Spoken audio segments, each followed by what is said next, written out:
There we go. We're back. With more Chrono Trigger. Let's do it. We left off outside Magus's castle.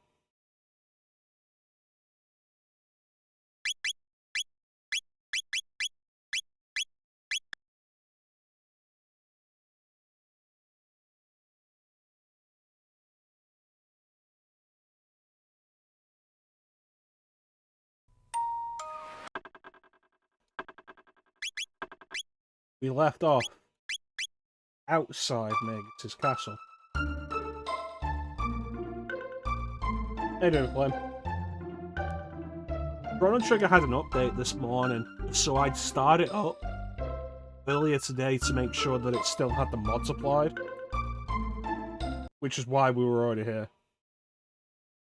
But we left off outside. Anyway. The Fiendlord's Keep.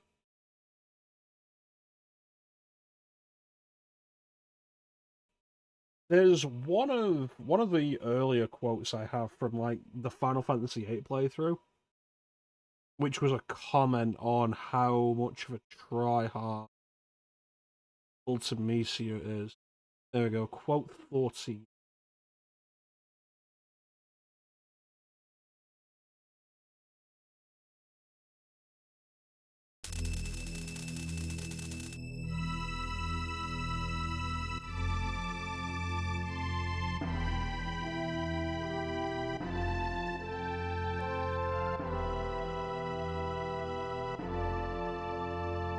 Magus did have a giant dragon statue on top of his castle, though.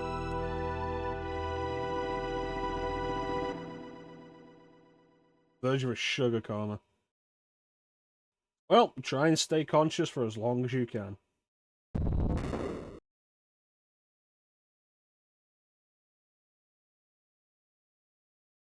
I love the presentation. Like the way the entire thing is built up to and what it's like when you get in there. It's such a good idea.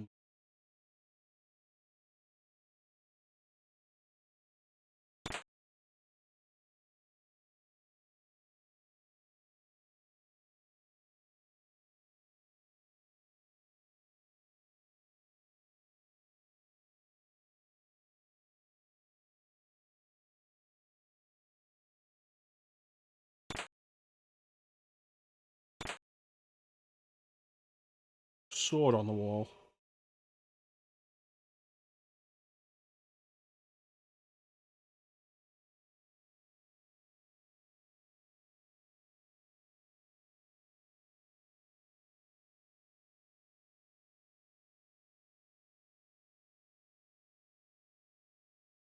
Our treasure.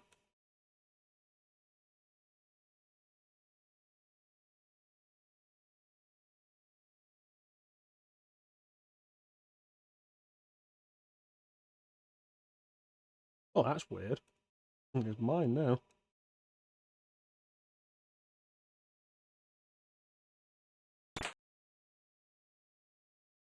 Oh, hey, it's my mother.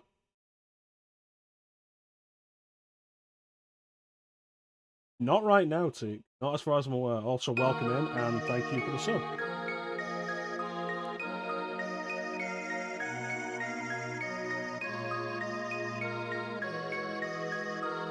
$27.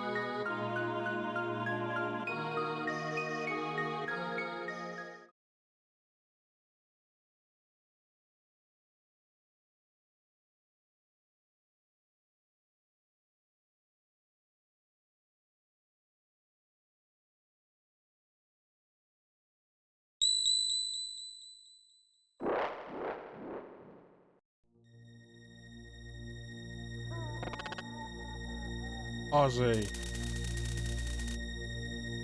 You chunky bitch.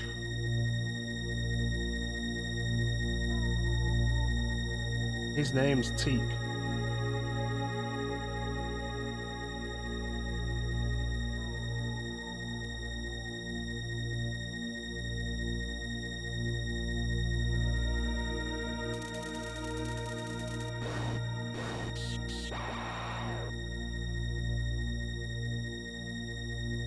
Only 100?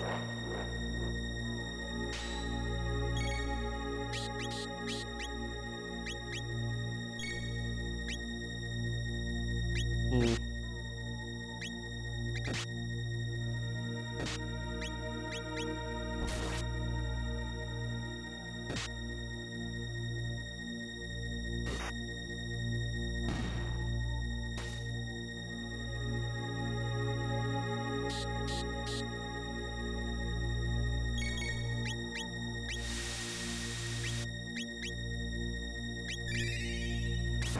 Get them all. They don't take.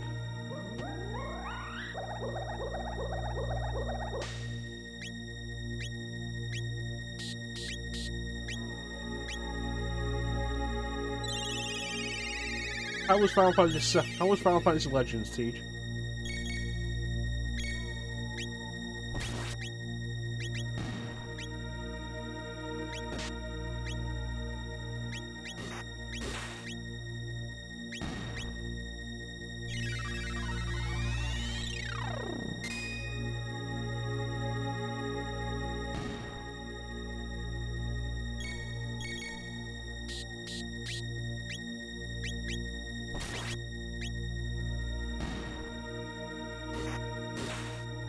Yeah, correct.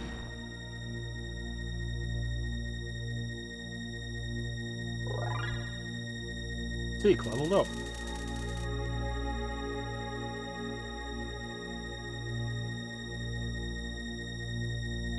Phoenix beat the shit out of it. That is SMT bullshit. How you doing, Panda? God, it reminds me of in SMT 4.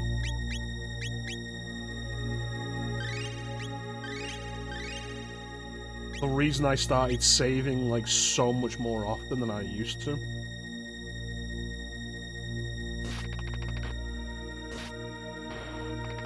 Because like I'd do a random encounter, win, take another step, get into another random encounter, and then die. So there was a point in SMT4 where I was saving after every encounter.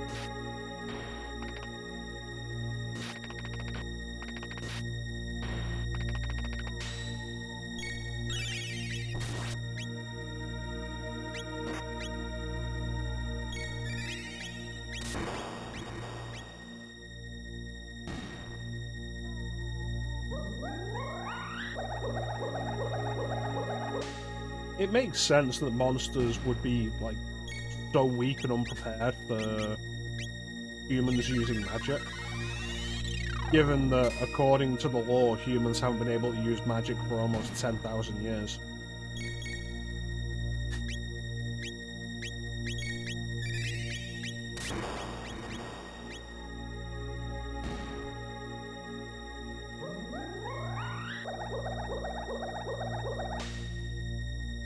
Oh, well.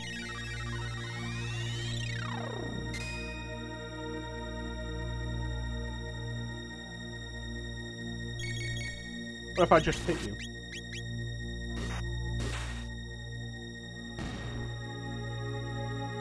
Much better. I'm doing alright, Panda. How you doing?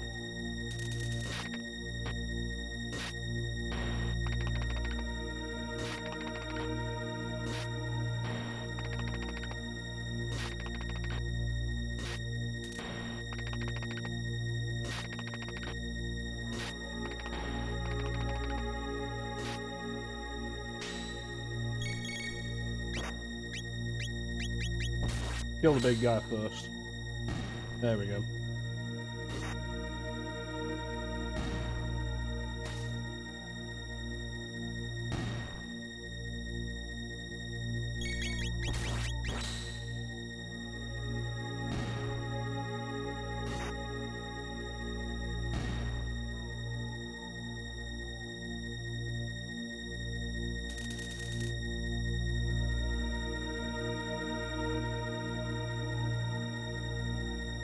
So what's going on here then, guys?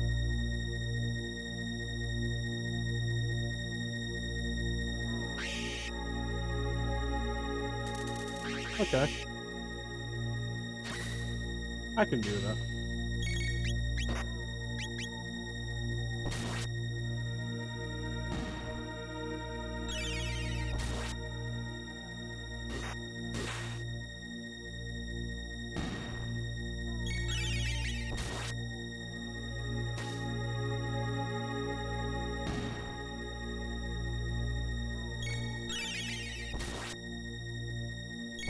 So when you're coming back to streaming, Flame? And you're doing Duke Nukem 3D?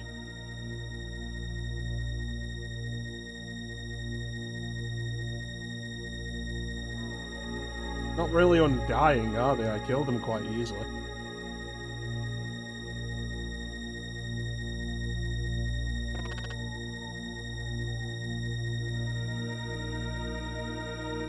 Excellent, you should stream Duke Nukem 3D. Duke Caribbean, Life's a Beach.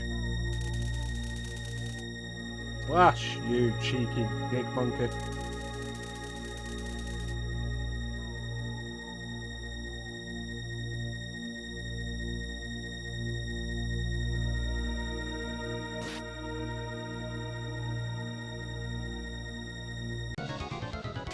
Here we go.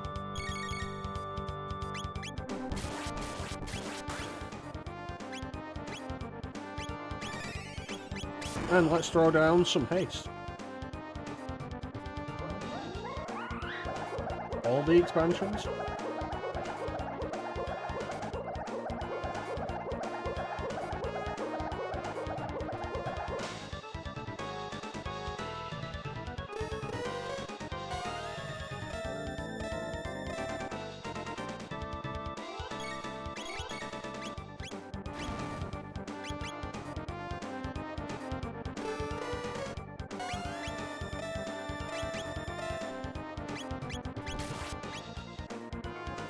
Atomic Edition episodes.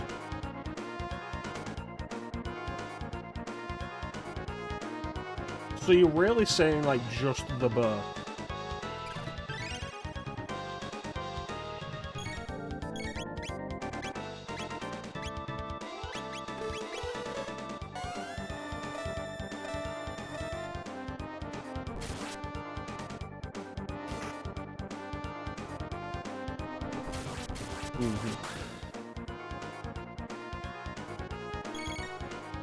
So when you say the expansions sound like a good idea, you mean one expansion?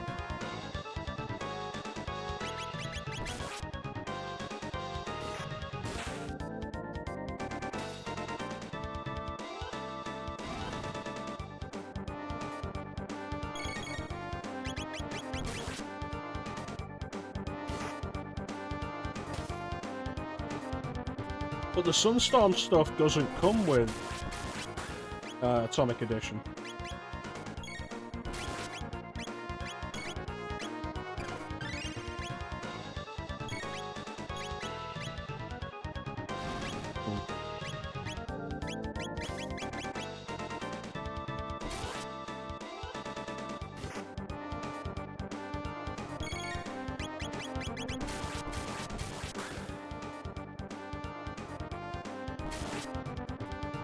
That's fair.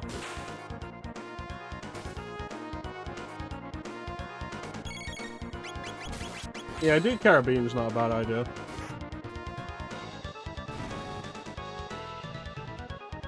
Let's be fair, World Tour is also not a bad idea. New World Order, not a bad idea. It's not a bad expansion. There we go.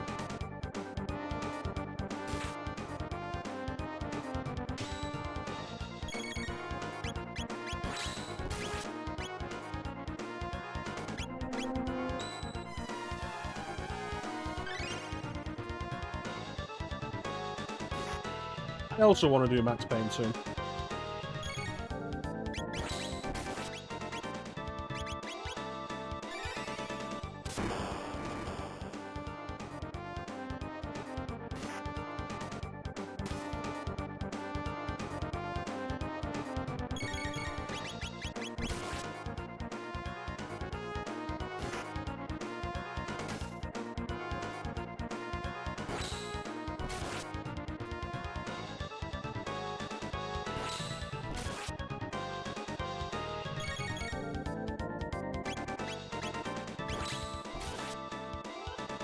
Oh, shit.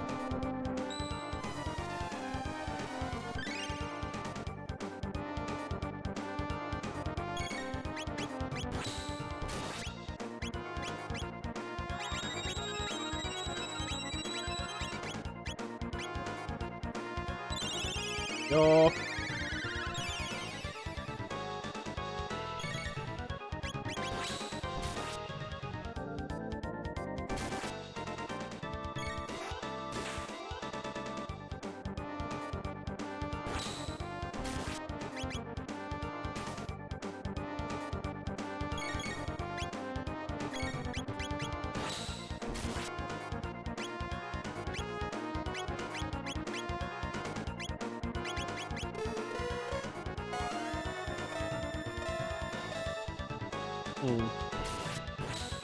Umi's almost out of MP.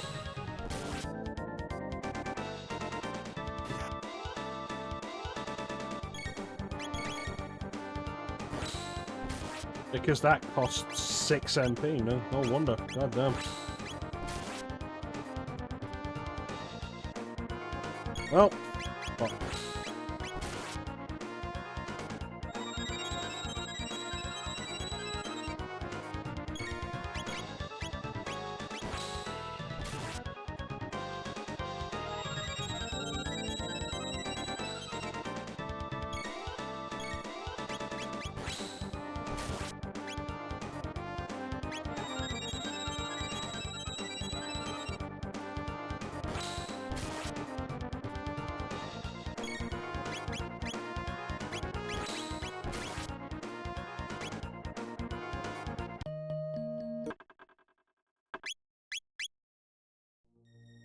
Try that again. Let's not use haste this time.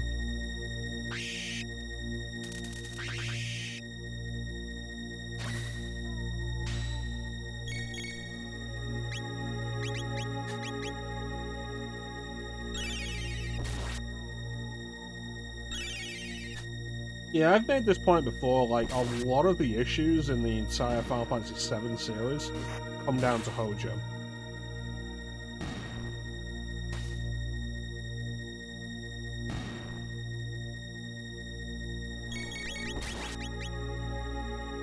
I just want to remind everybody that the point redemptions are back.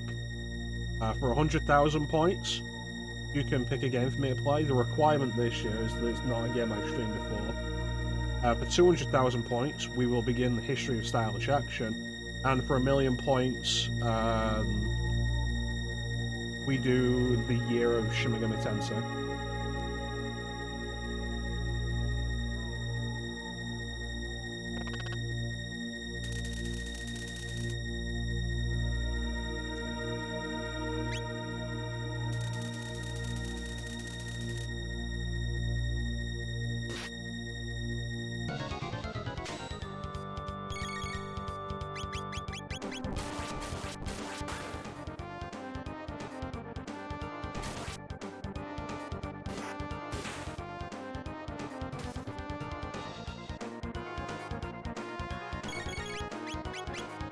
Let's see how well this goes.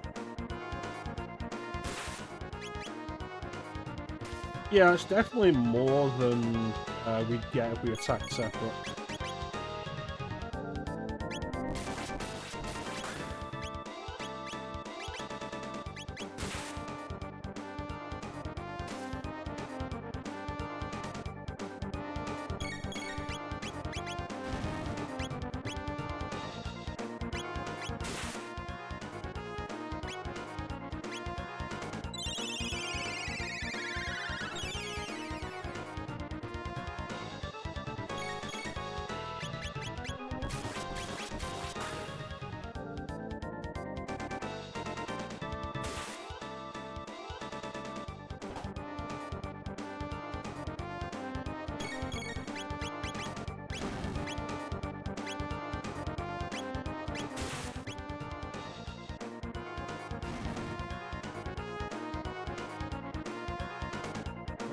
One.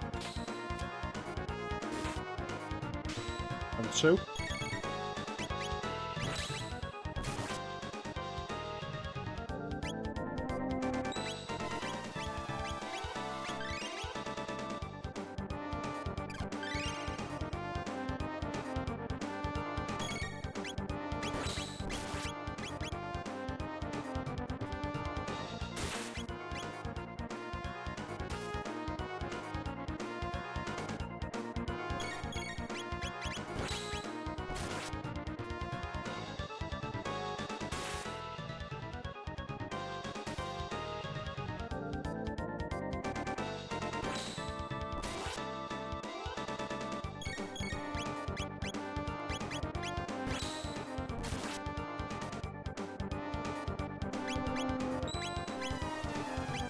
Right.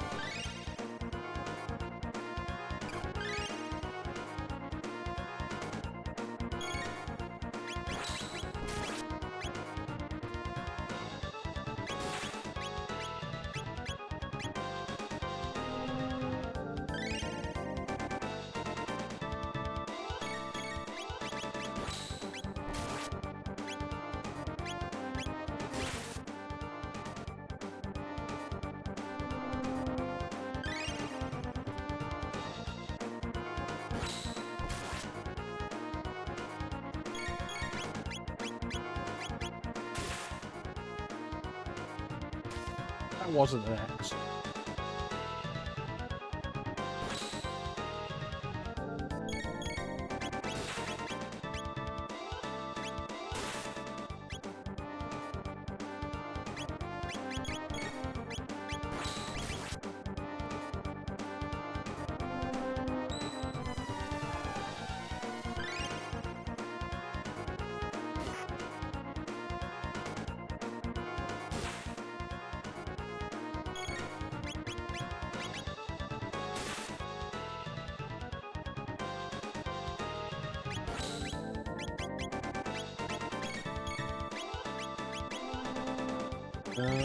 Damn it.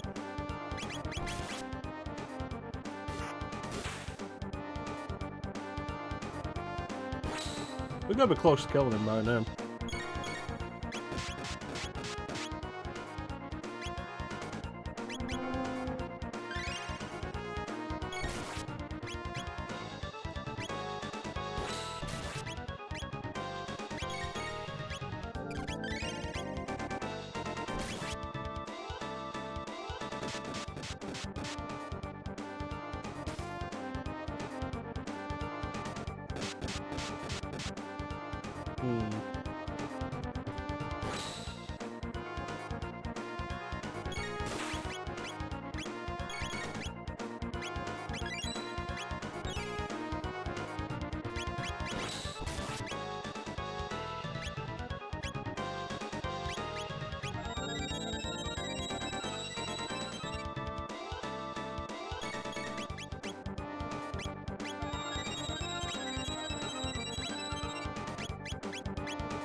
Alright, and we're back on our feet.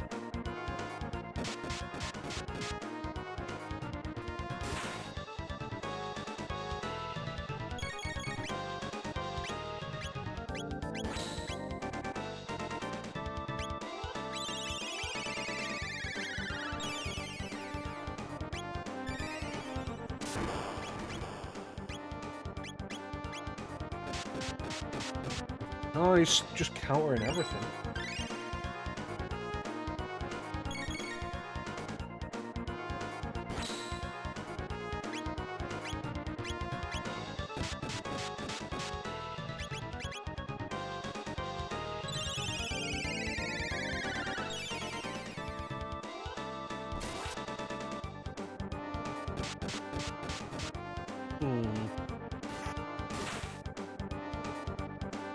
There we go.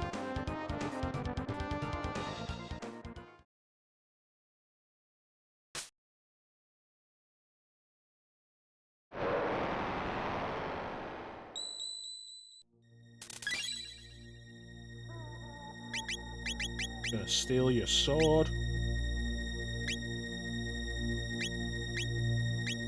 Yeah, that's good.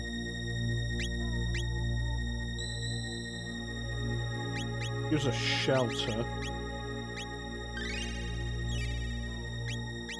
And save.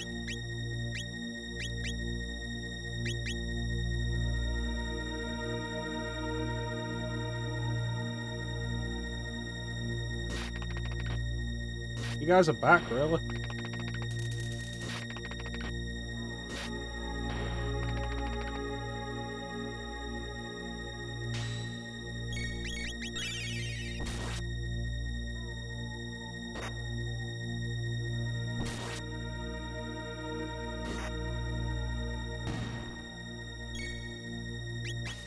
Yeah, I would like to do Max Payne 2 this year.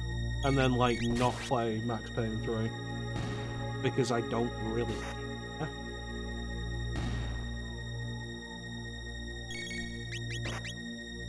There's a bunch of stuff though, like if I'm hooking the Xbox up again for anything, it's going to be a few things like Max Payne 2, Prey, 6.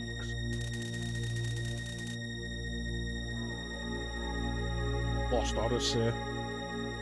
Max Payne 2 is fantastic. Like, it's a real shame it didn't sell as well as first game. Because it's a genuine improvement. Genuine improvement.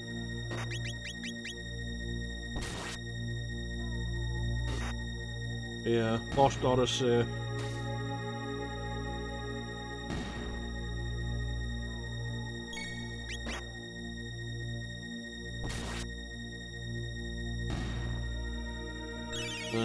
I could do Alan Wake, but I have it on PC, so I could just do it there.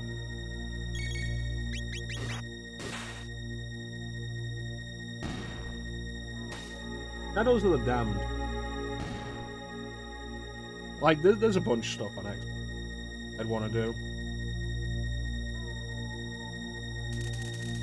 So if I'm hooking the Xbox up again, it's not just for Max Payne 2.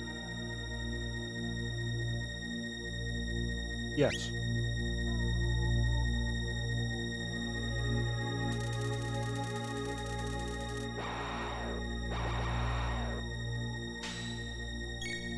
I saw that, and I'm probably just going to play the original version anyway.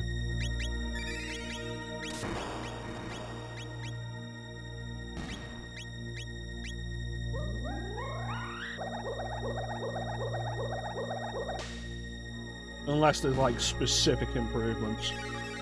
The Shadows of the Damned is a game that I'd like to do, but it's not a game I care enough about to buy again.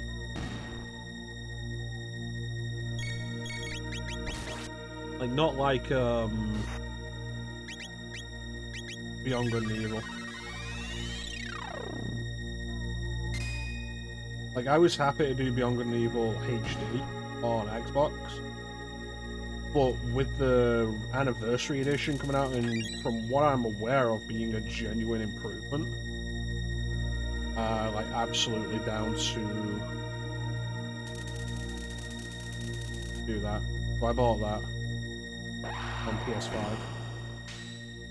That's a bunch of dudes. Specifically on PS5, because I've said before, like, I'm not buying Ubisoft games on PC anymore.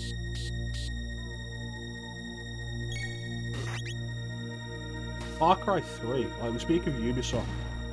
I would not mind doing Far Cry 3 on my Xbox.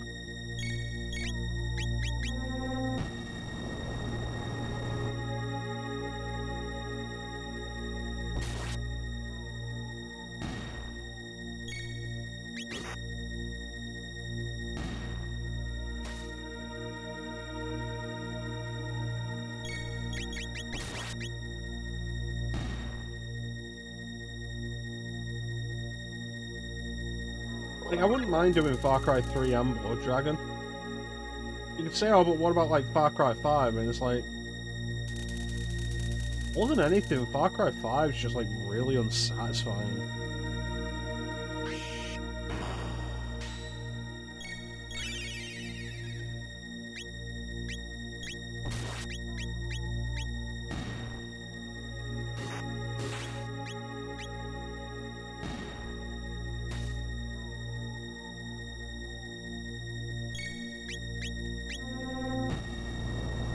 Blood Dragon's a lot of fun.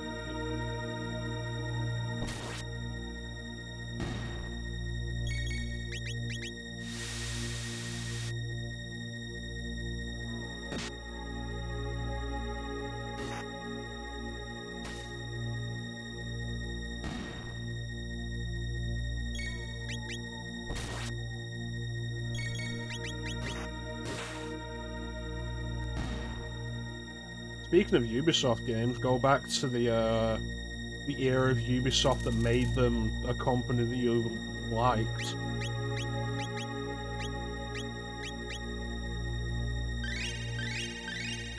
Because I say this every now and then about EA and Ubisoft and Activision.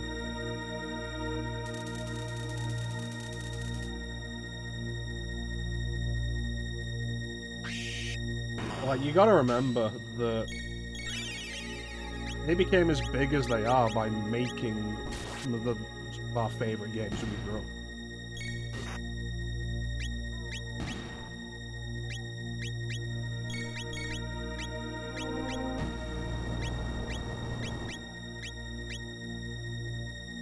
Yeah, Rainbow Six Vegas wouldn't be against doing if I had somebody to co-op with. Though Vegas 1 was weird. In Vegas 1, the co-op had none of the story details for some reason. No idea why. Rayman would love doing. Honestly, if I'm gonna do Rainbow Six Vegas and Vegas 2, it'll be on PC. But like, I'd love to do Rayman 2 on stream at some point. The only version of Rayman 2 I've ever really played has been the PlayStation version. And, like, I would love to do either the Nintendo 64 or Dreamcast version on stream, and then do maybe the PS2 remake. That'd be really cool.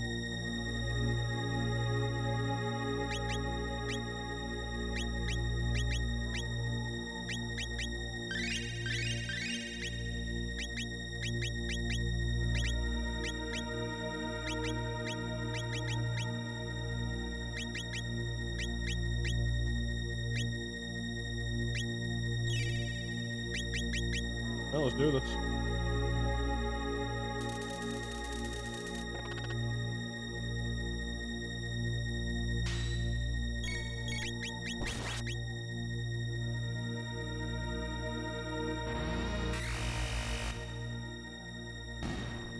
What a dick.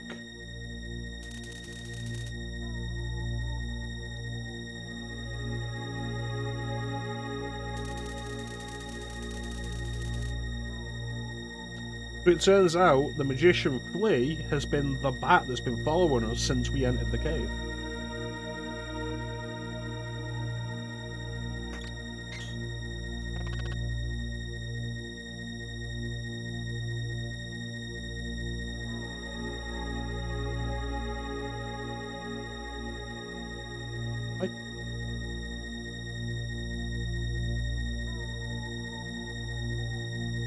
Alright, Zarbon, let's just get this over with.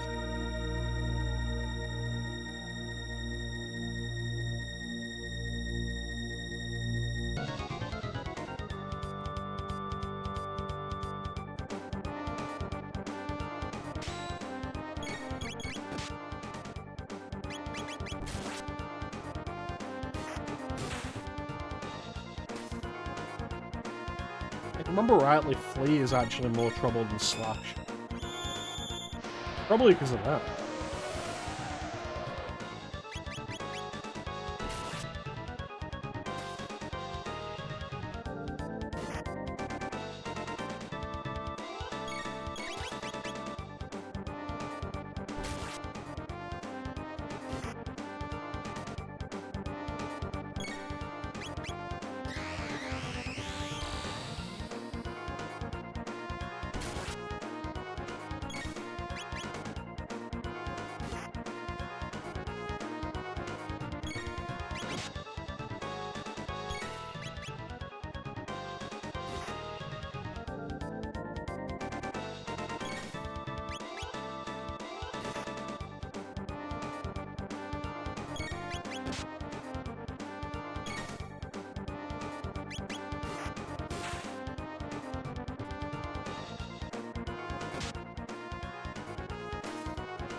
I mean, I suppose more than anything, I would just like to play Rayman 2.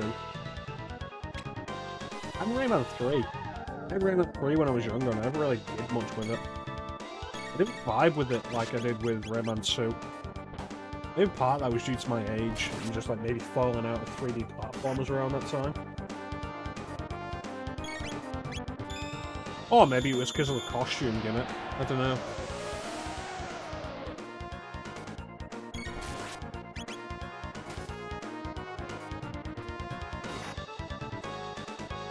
I'm probably gonna have to hit Clemmy.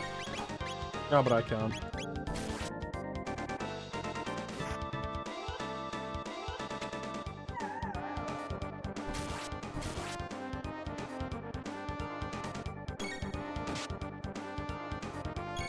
There we go.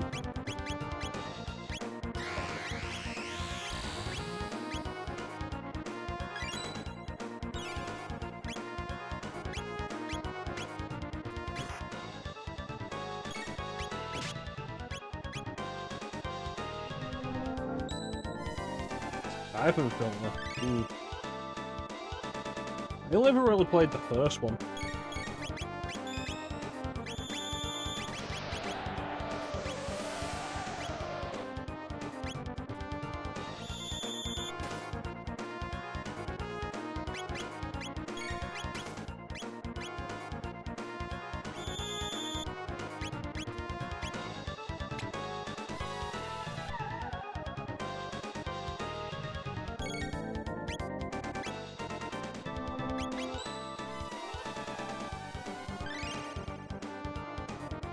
You know, I've never even seen the PS2 games in action.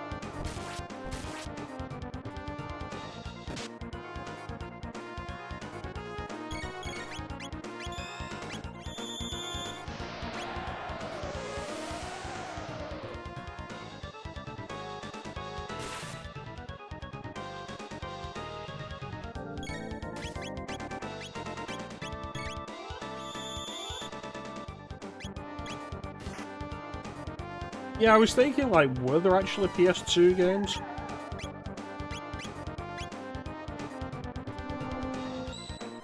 They removed some of the content? That's weird. Did it play better on PS2, though?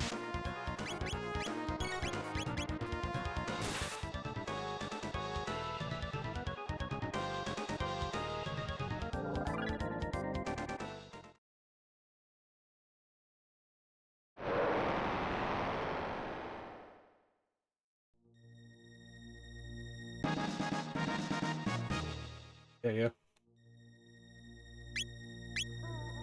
They do play better. That's good.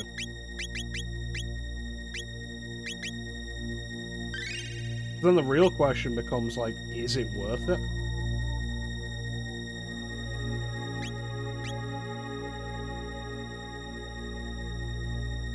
Like, is the improved control worth the removed content?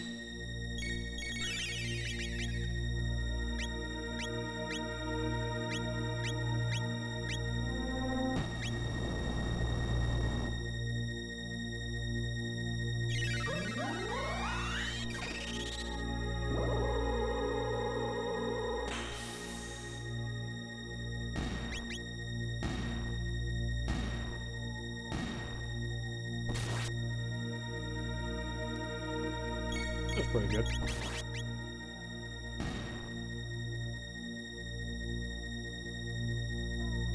I'll tell you what game's always kind of interested me, but I've always heard it's not good. Splinter Cell Essentials on PSP.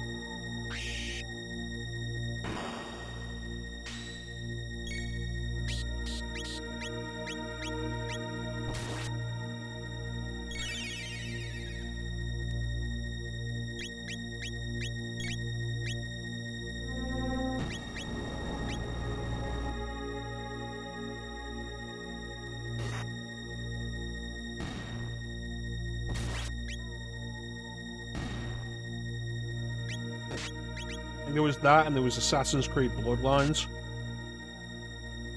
They're like PSP versions, PSP installments in Ubisoft franchises that kind of caught my attention at the time, because like the full 3D installments of these games, rather than like you got on the DS, because I had the DS way before I had the PSP.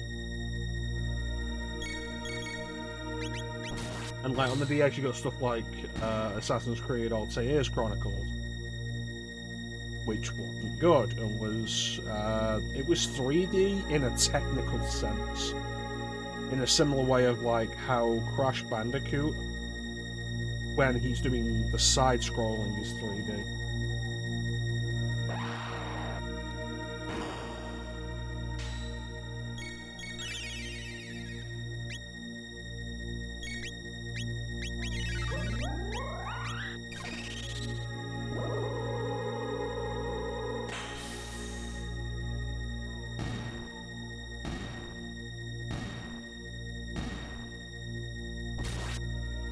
And there was a port of Splinter Cell Chaos Theory on the DS, which I remember seeing at one of the kiosks they used to have in game shops, where they'd have like a system set up and you could play that system a little bit. They had that on one of the DS displays. One of the first DS games I ever got to play, in any sense. And it really impressed me because, like, full 3D graphics on a handheld in, like, 2005? Insane. But I never ended up actually playing it properly when I got my DS. I never bought it, never got it. A few years ago, I found out that it's actually a port of the N-Gage version, which is kind of crazy.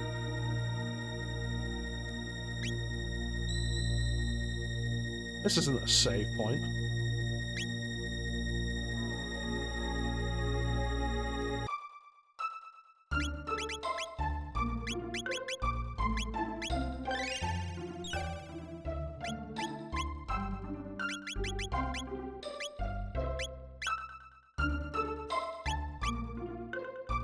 And then you remember the N-Gage was a thing, and, like, that's kind of crazy.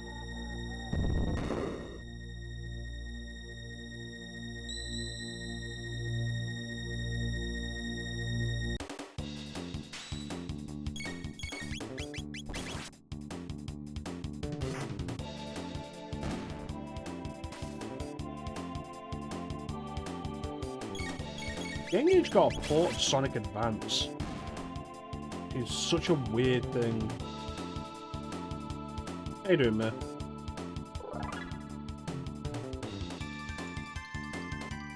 Yeah. I need to tweak some settings or something.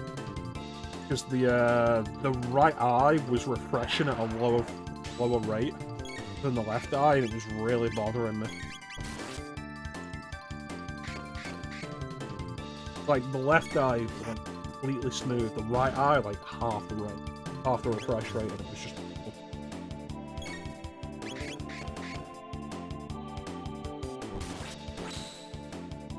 It was. I only ended up playing, like, 20 minutes of it.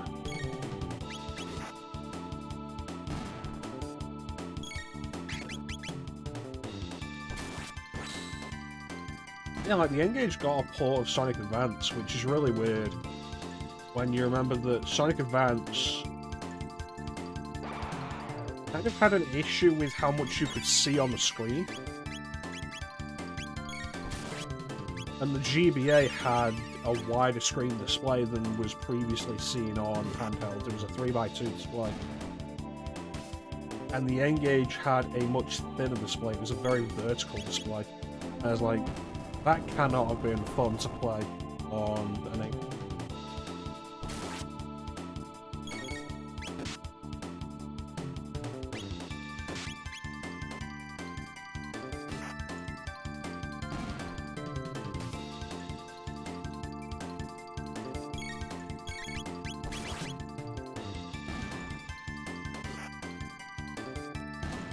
Yeah, as we did that.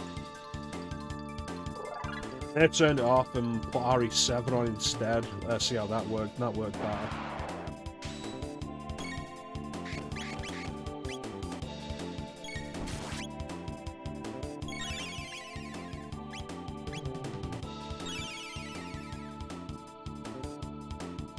That was good.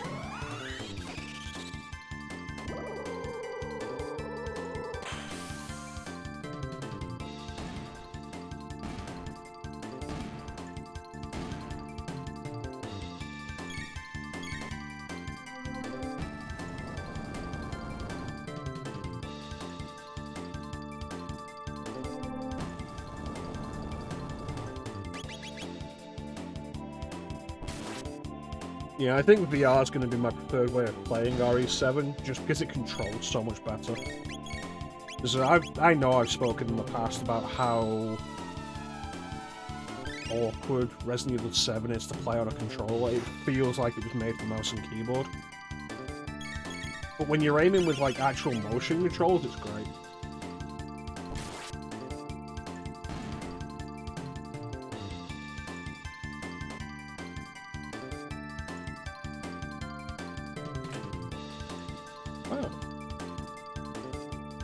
It really does.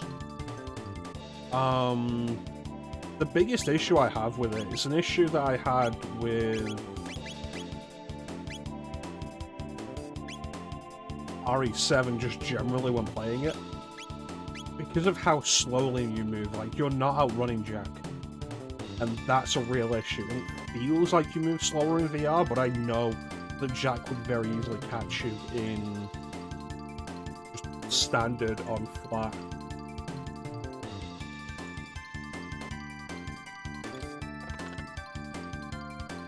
That's more an RE7 issue than anything else. But it's fun. Figuring out the controls is a little tricky because there's a bunch of shortcuts and stuff and combinations to work everything. Super Hot in VR, I did pick up Super Hot in VR, and it's a different game in VR. Because in not VR, you're allowed to move a lot more. Like, in VR, the only movement you can do is the movement you make. You can't move with, like, the analog sticks or anything, which is kind of awkward. It really makes you feel limited. But in non-VR Super Hot, you can absolutely do.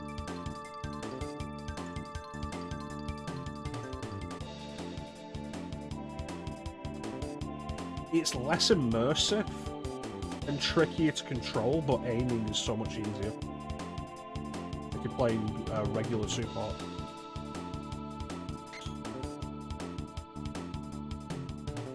Like, there's specific sequences in Super Hot VR where you are... it's like, oh, here's a bunch of throwing stars. Throw them at your enemies. And it's like, okay, throw them at my enemies. I can't aim these particularly well. But in non-VR, that's not an issue.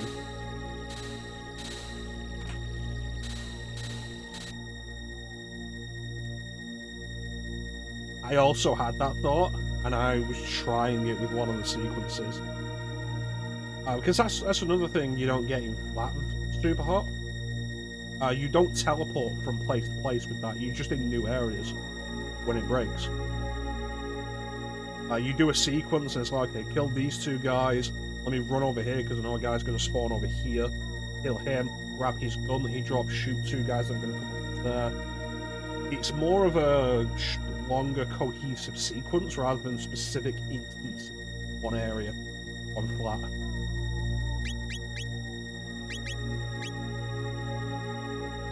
Yeah, it's not a bad way of putting it.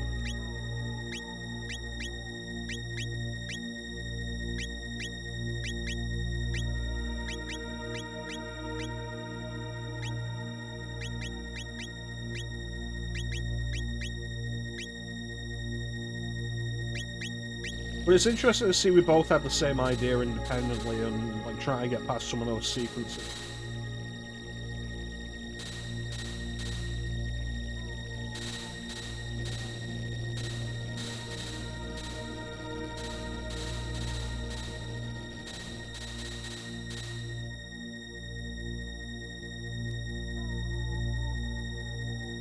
You have cranked it faster, you chunky bitch.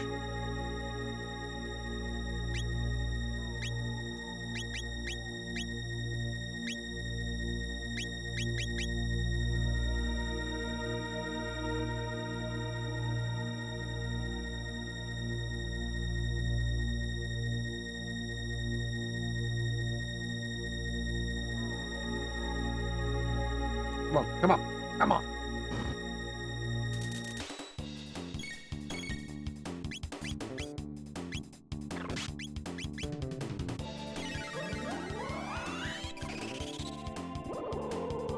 Yeah. And do it just the right time so you're able to catch it before it falls and such.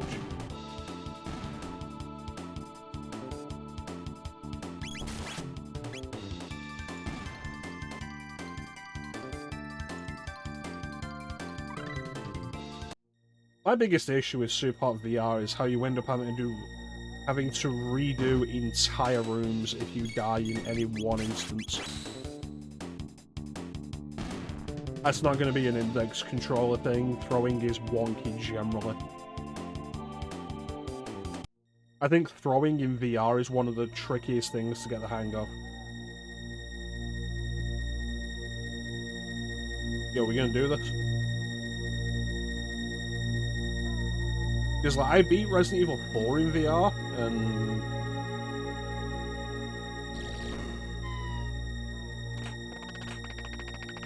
I beat Resident Evil 4 in VR, and it's a lot of fun, and I got really good at it by the end.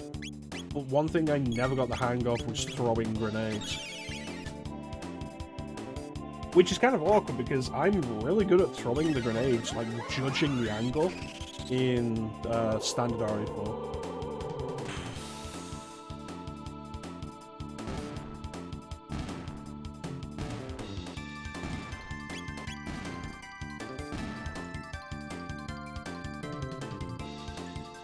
Well, I think throwing generally in VR is really tricky to get the hang of.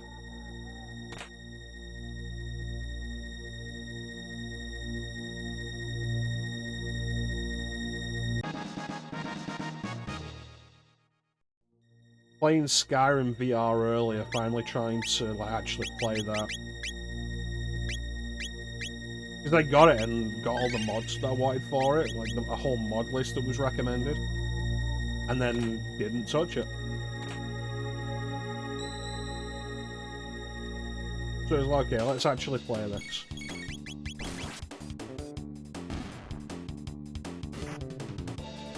And one of the mods that's on that mod list has changed the controls. So I'm there trying to figure out how to even draw my weapon.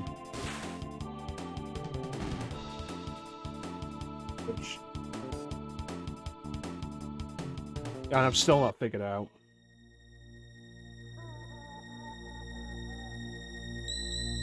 But like this expansive mod list that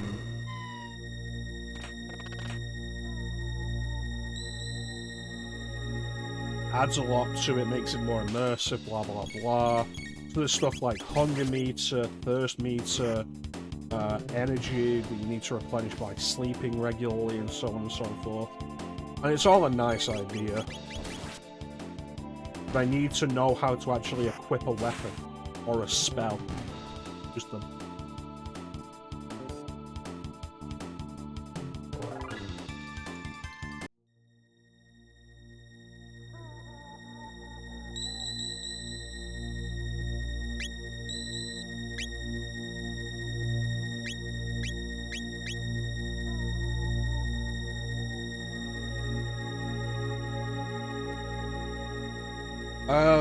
The game that I'm most active with is probably Beat Saber.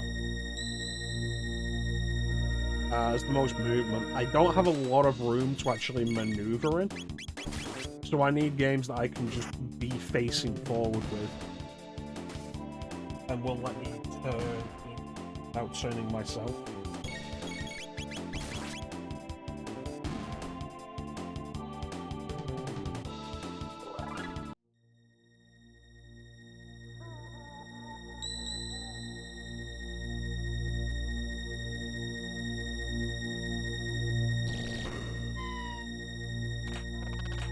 Beat Saber is definitely one that's like, sometimes, yeah, I'm really down with it. Other times, like, I'm burning through my energy so fast.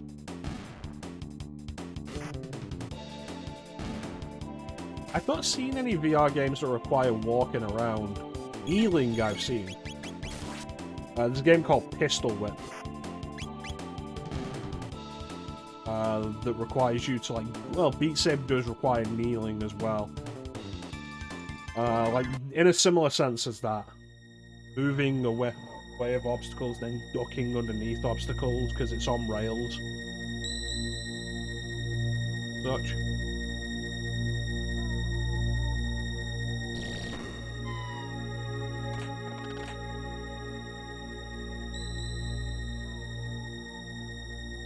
Never know I could, like, spend so much time crouching there.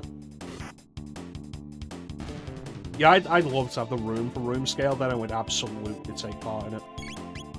The biggest issue I have in, like, doing stuff, because I can't move around a lot with the space I have, is, have you ever tried just standing in one spot for an extended period without really maneuvering too much? Back when I did a little extra work in one of my previous jobs as a bartender, like the worst thing about that versus my regular job there was the standing in a single space. Because, like, that tires you out so much, and it really makes your feet hurt more than, like, an hour of walking.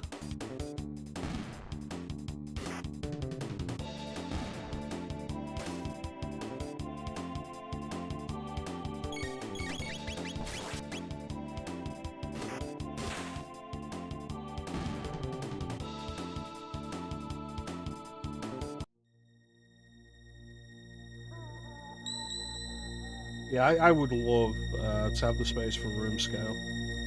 It'd be really cool.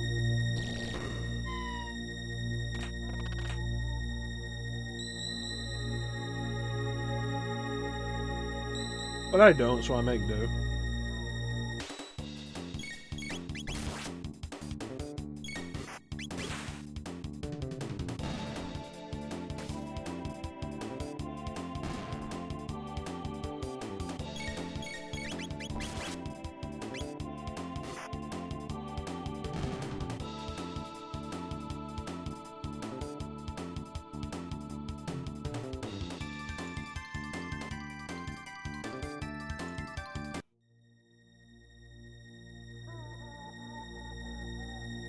One of those things though of like just spending the time playing games, like not even games made for VR, playing old games in VR with like new VR control feels so cool. And like it does feel like an actual step forward in game design, in game development.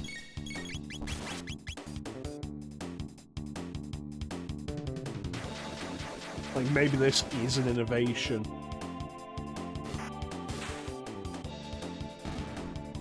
It's absolutely what motion controls were really waiting for.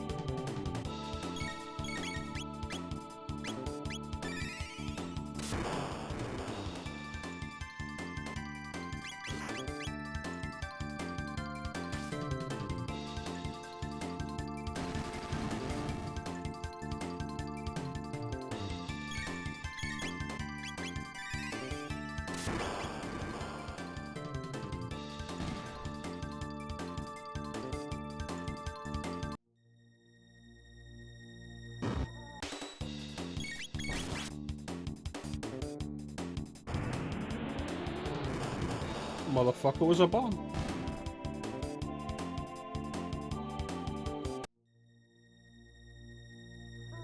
Yeah, like, I started playing the Doom 3 VR version last week, and like, Doom 3 is a solid game. Didn't get the praise it really deserved at the time, but like, it's a really solid game. Doom 3 in VR, oof.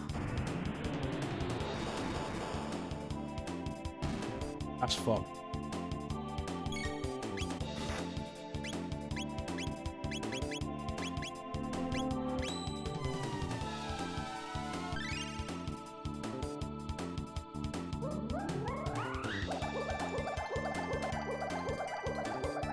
It's like, the craziest thing about it is like, it's the original version of Doom 3 as well, like not the BFG edition. So like, it's got the original stenciled shadows and stuff, and it looks great, it sounds great. Being able to look around more freely really helps it.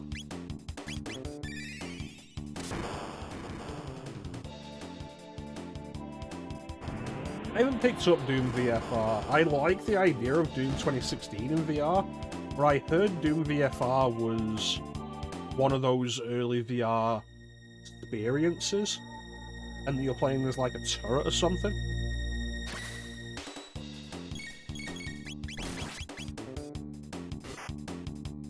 I bought Arkham VR because, like, from the minute it was announced, I was really curious about it, but I've not played it yet.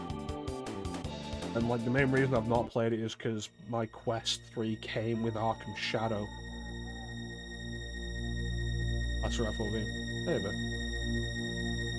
Oh, but yeah, it came with Arkham Shadow, which is a proper VR game, and not an experience. I know Arkham VR got a lot of criticism for that. I think it's really just a walking simulator. I'll have to keep an eye on it. Pick it up when it goes on sale then.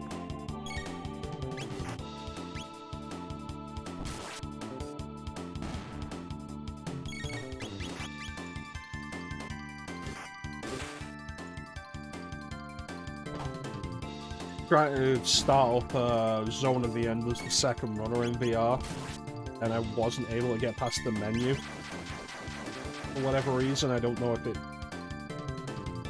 That's probably a game like Star Wars Squadrons that doesn't actually have motion controller support. You have to use a regular controller.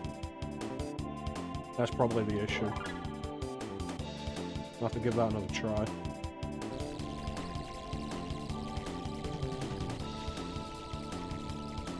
Star Wars Squadrons, like, I was super into the idea of doing in VR.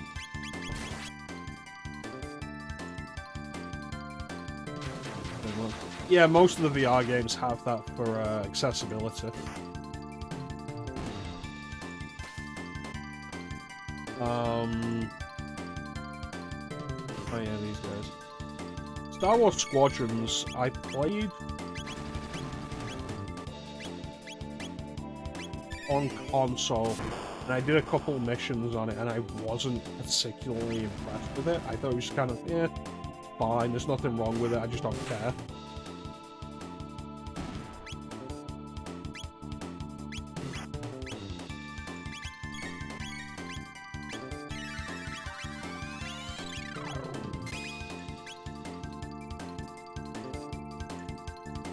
I wanted to play that, and I started up in VR. It looked really cool.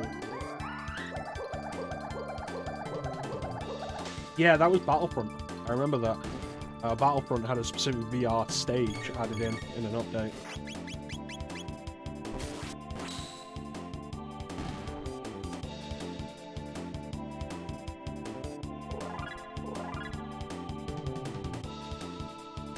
Well, I started up Star Wars Squadrons and was like, okay, let's do this. Let's turn all of the interface off. Because one thing I remember about Star Wars Squadrons was that it had, like, if you played it in first person, you had, like, the controls in front of you. Like, in the actual ship displaying, like, yeah, okay, cool.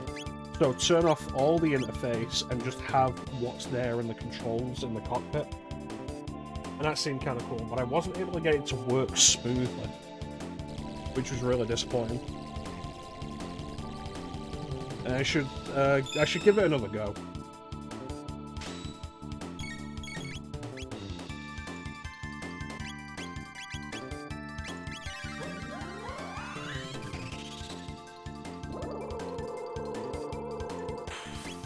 See if we can work it out.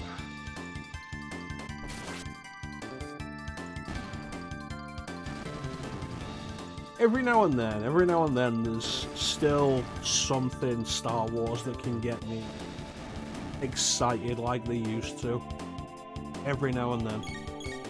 It's not as common as it used to be. And I feel like part of that is cynicism and like just the way game development is now. Less interesting than it used to be.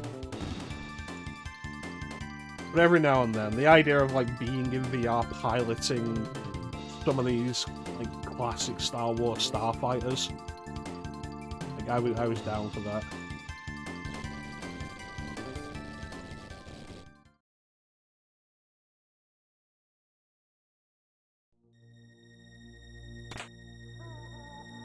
It's like, oh yeah, put me in the cockpit of an X-wing with an R2 unit behind me, just beeping and buzzing in my ear. In first person in VR, it's like,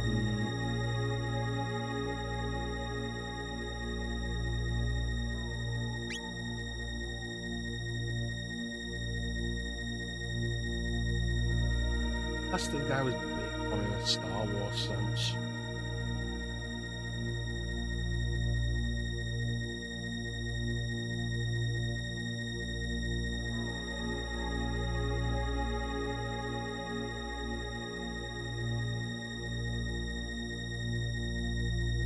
Dark Forces, maybe? When I did Dark Forces on stream?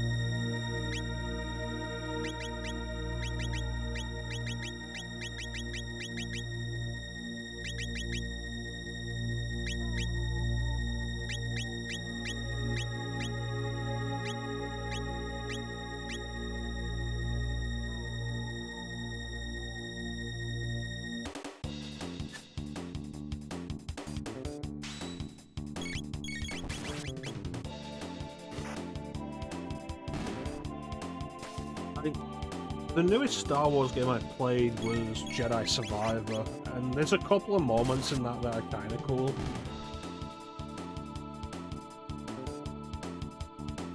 But there wasn't really anything that made me go, like, oh, you know, super hyped.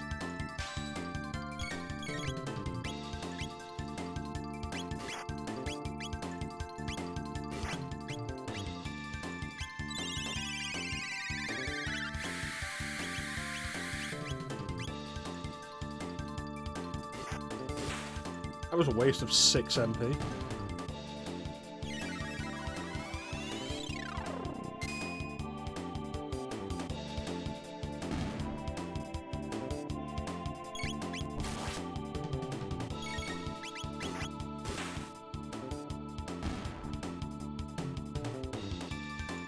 It was a long time ago now, but like maybe I was hyped about doing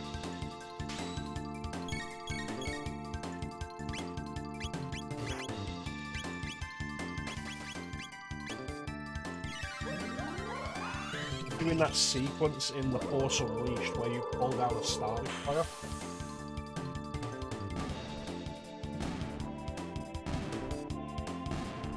And then I played that sequence and it was like the most tedious bullshit.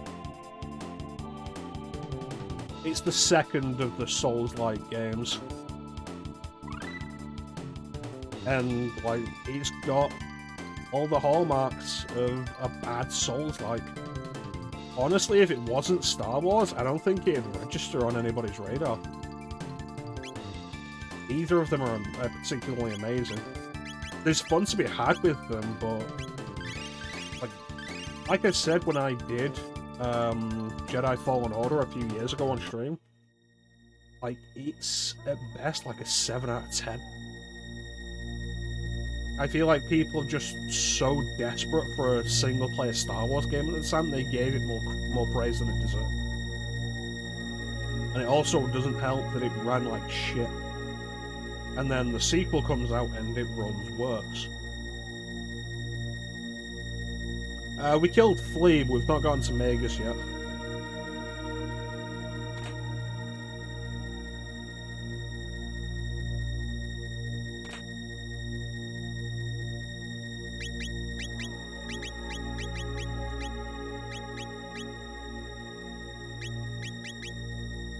Gotta deal with this chunky fuck.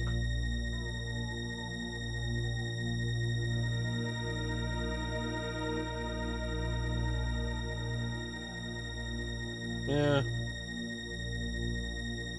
Sonic Frontiers is another one, like, I played it and I didn't think much of it.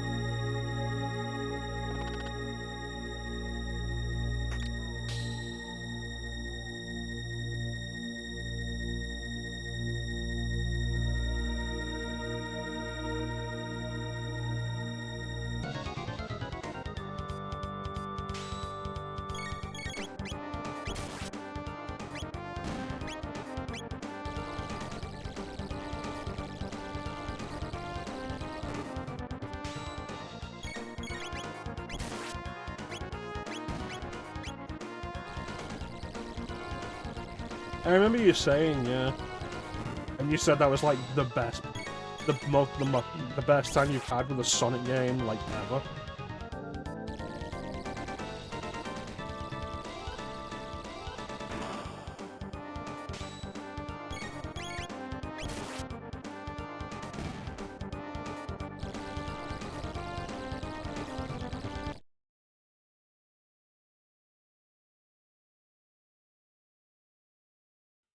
I did the first area, and like the lack of story and direction was a criticism I had.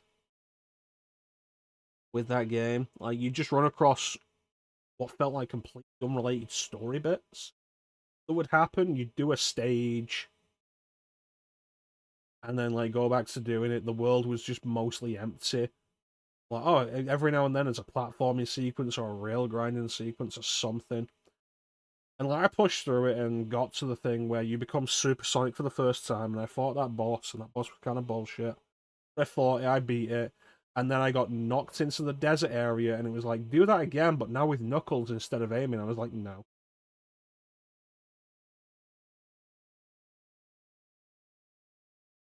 Honestly, and like, this is going to be a rare moment for you guys with how much I've criticized Breath of the Wild in the past.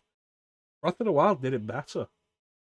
Breath of the Wild felt like every time it gave you any story content, it mattered in some way. And in Sonic Frontiers, that didn't happen.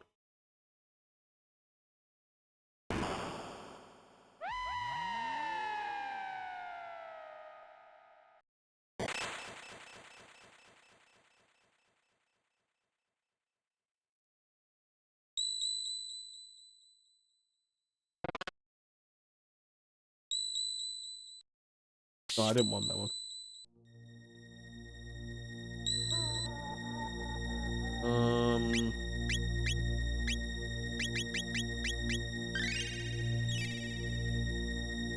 The Ubisoft open world game with less to do.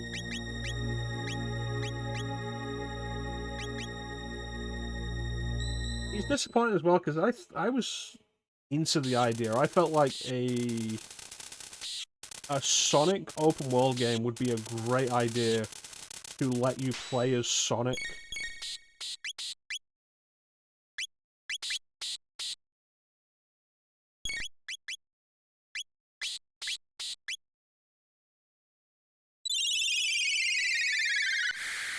In a game that didn't mean that your speed had to be nerfed to make levels last long.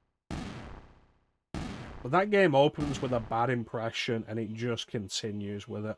Like, it's honestly...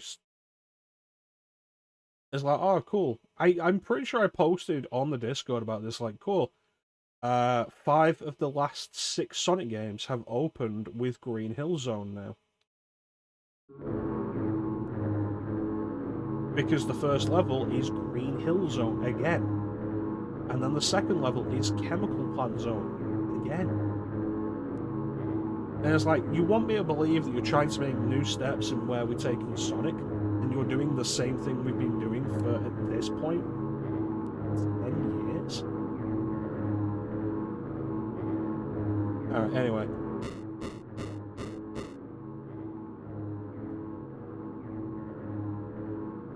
The lie betwixt.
So I'm gonna keep chatting with Nero about this for a second, but while I do, I want you guys to appreciate the Magus mod that gives him his actual cape color.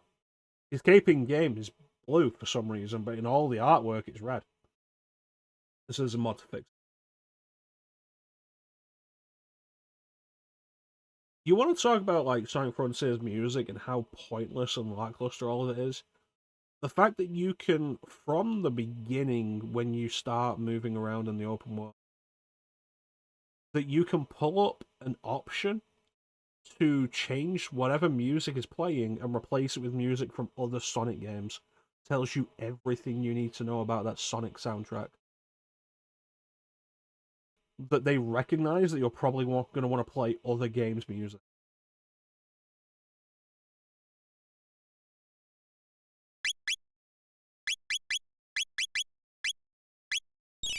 Alright, now I'm going to focus a little bit because this is genuinely a tricky fight.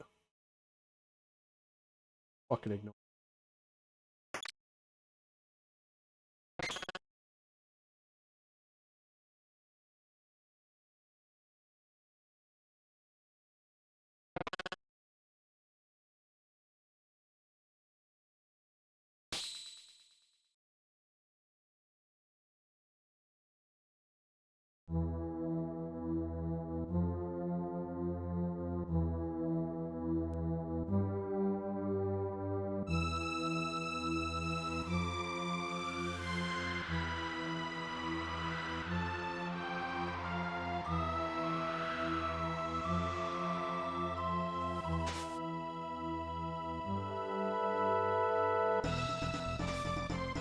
Here we go.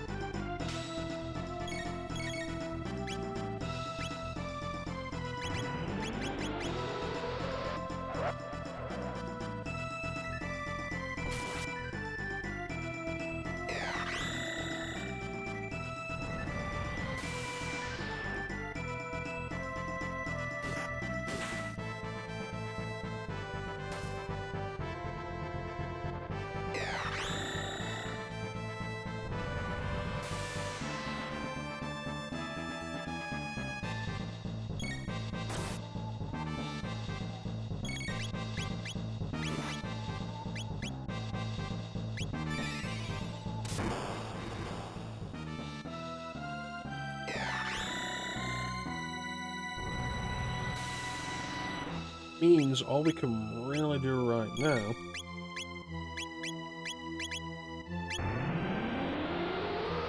physical.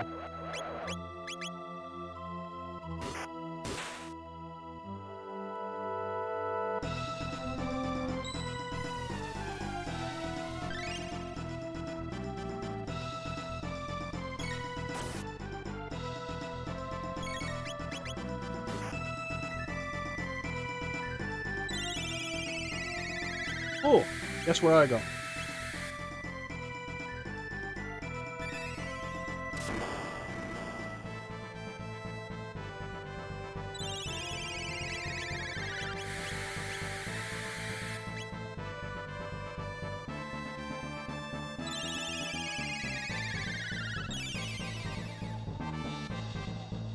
The thing with that, more than anything, is you cannot have shadow magic at this point in the game.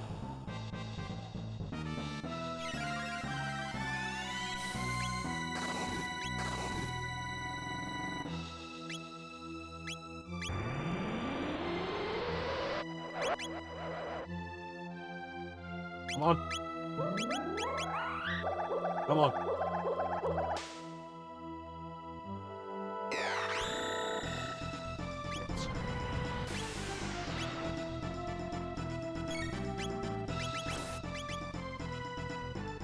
Well, never fucking mind.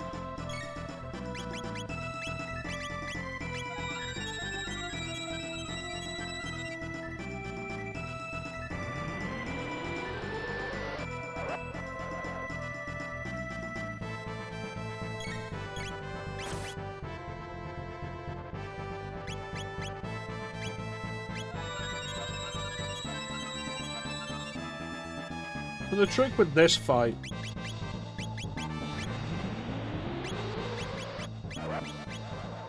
is Frog's Masamune will reduce Magus's magic defense every time you hit him. So keep hitting him with that, and once you get the chance, hit Magus with whatever magic he's not immune to.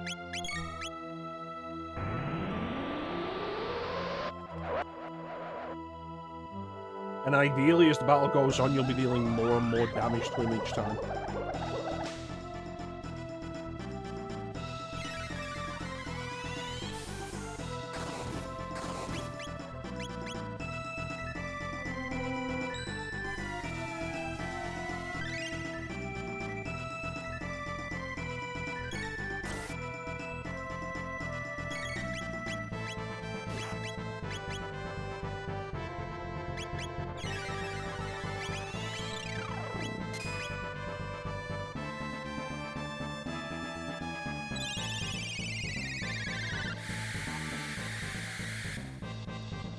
Blim would give you a better answer than I would.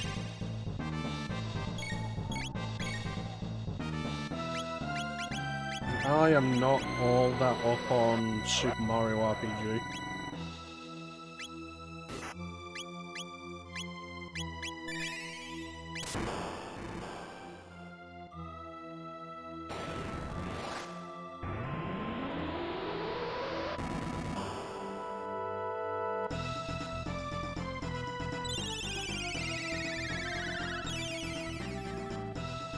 Possibly stream it this year, though.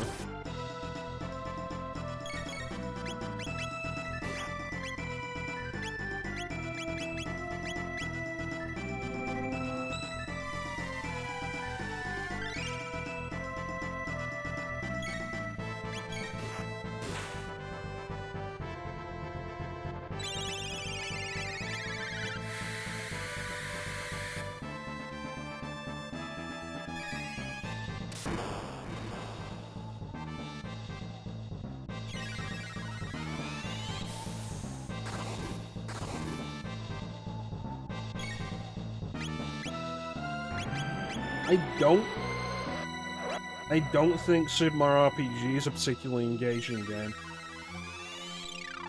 I was playing it on my Super Nintendo Mini at one point.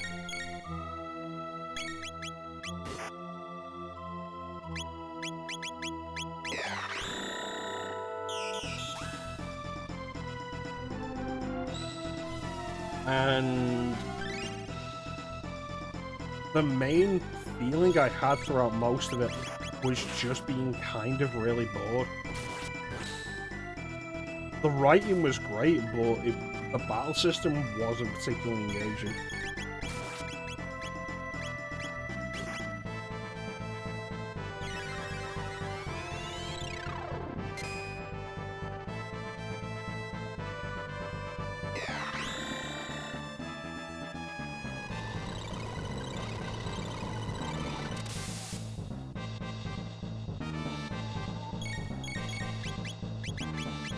It is absolutely an issue I've had with Mario and Luigi in the past as well. And people rate Superstar Saga so highly, I feel like the boss fights all go on for too long from very early in the game.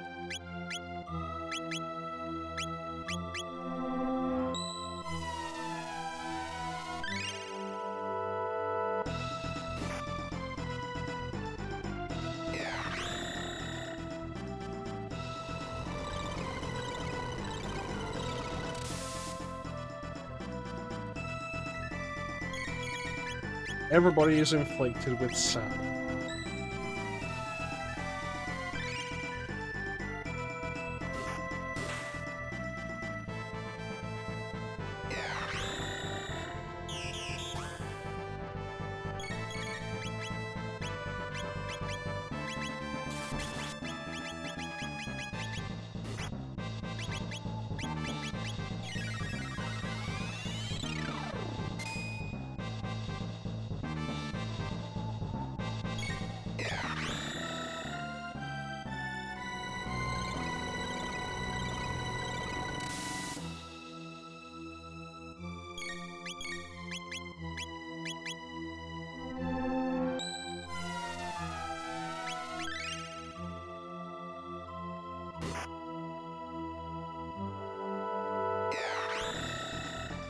Keep doing this.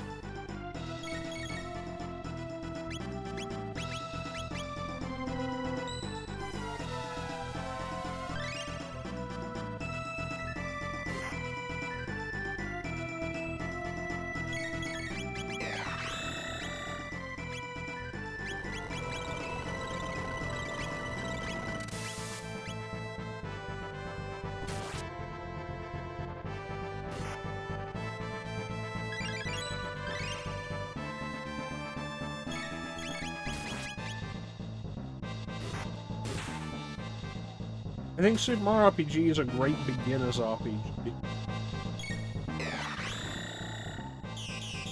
Certainly more interested and deeper in its mechanics than Pokemon.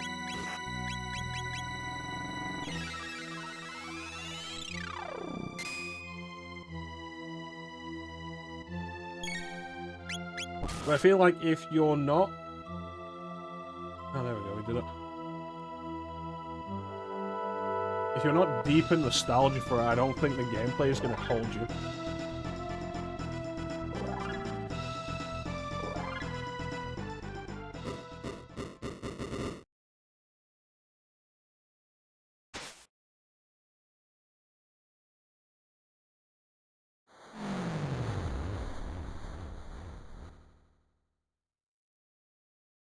Lavos.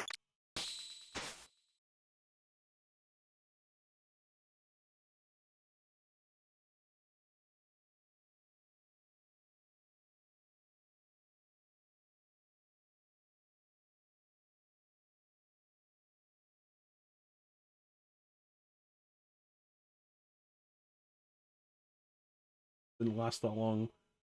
Yeah, I can understand that.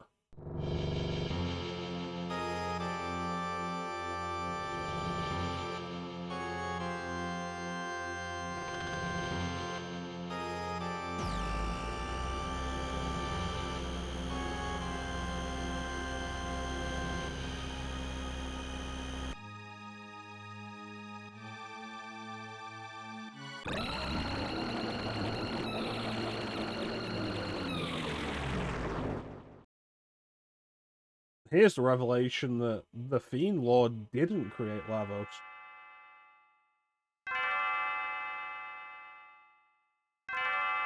Lavos existed before.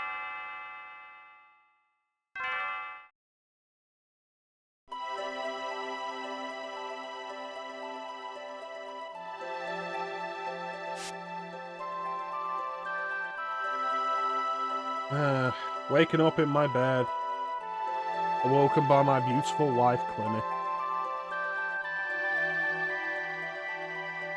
Clemmy, you're the princess.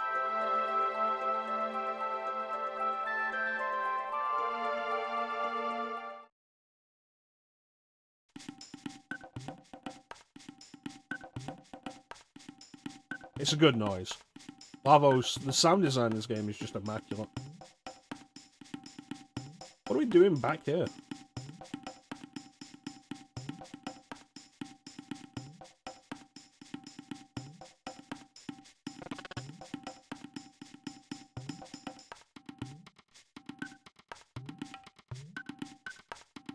Honestly, I'm kind of amazed that she didn't assume that Frog was a reptile of some kind and kill him.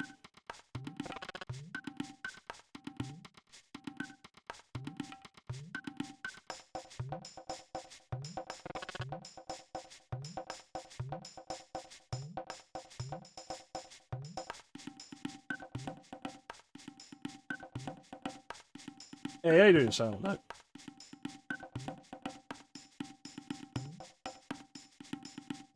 That's right.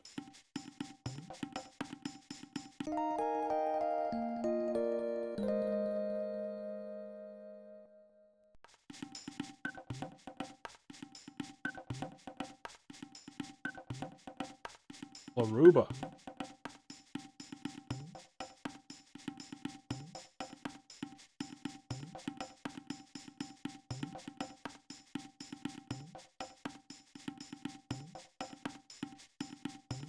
Not the big bird.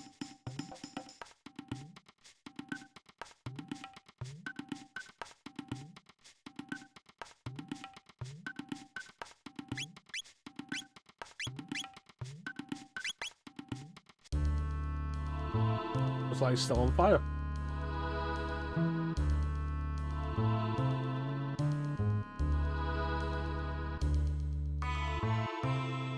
Me not beating Chrono Trigger.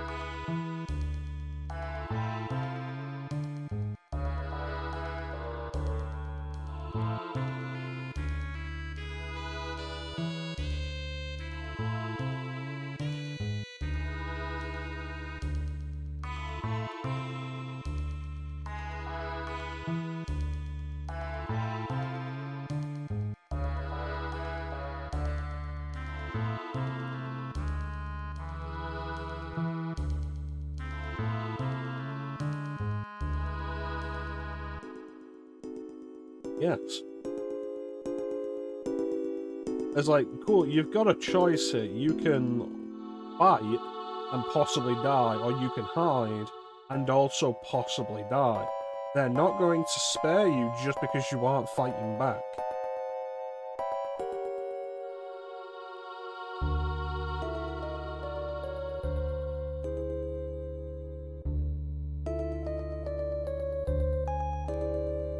Right, give us the dactyl.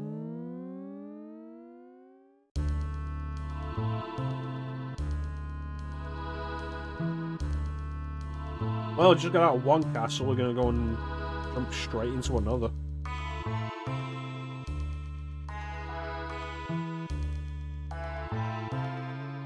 Yeah, the thing with Chrono Trigger for me is that we didn't get it in Europe until the DS release in 2008. So I hadn't played it before then.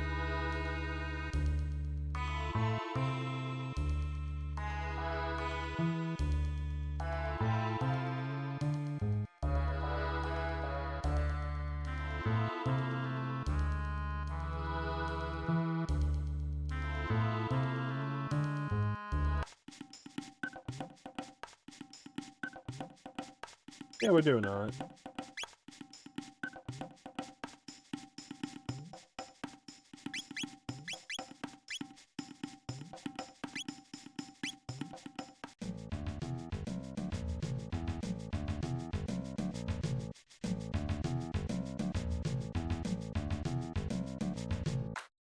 I need to actually play Live a Live.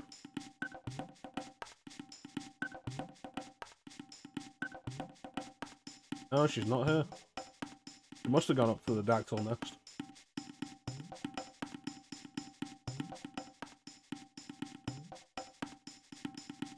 Red star in the sky.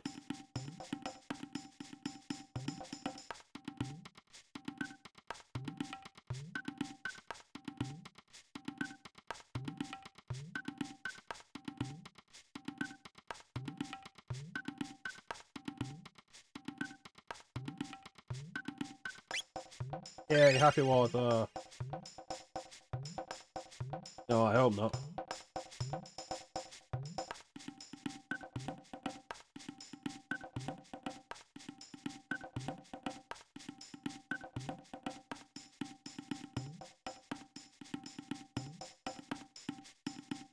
Alright, let's go.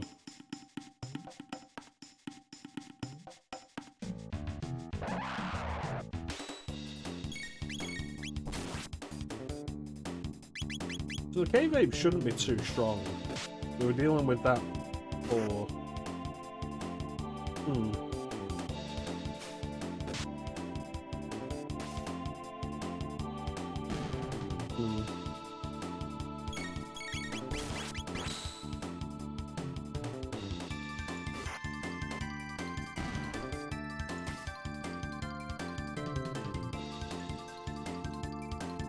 I thought there was a way of killing these things quickly, and I can't remember what it was.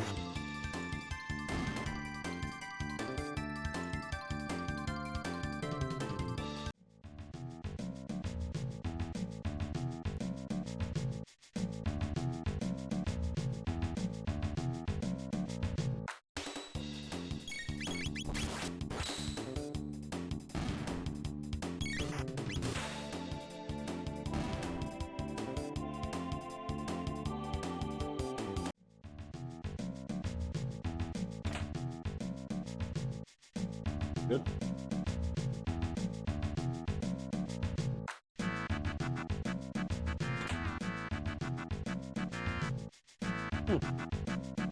Guys, didn't think I'd be able to sneak past that.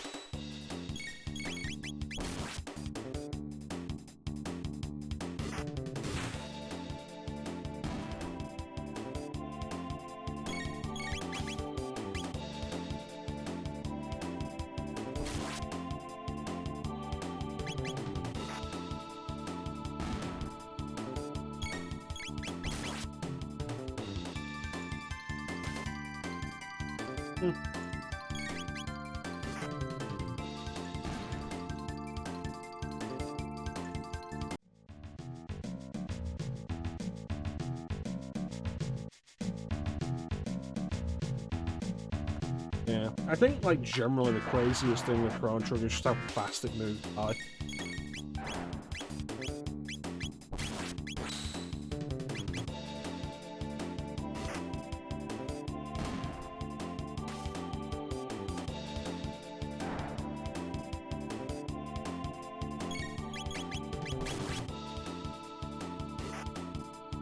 It really is a game with like zero filler.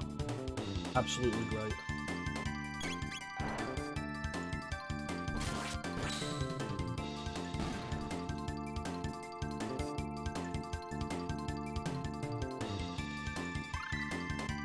Aerial strike.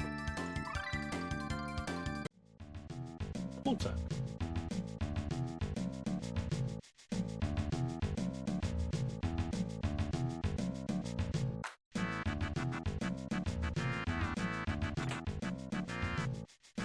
I mean, I suppose with a game that you can end at numerous points, like before you get to the end of it,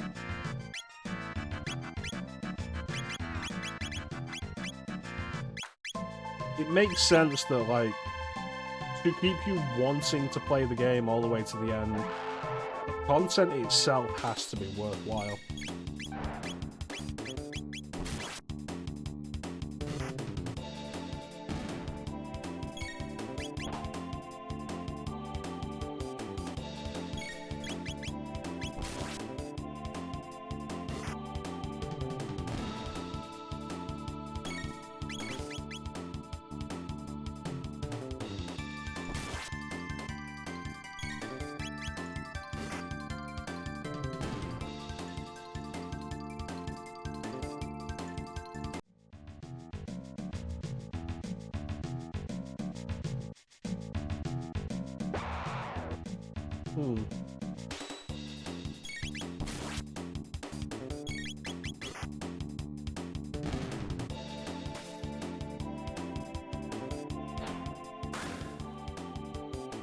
Dude, you're a frog, you can jump higher than that.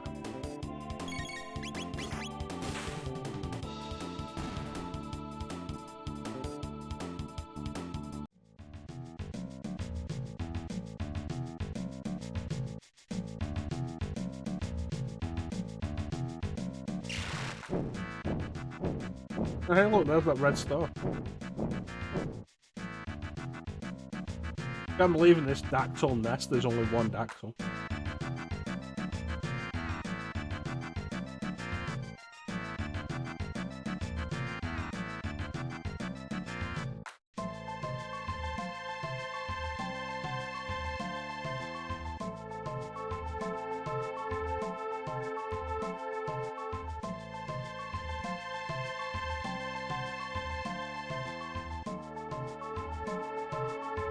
Yes.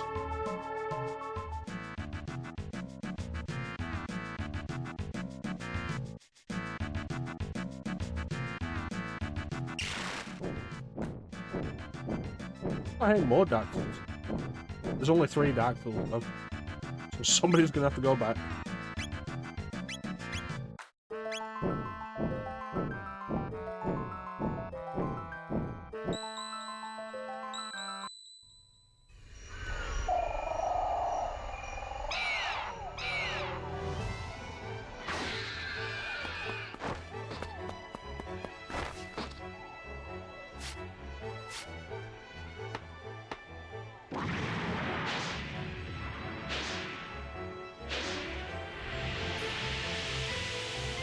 Man, these dactyls look so friendly.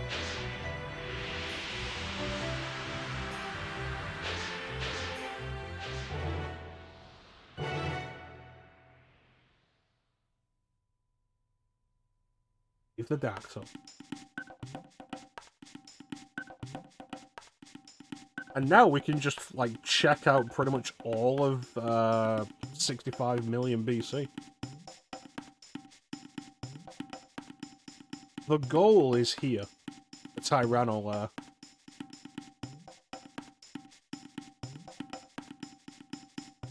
And this might be the only other thing on the map. This era. Not actually a whole lot going on 65 million BC.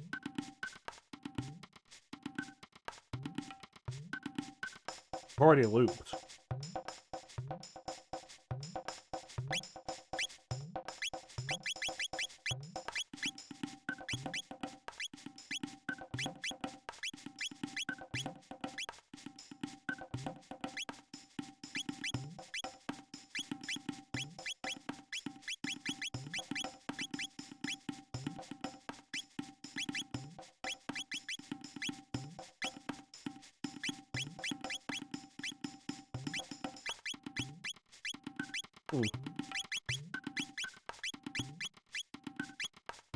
Alright, and let's go save the day.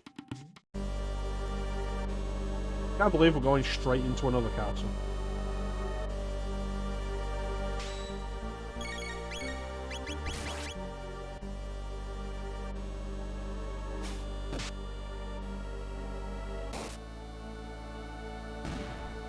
Goddamn cave apes throwing this queen-looking motherfucker at me.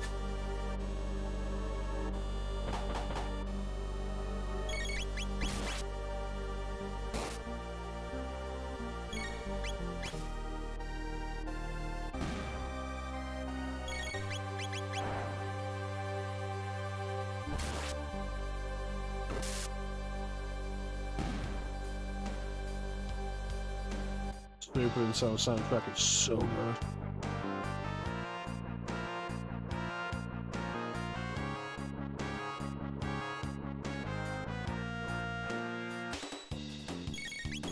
I was enjoying that.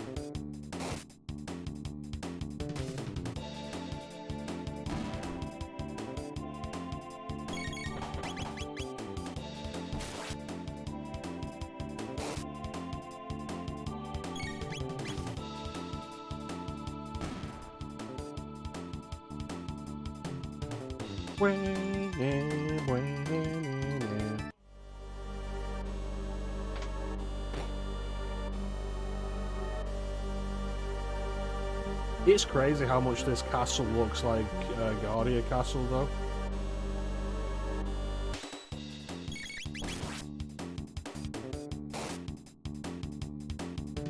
And you can say it's like, oh, they're just reusing tile sets, and like, yeah, they are. But the game doesn't really do that without reason. Because it's a well-designed game.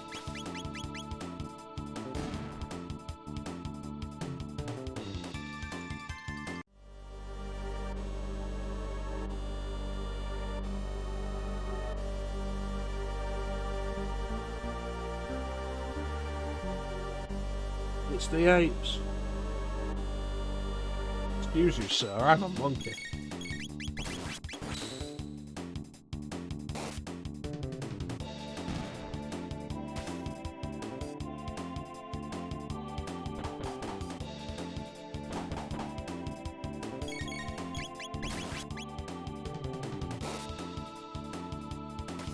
It doesn't make much sense for that, but we also know that the castle isn't going to survive 65 million years.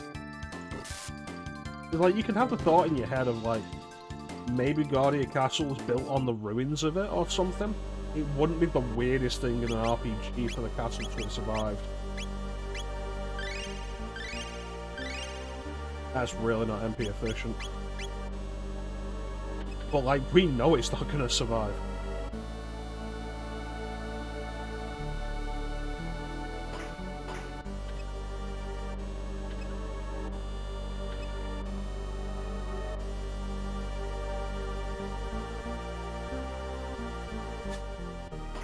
It is embarrassing for the reptiles that the prisoners can just climb in and out of the cells.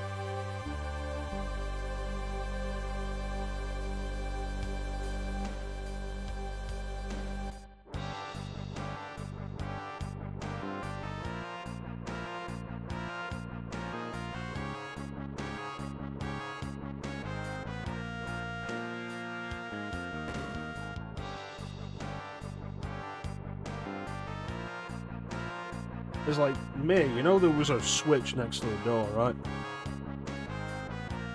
It's like, is this how the reptiles will take over humanity with their knowledge of switches? No, but apes are. It's my point. Like, there's a switch right here.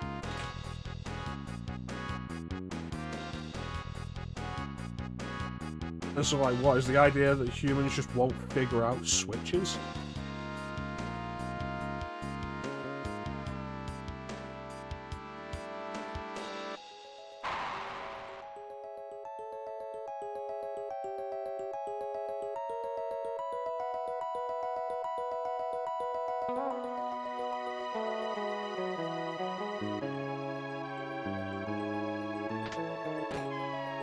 Later, fuckers.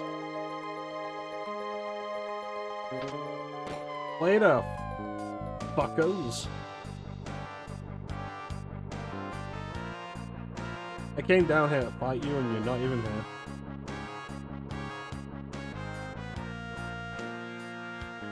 Yeah. Did humanity last all that time, or did they not?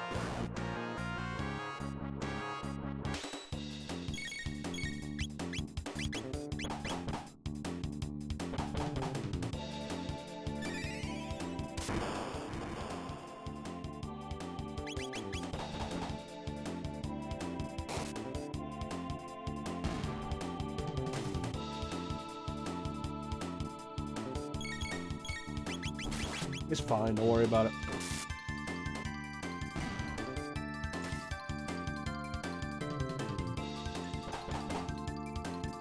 Just don't forget, like, we only come from the year 1000. So chances are, by the time we get to our time, the adventures of the Chrono and the gang has changed history enough that there are no traces of any of this left to suggest that humanity existed anywhere before this.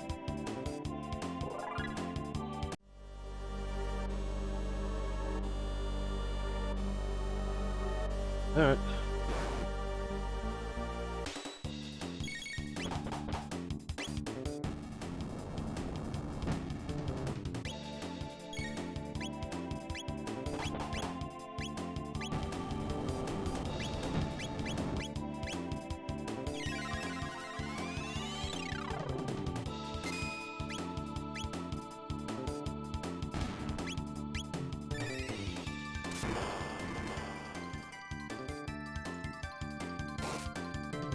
Plus, like, if you want an idea of how little, like, how seriously you should be taking this, that dinosaur clearly has breath. You want to talk about mammals? Let's talk about mammaries.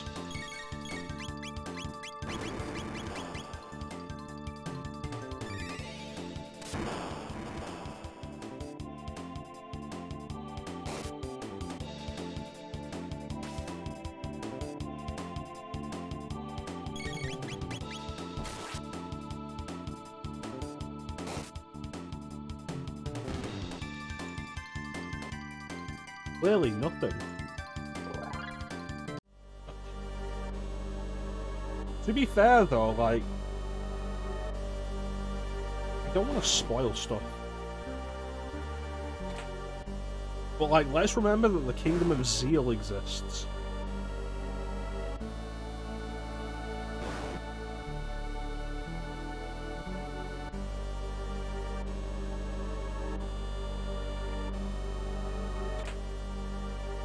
Triceratops.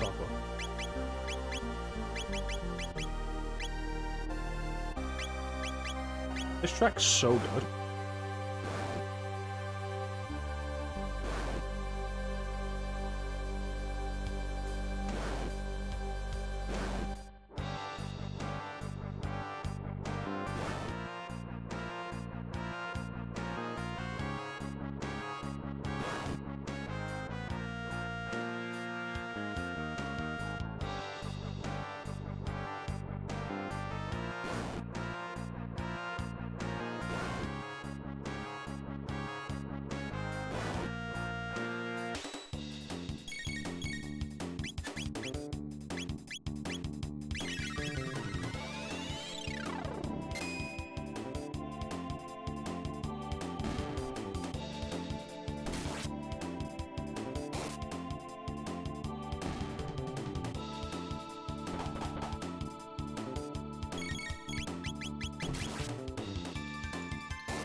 Alright, anyway, let's try and figure this out.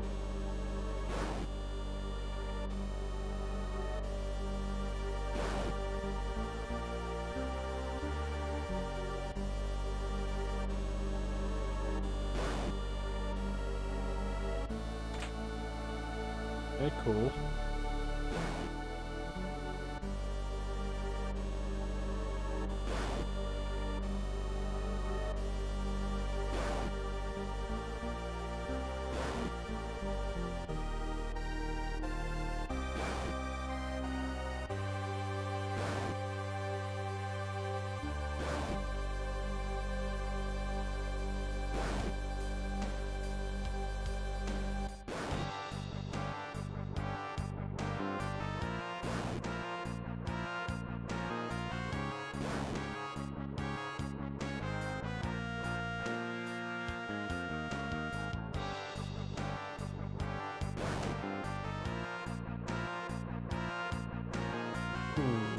there something to drop down on, maybe?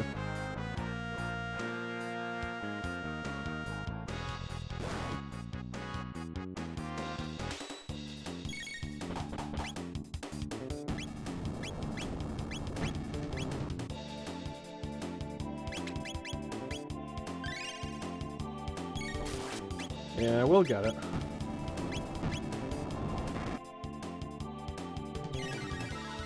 We'll get it.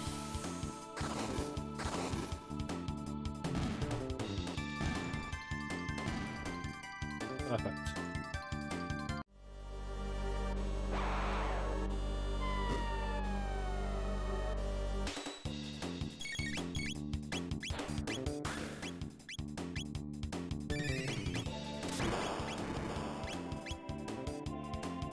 Shot.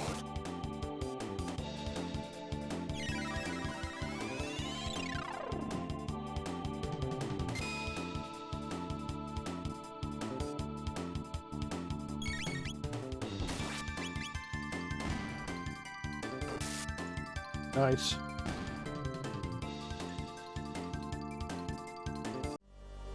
That's what's in here.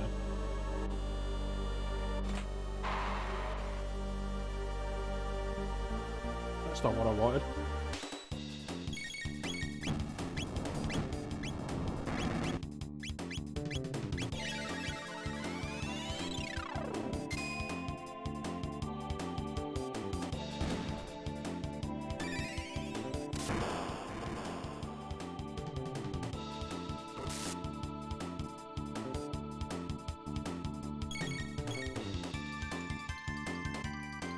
Kill him.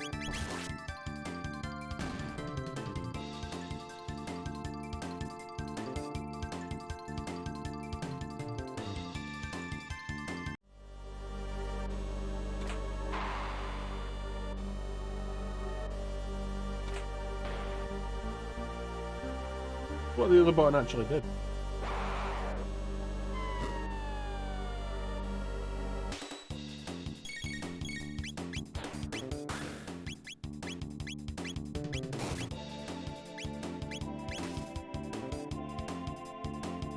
Oh, gotta attack it as well.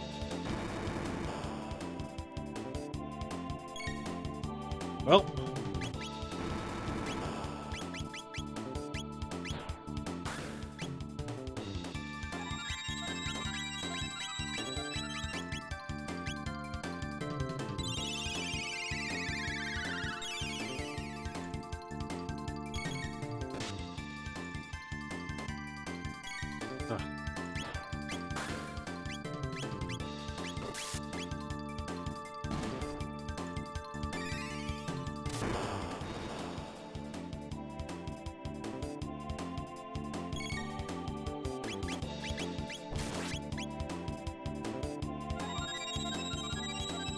Kill it quickly.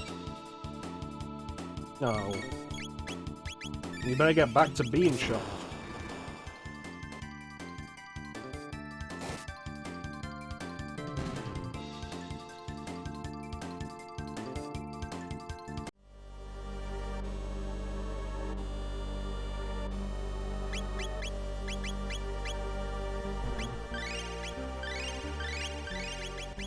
Anyway.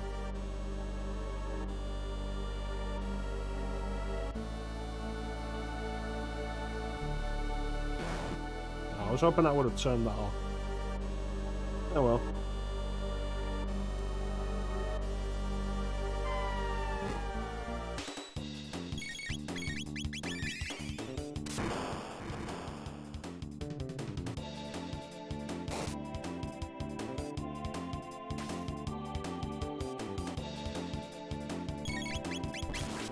I feel like Clemmy was doing more physical damage earlier.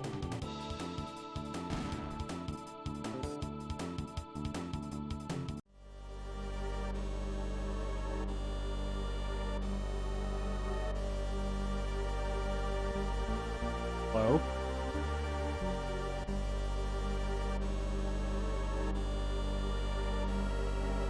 Thank you.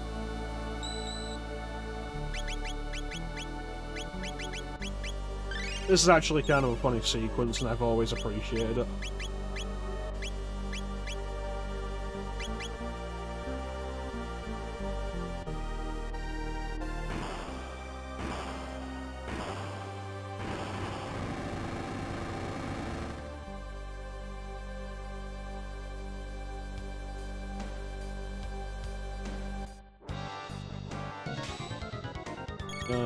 Wonderful.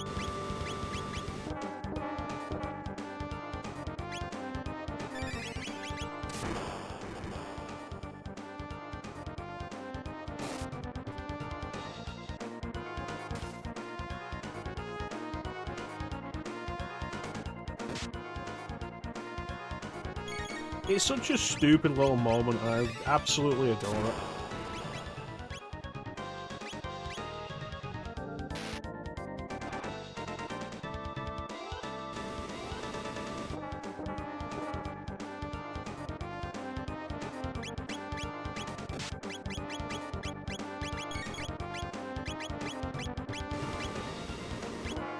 God damn it. Wasted all that MP for nothing.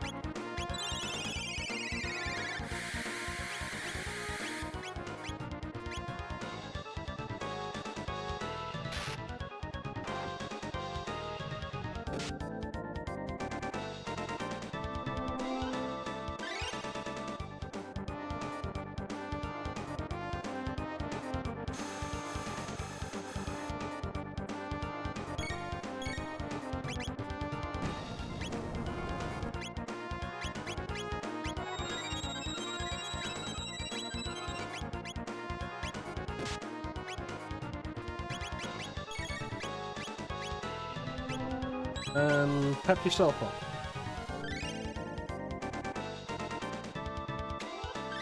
There you go.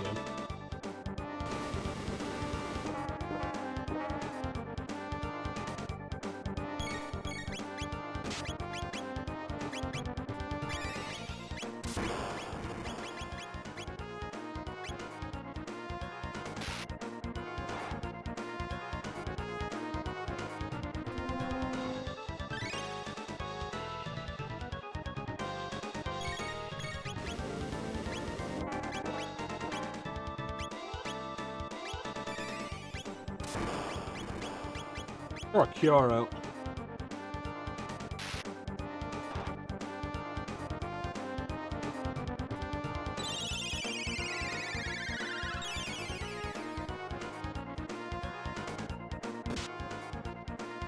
Well, that was just rude.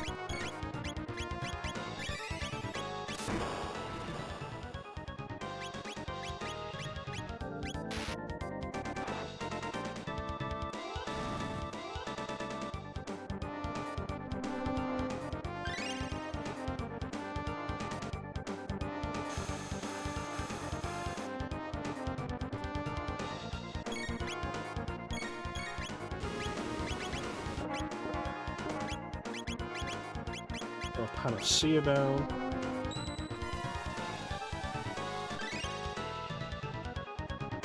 It should be good enough to keep us going with some more attacks.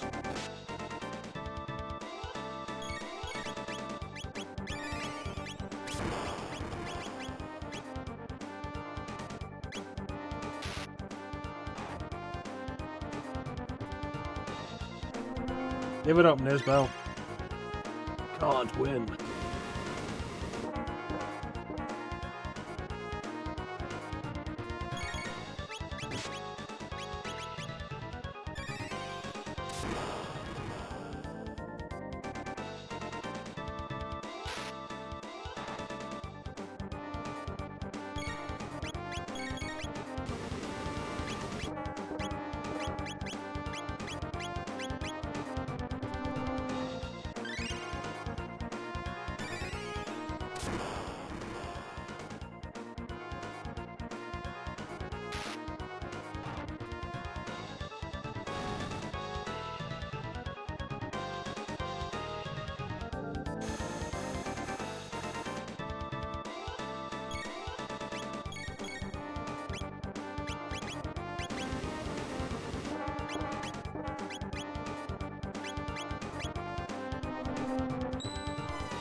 And then do a little bit more healing on the side.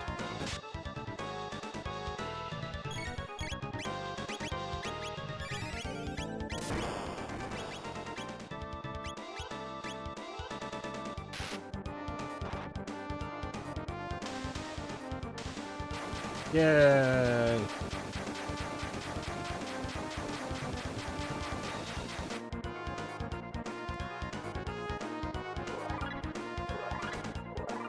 Everybody got a level up. Good work, everybody.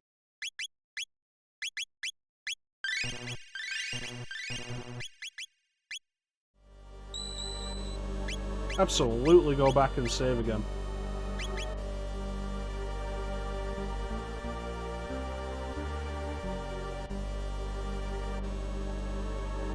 I just killed Nisbel. What are these two jokers gonna do?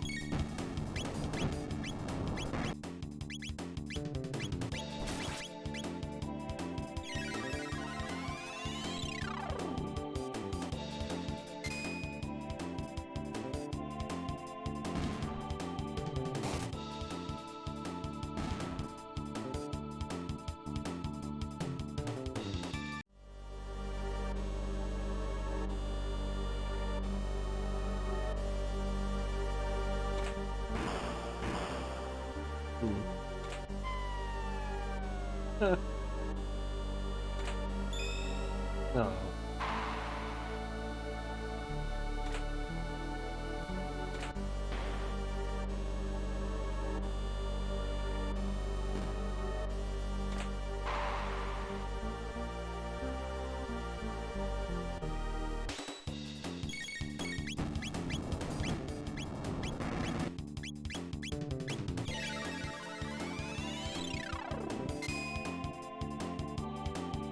Ugh.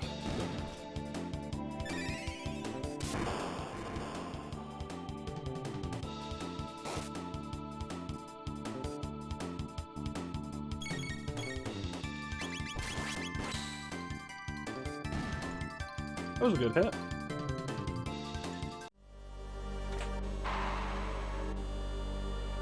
Yeah, we were hurt.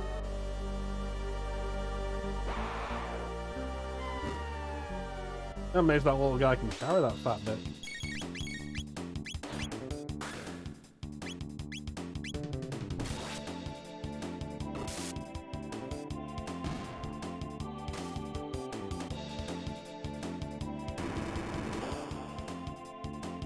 Rude.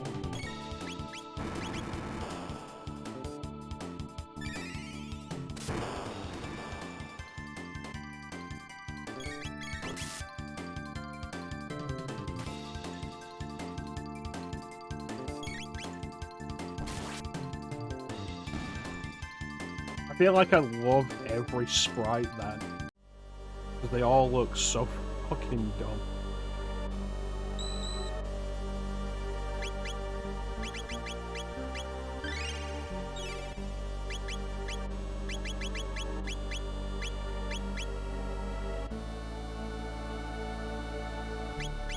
Alright, let's go.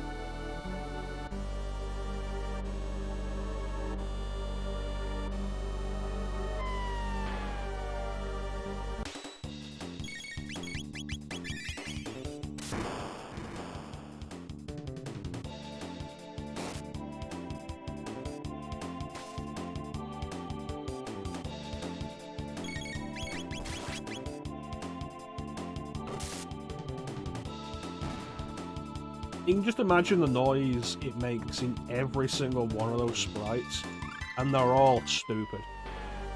I love them.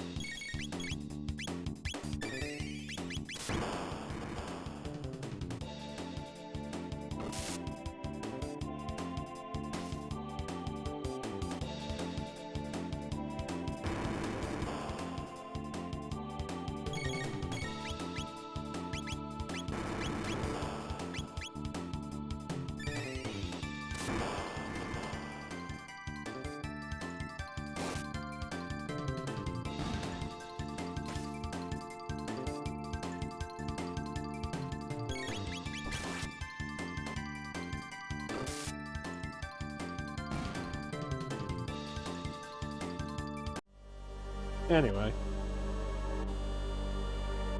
Zala.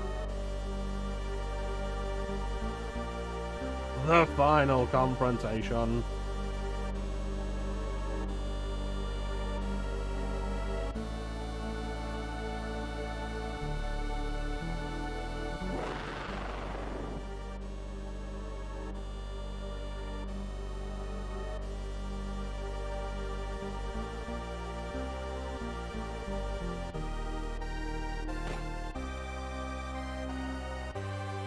What a coward.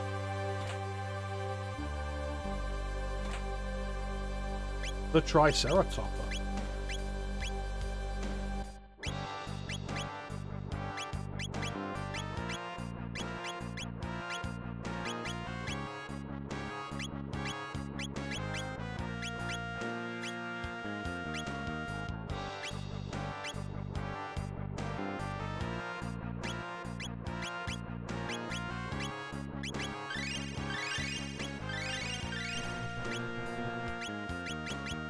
Alright, do this.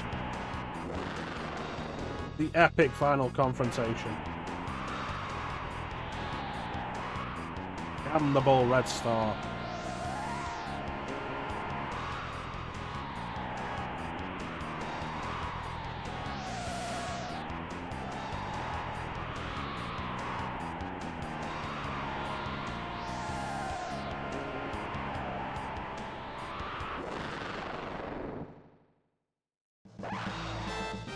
Here you go.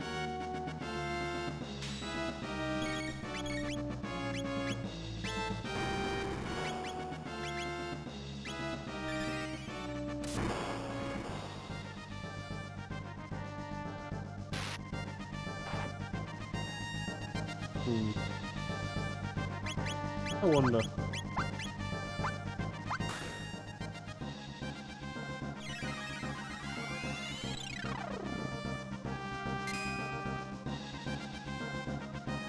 Yeah.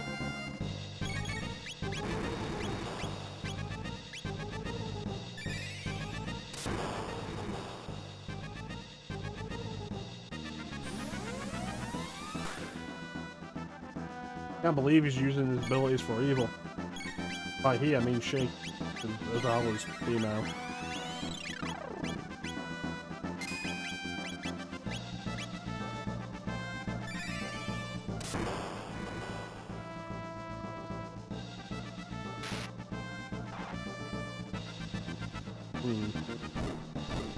Oh, that's not gonna get me far.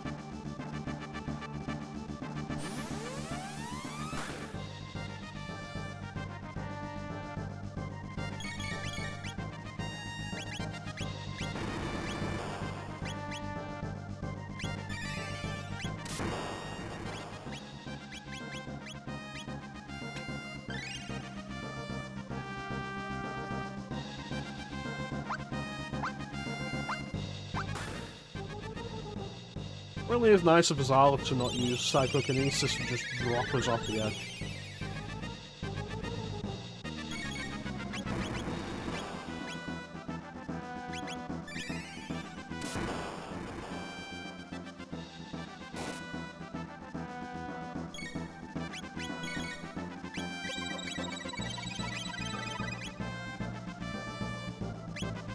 Oh, that's not good.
Comes.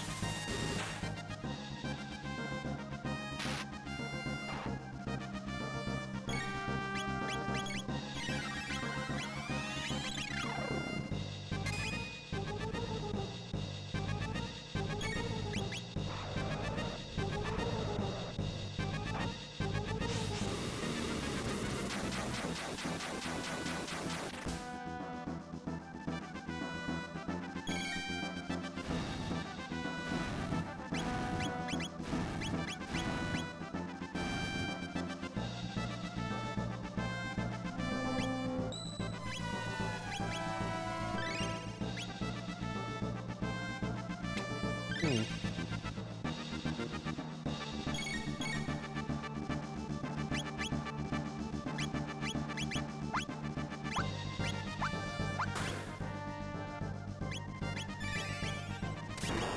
That's sap again.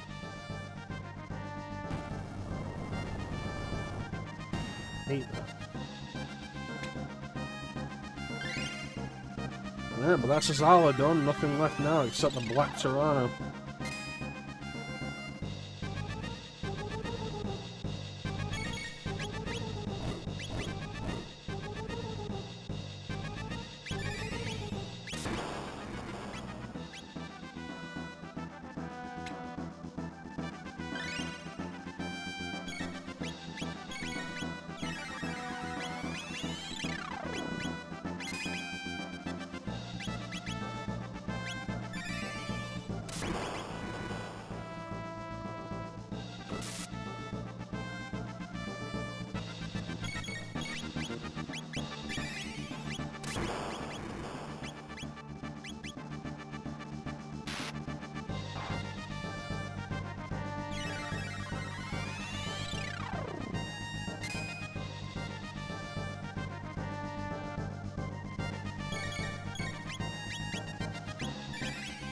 Right, here it goes.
I might have to use an ether in a minute.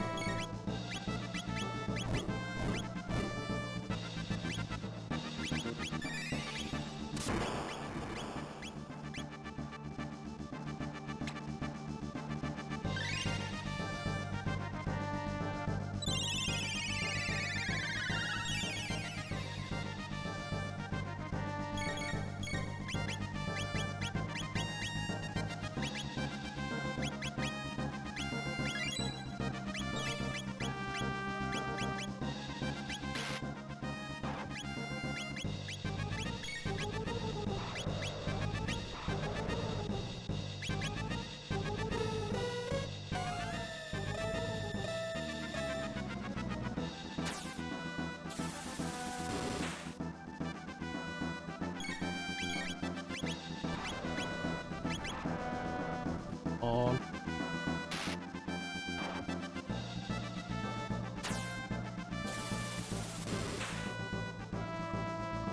Yes.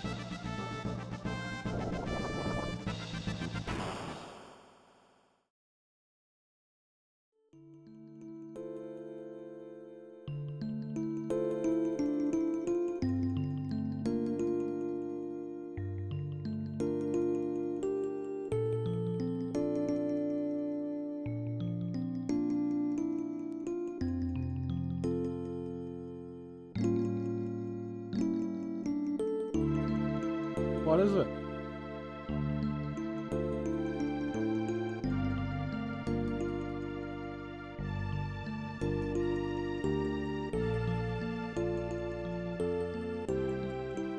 age of ice and snow that you couldn't possibly survive as cold-blooded creatures.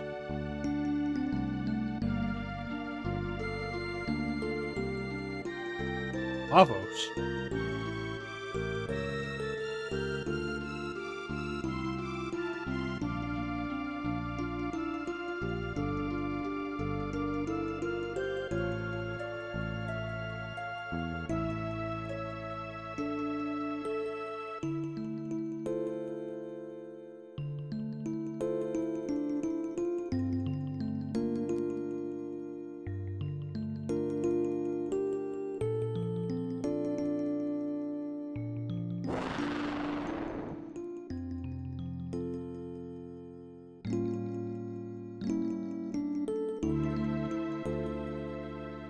Ma means fire, Vos means big. But if you have the words big fire, why aren't you calling it big fire?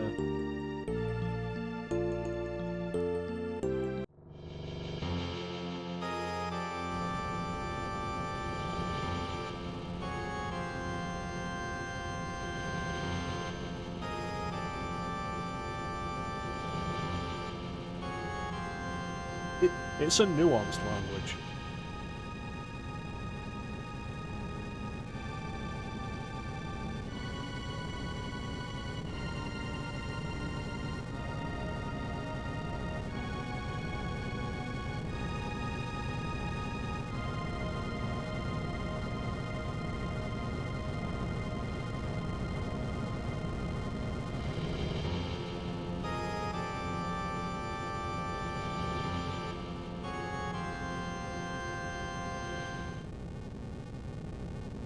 And then...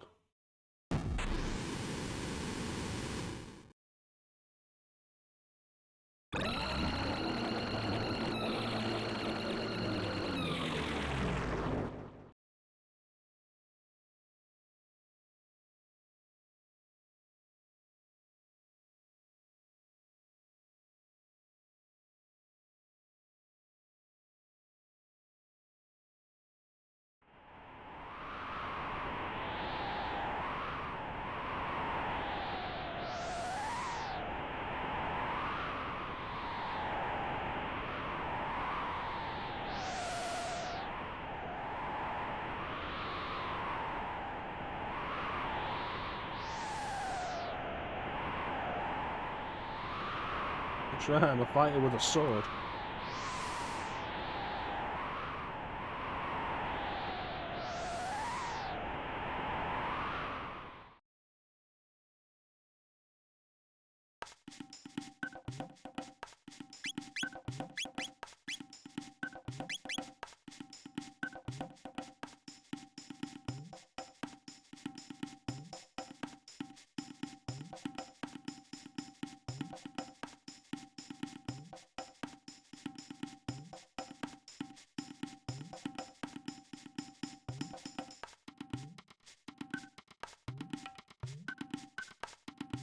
Oh, there's not really another choice. Let's go. Let's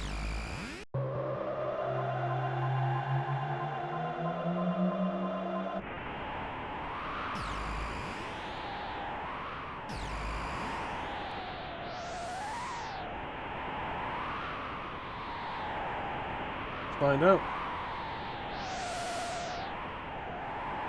12,000 BC.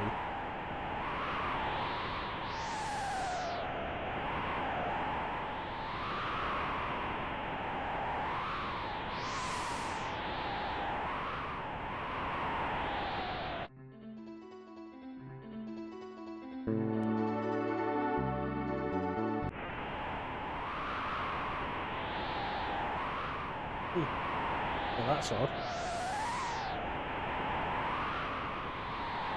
What about over here? That's even odder.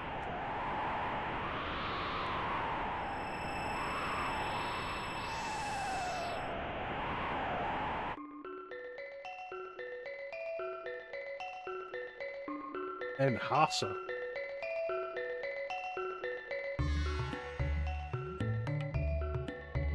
The Magical King Zeal. So here you get the proof that Humanity didn't just sit around in caves for 65 million years. The Kingdom of Zila rose at some point during that, and is more advanced than our modern times.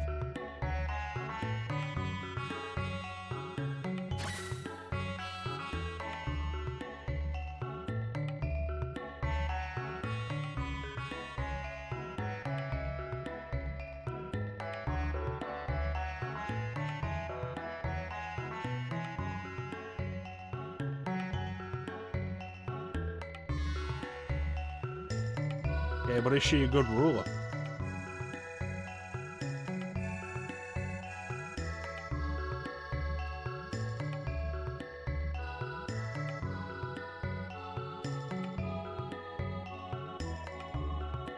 So if you pay attention, you can see these creatures are the same as what Massa and Mune transformed into for the boss fight.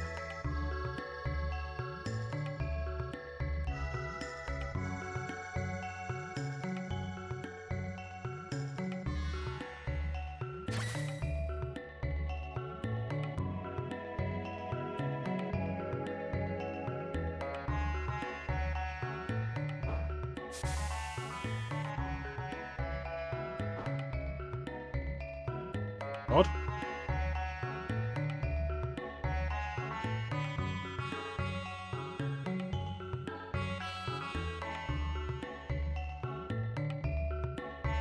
Weapons, you say?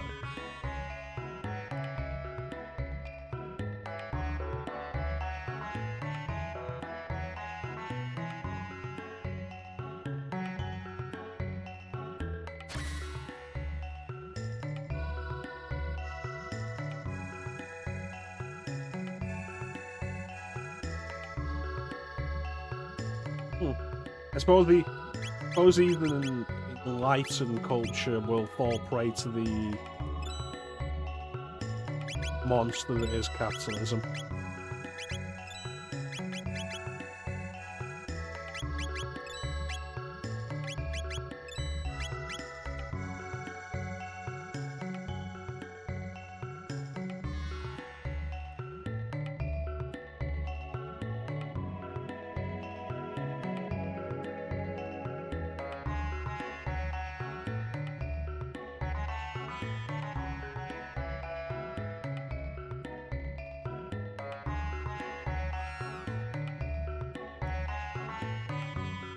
I mean, I think it's pretty obvious what it means. It says one of us is going to die.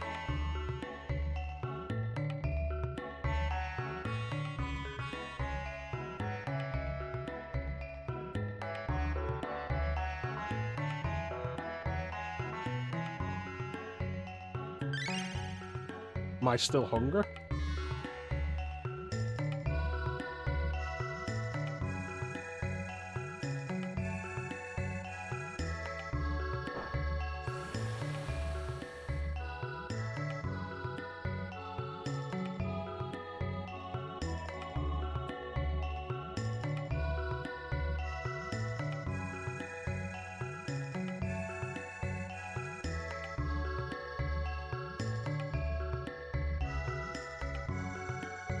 The Blackbird. The X-Men must be here.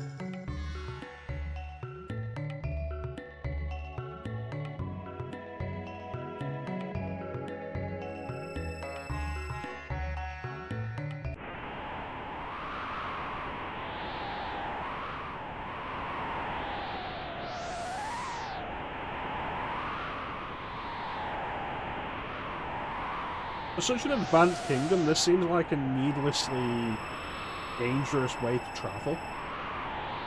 It's like, yeah, you want to get between continents? You have to teleport back down to the Earth, walk in the frozen wasteland, and make it to another sky bridge.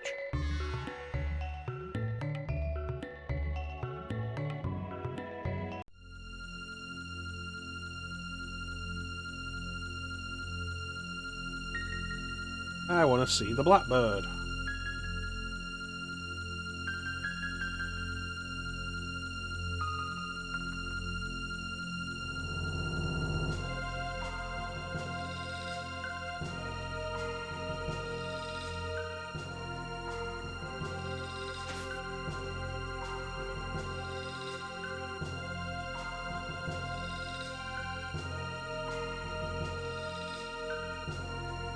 Okay.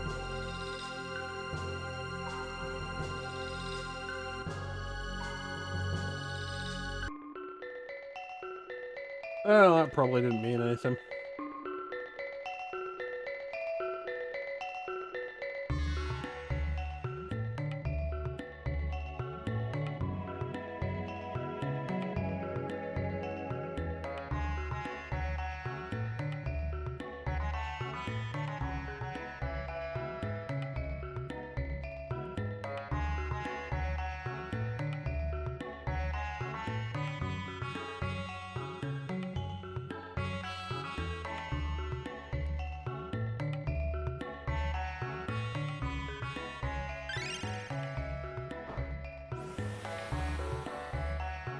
Like opening books in the Addams Family Library.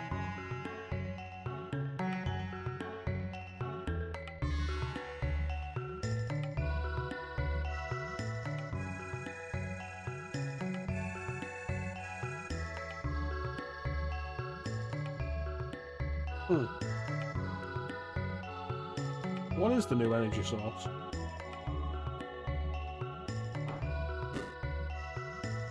Oh dude, your thing's on fire.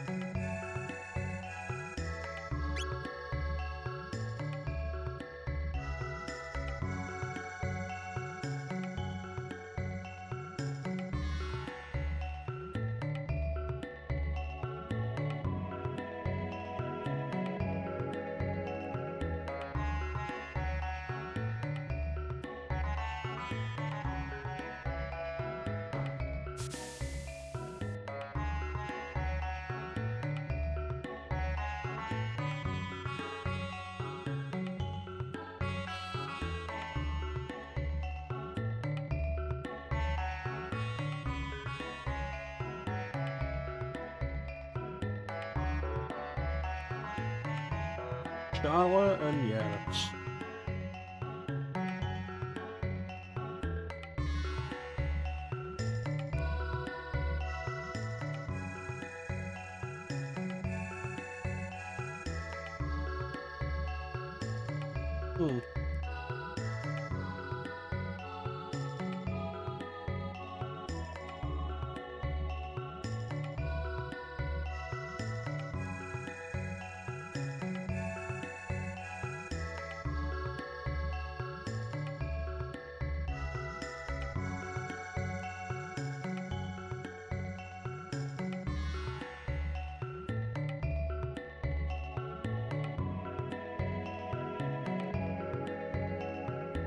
I suppose it is.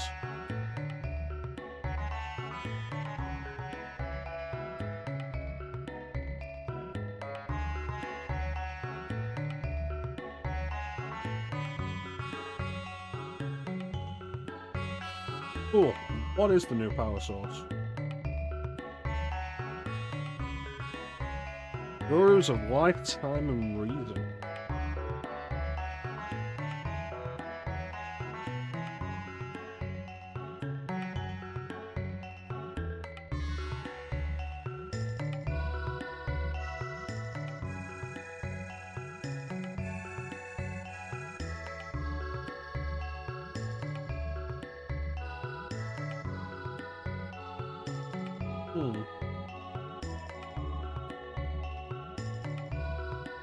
Glorious.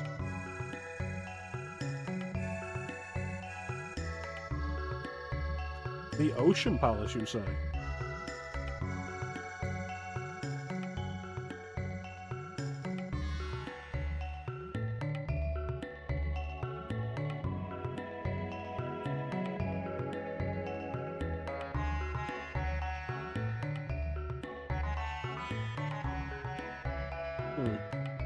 Normally dwell within the sky, the Earth is more of a prison for those without magic, and they seek to make their new paradise beneath the waves. Odd idea.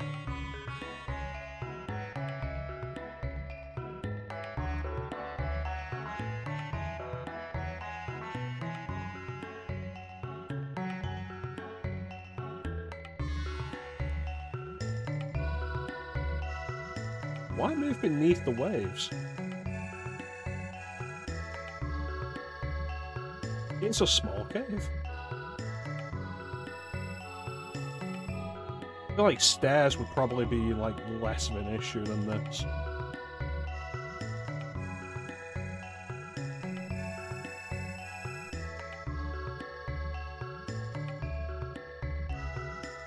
Zeal Palace. Hello.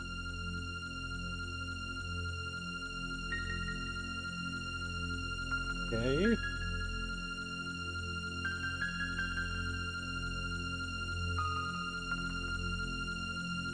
Okay, so that explains why they're building the Ocean Palace underneath the sea.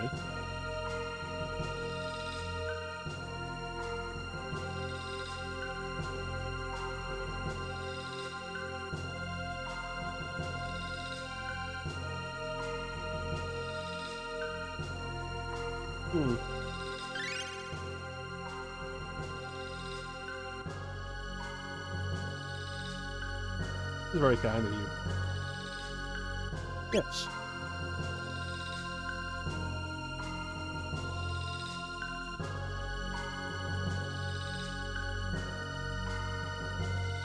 Grow it in secret. Or, like, give it to me. I'll grow it.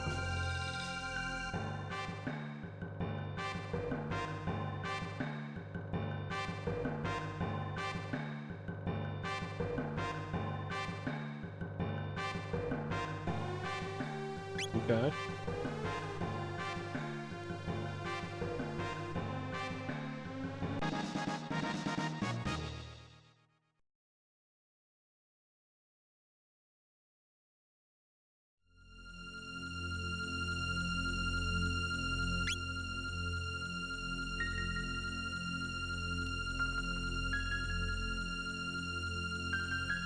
If that's a useful thing for someone else.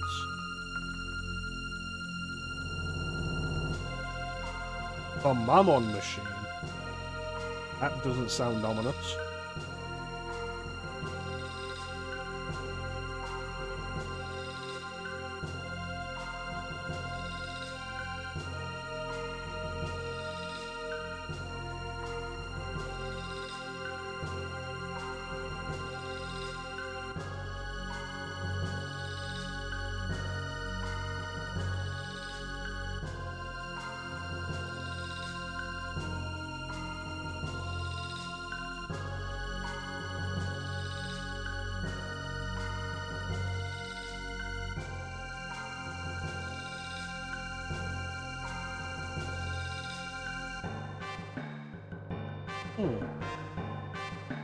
Could we be about to discover the origin of the mysterious pendant that caused all this in the first place?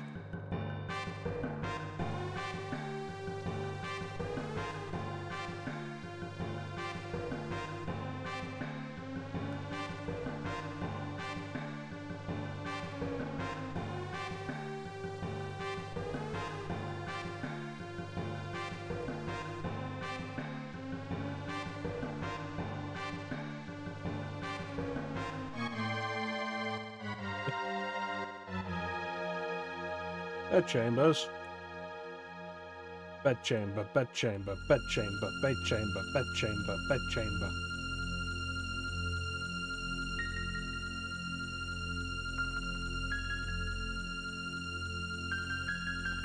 Limestone, perhaps?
If we're late, I fear I'll be run through with a spear.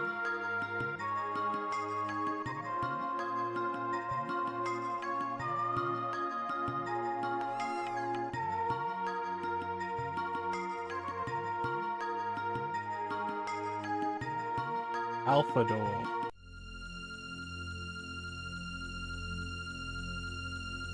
Alpha door.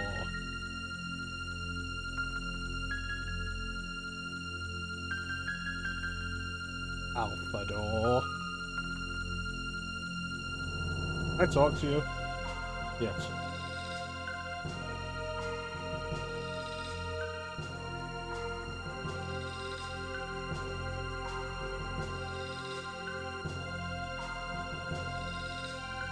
That is ominous.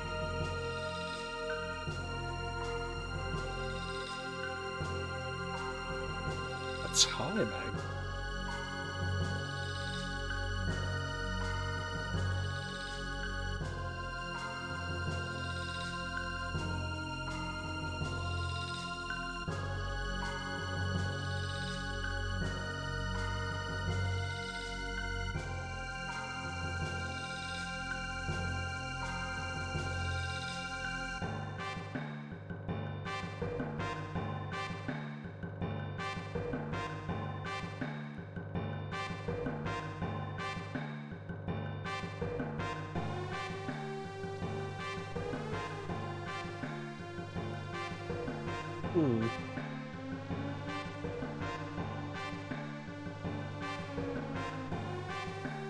And I haven't spoken to you yet.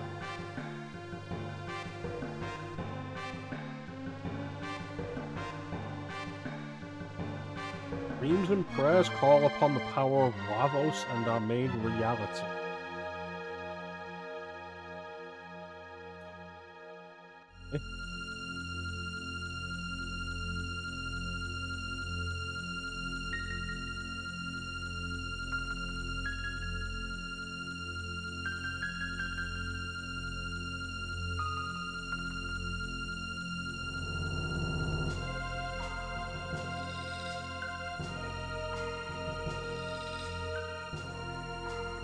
And there it is, Lavos is the energy source.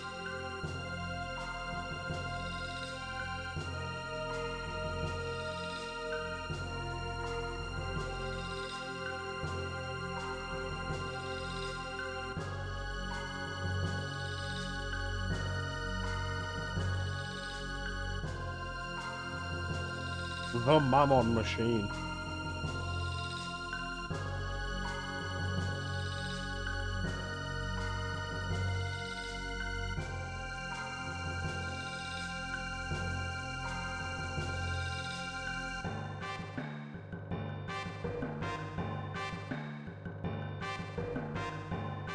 The Guru of Life, Melchior.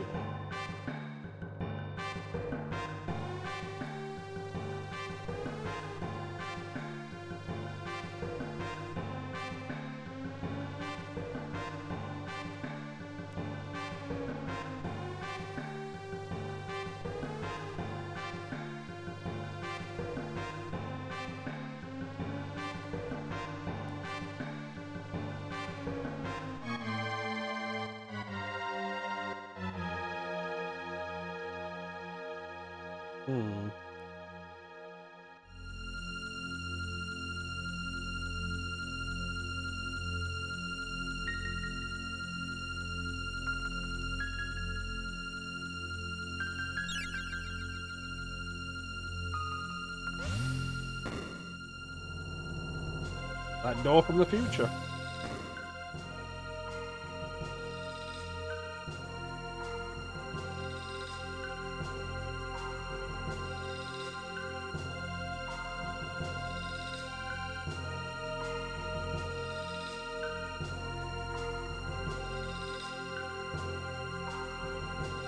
I wonder.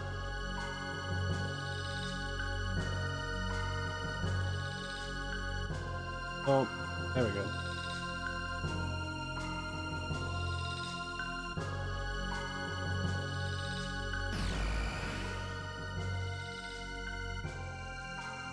Don't worry, Clemmy, I'm just possibly cursing your pendant.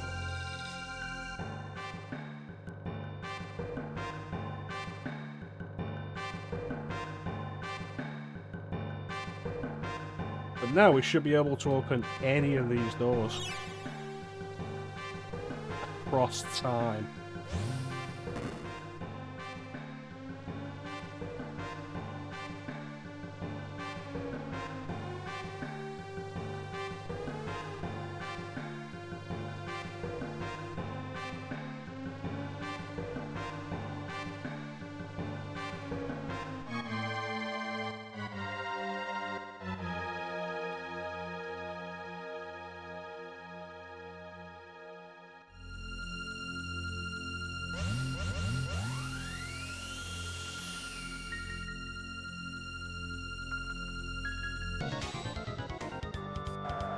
Oh dear.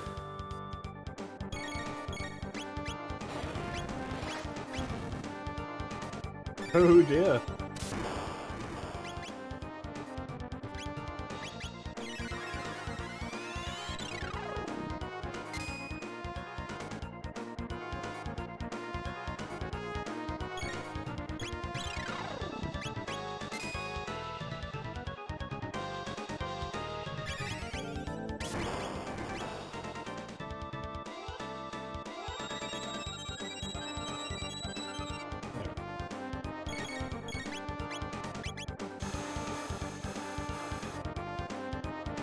God damn it.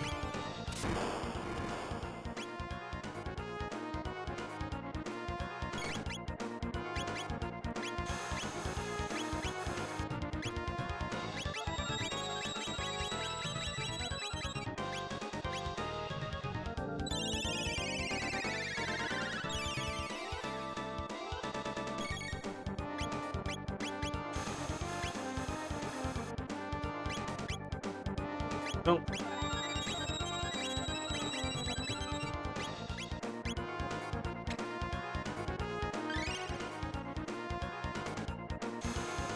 I need to get lightning off this guy.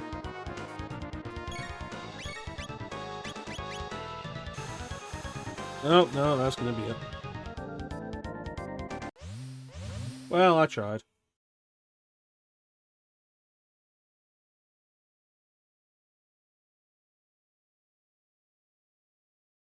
Lady, I literally just walked into the room.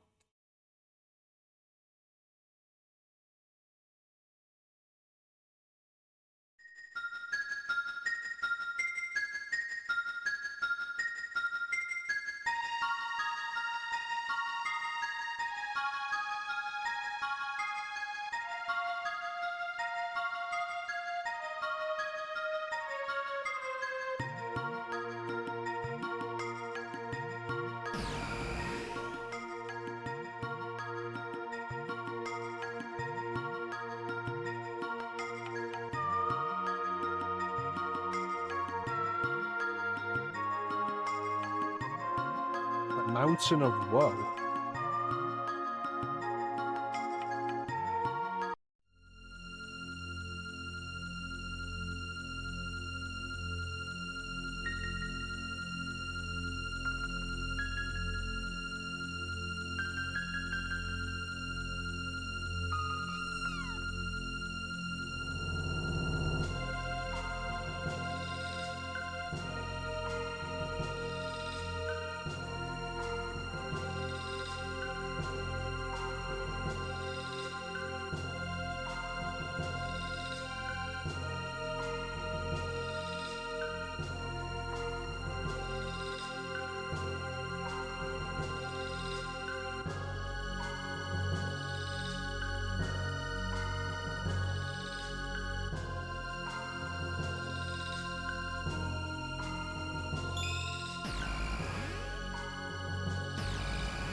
The magic to seal the time portal shut.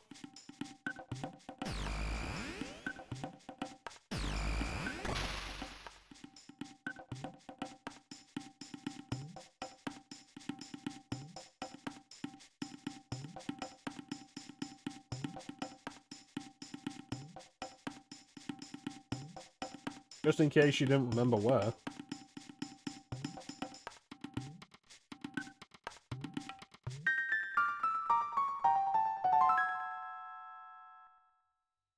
I don't think I was ever there specifically.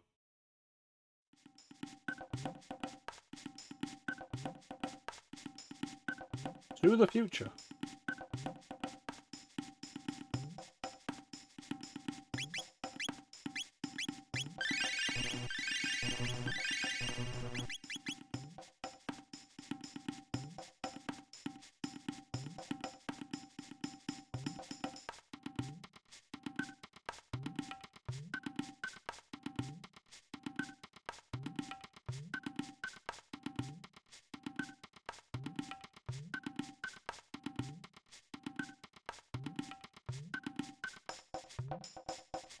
The Ice Age has already begun.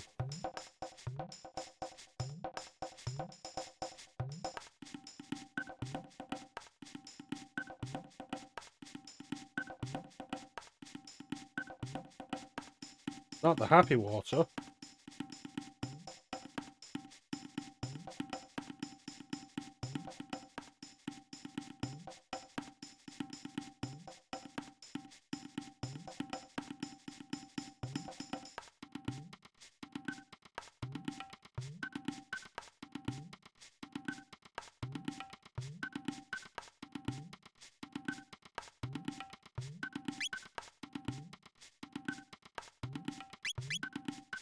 Yeah, let's say Fang and Feather. No, I've got plenty of those. What about Petal and Petal? Oh, okay. No, I suppose not. What Laruba village?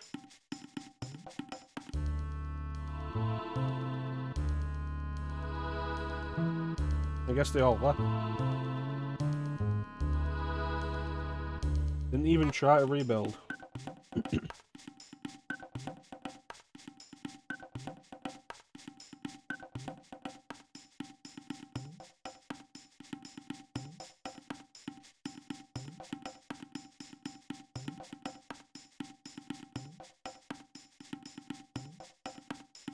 Right, here we go.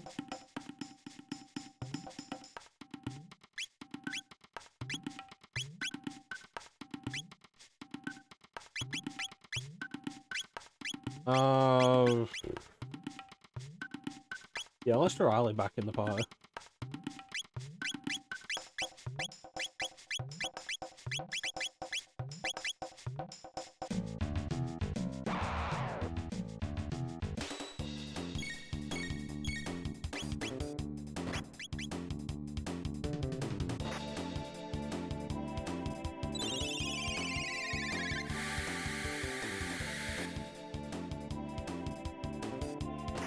I can't believe I didn't kill them all.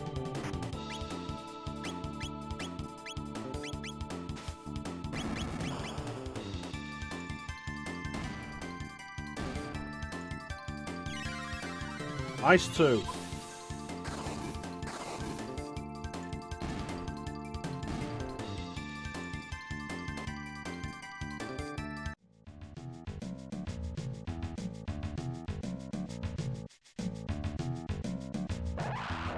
Dinosaurs.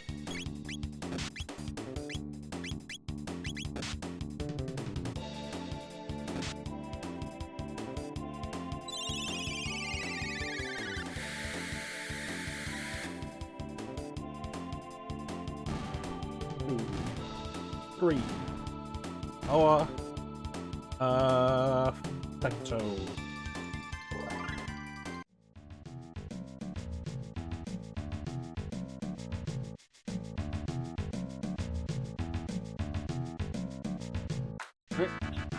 So the gate opens before we hit the ground.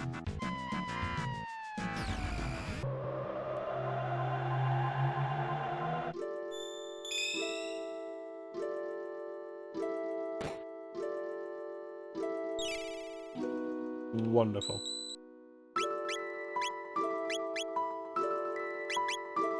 Hey, do you know anything about the Mountain of Woe?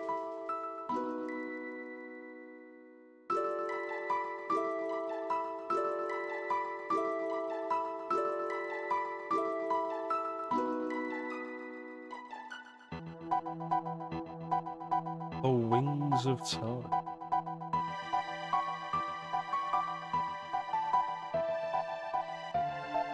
Alright, real quick, let's show off what happens if you take Ayla and Robo to meet Specchio.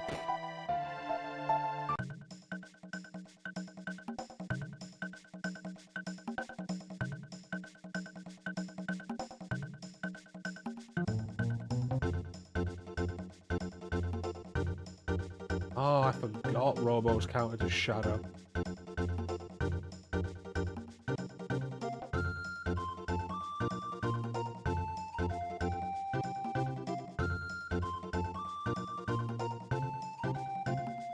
No, I'm good.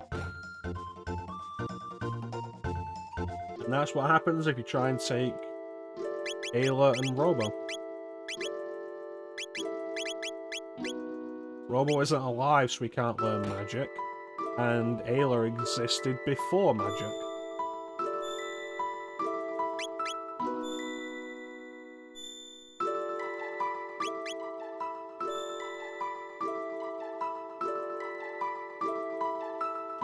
For the Protodome.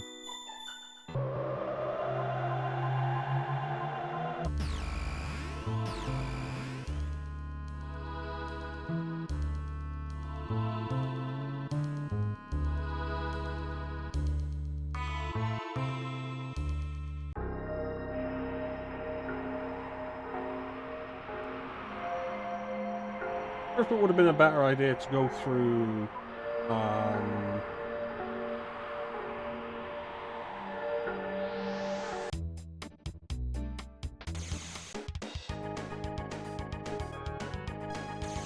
1000 AD.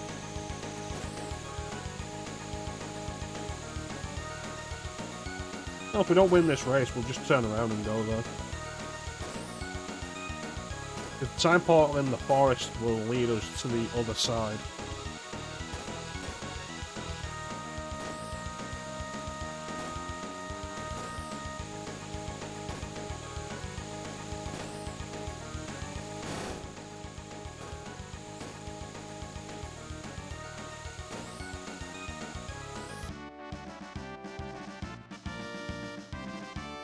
Yeah, but we made it.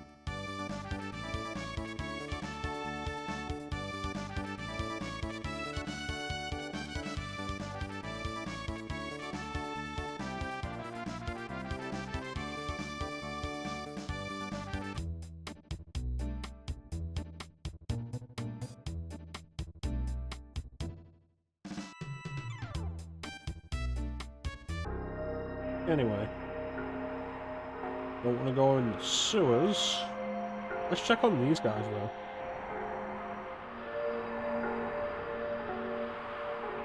I left the seed with them.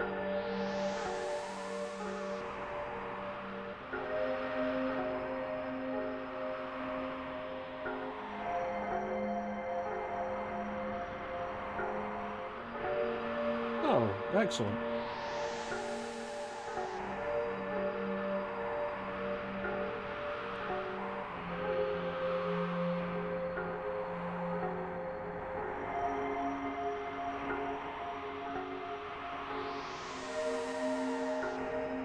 Old man.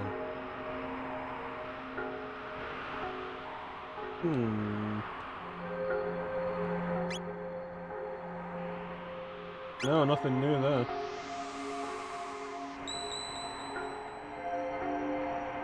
Where did you say it was?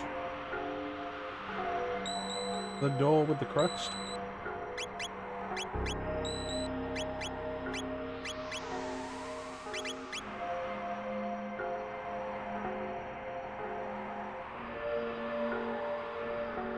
Is it around here or is it below? Oh, it's gonna be below. Alright.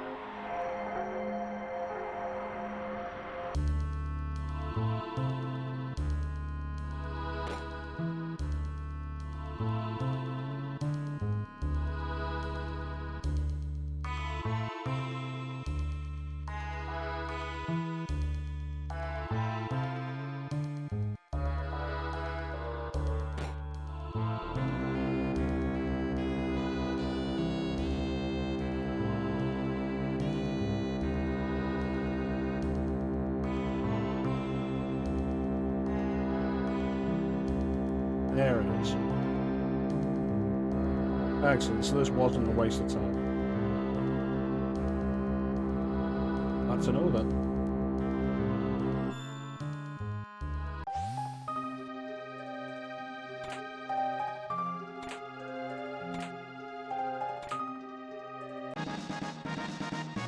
It seems like it was probably worth it.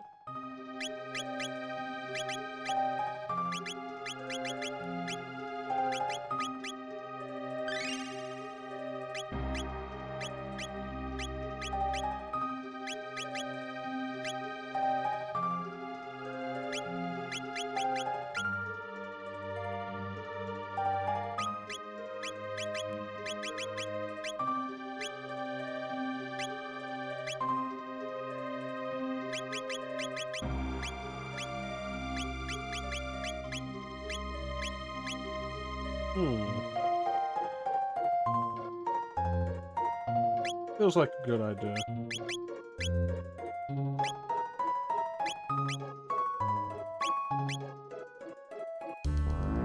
Alright, let's get out of there. These guys aren't going to be worth fighting.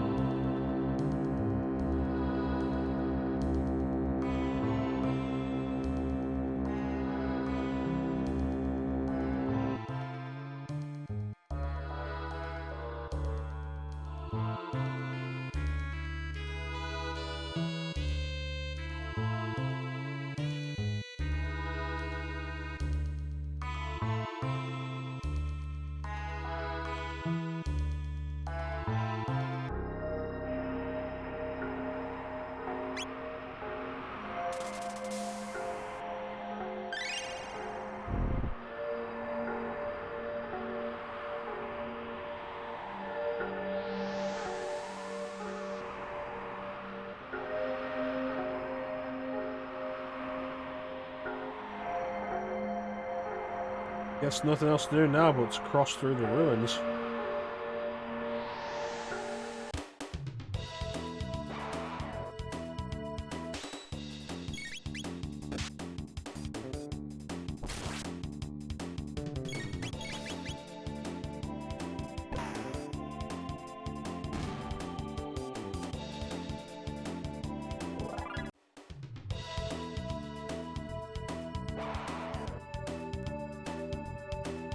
Do you mind?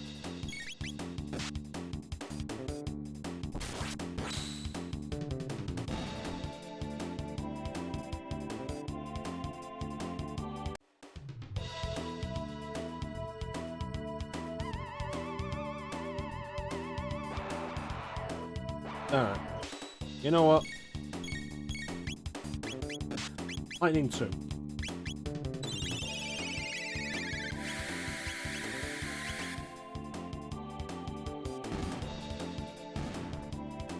That's right.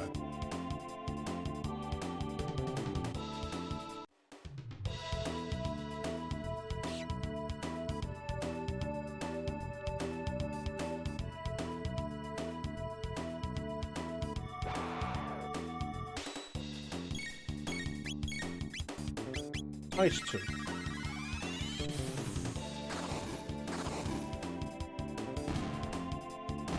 Perfect.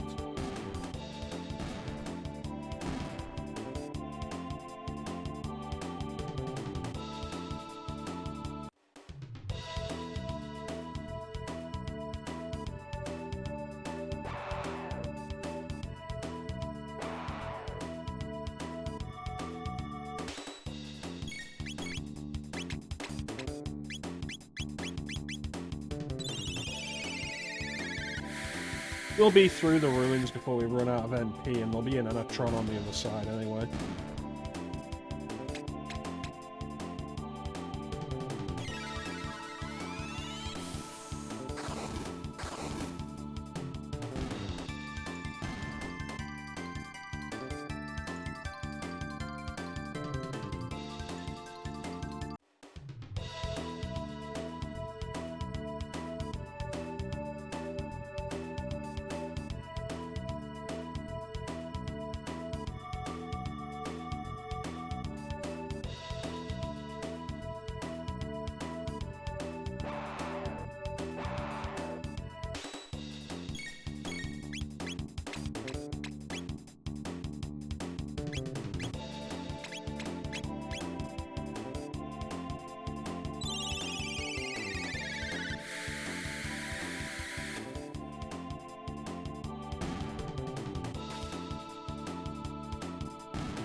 Fire!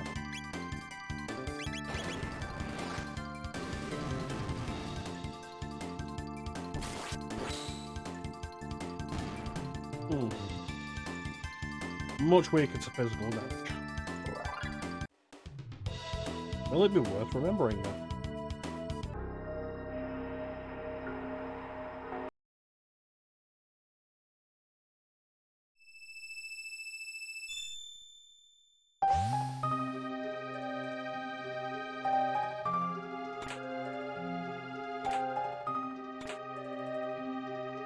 Workman's wallet.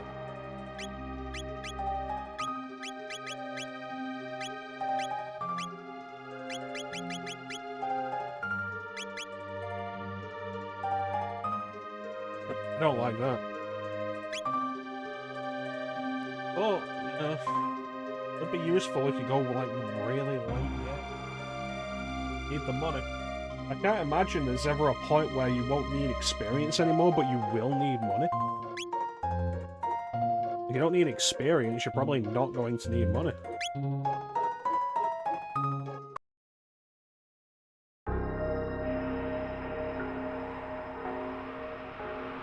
Random.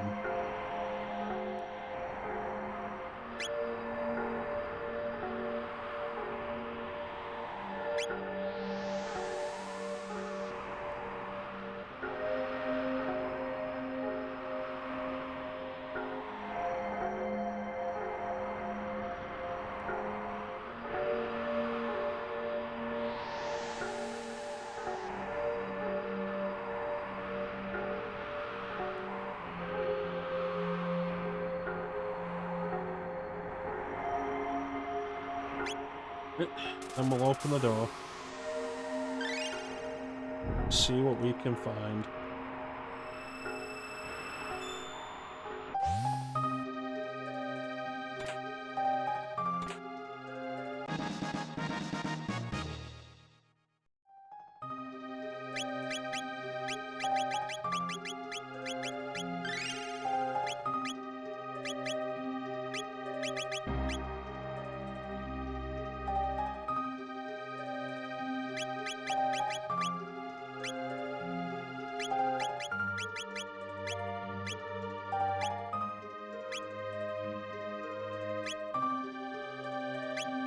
Well, not progress, but definitely worth it.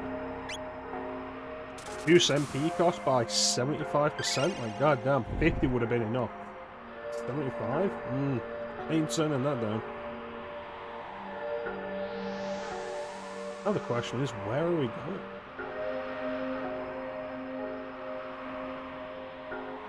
South.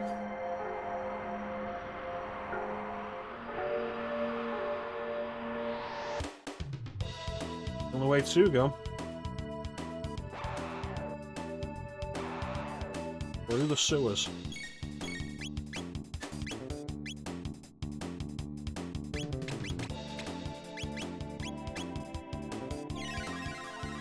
Two MP for a full target attack.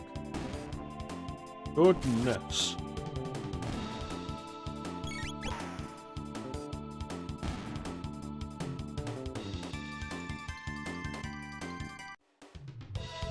Since we generally use Climic for healing anyway,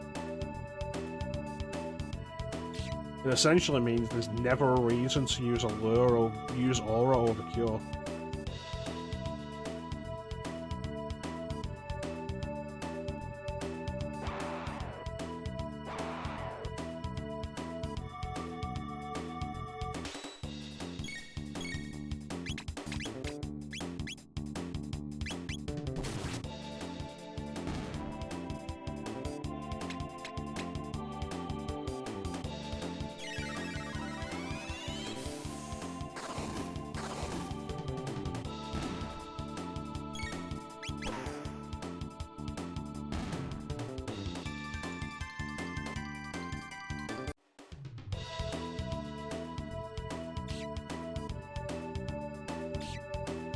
Fucking rats.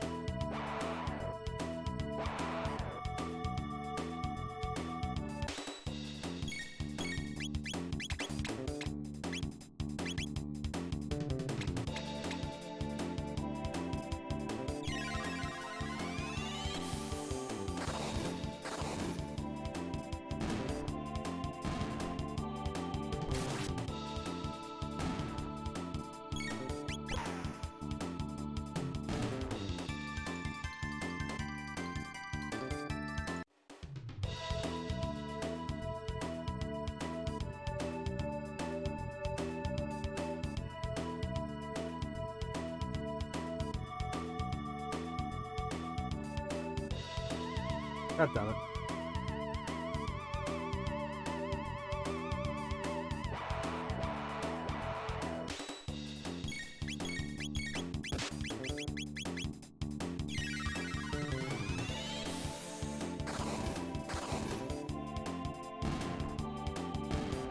The only other place is absolutely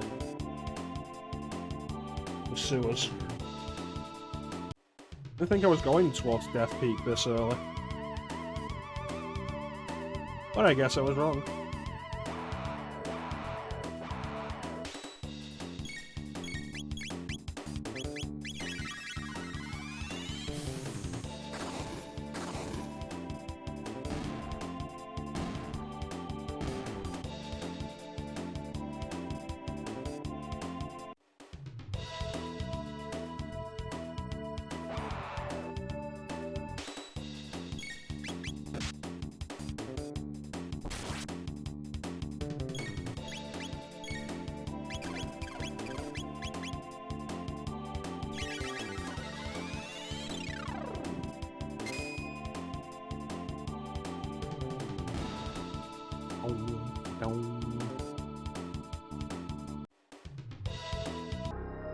Alright. Into the Enatron again.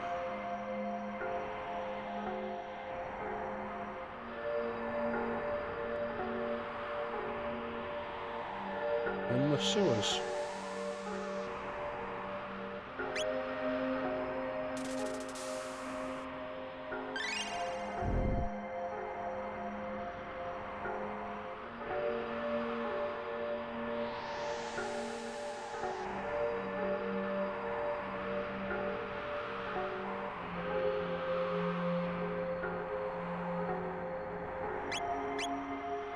I think what we're going to do is we're going to get through the sewers and we'll call it.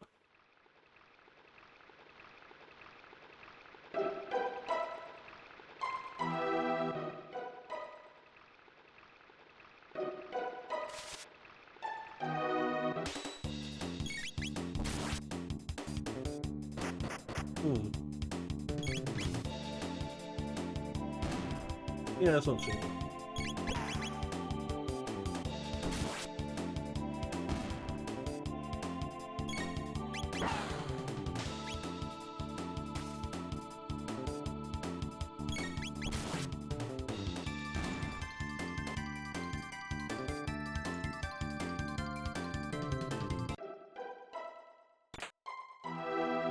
Okay.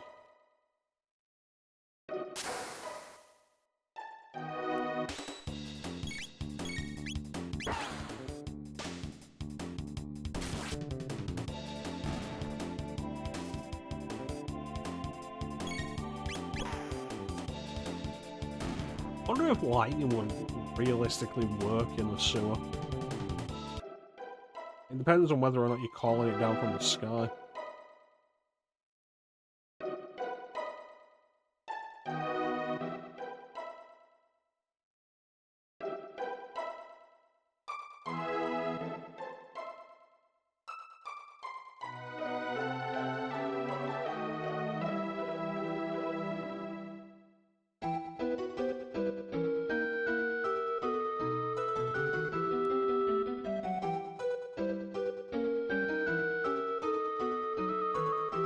I mean, on the spooky side, we've literally just been through, like, ruins with ghosts.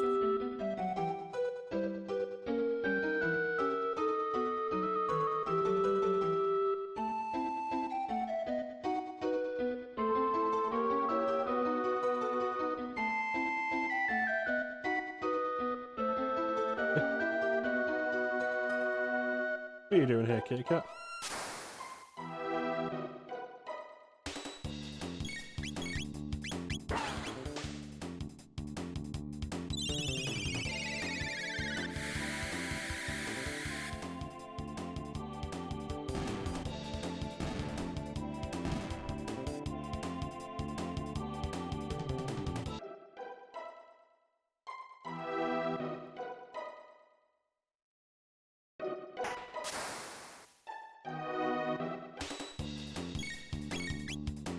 I mean, really, this is just easy experience.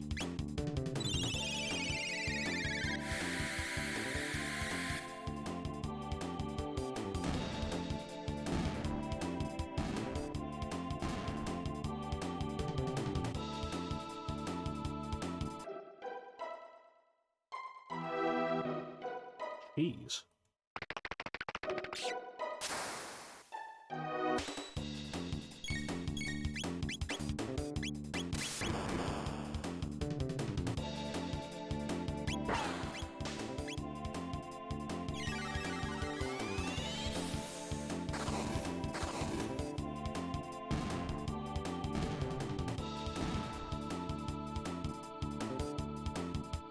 Very good.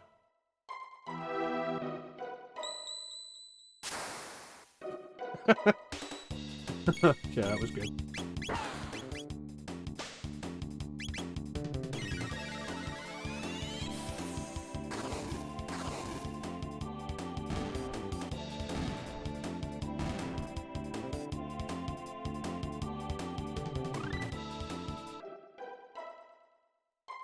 They took the save point away from me as well. Oh, man.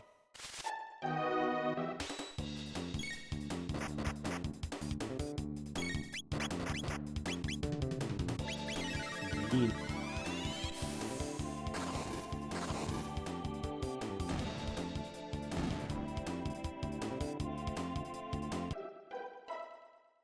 Oh, yeah, I'm glad that I got the, old ear pin. Golden stud. What I said was technically correct.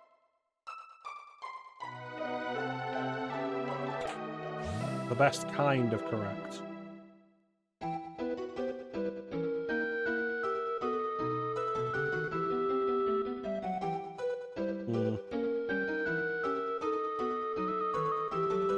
There's really no switch over here for me to ease this bridge. Oh no, never mind. I would have gone all the way back for nothing.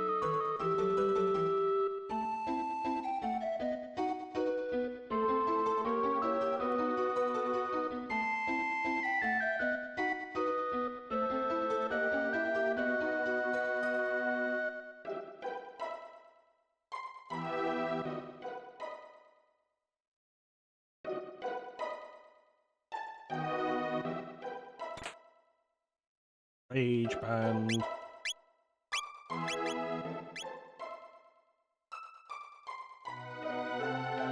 That's good. Let's throw that on Frog.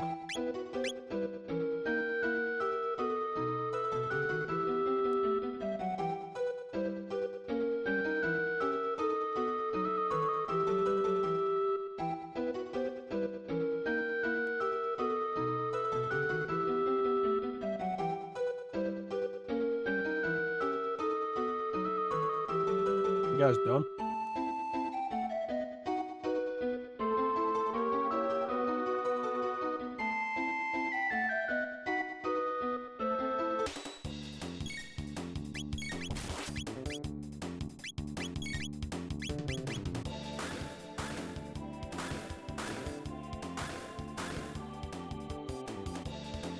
Oh, that was nasty.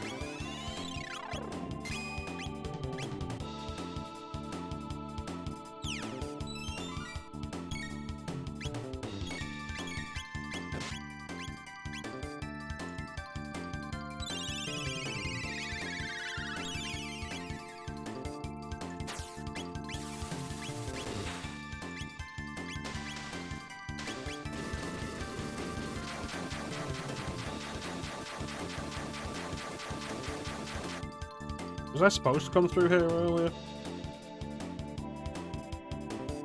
Because I never do. I always wait until this point in the game to come through here. So I'm actually supposed to go through here on my first run through the future.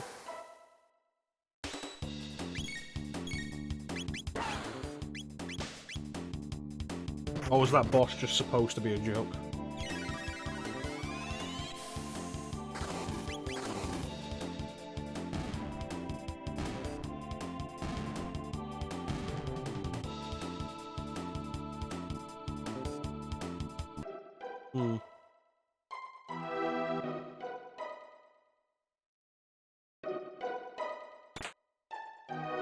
Underblade.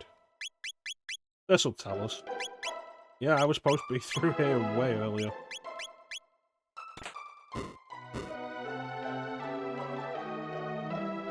There we go.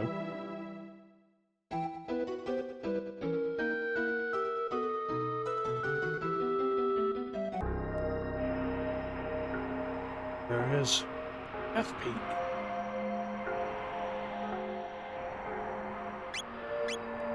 There's Dome.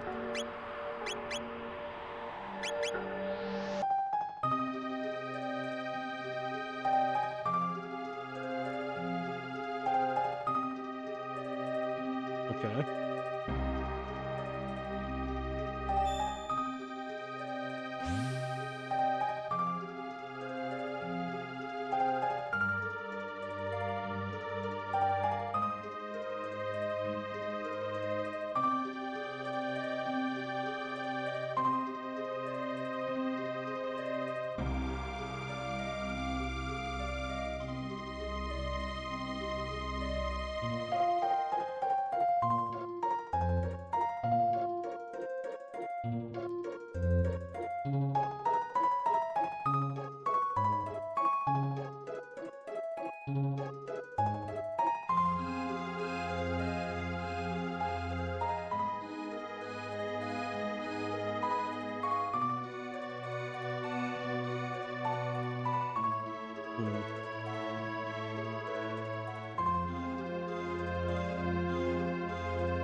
The Wings of Time.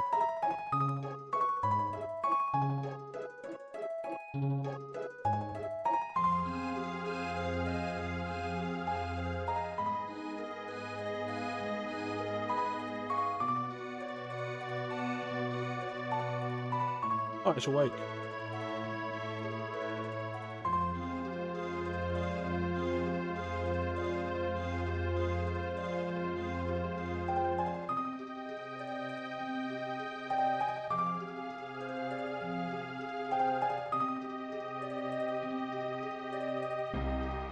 How to transcend time.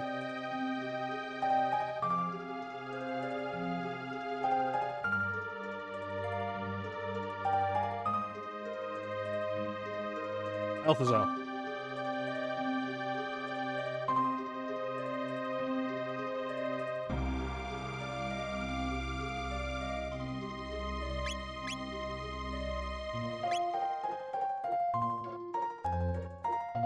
What are we gonna call the epoch?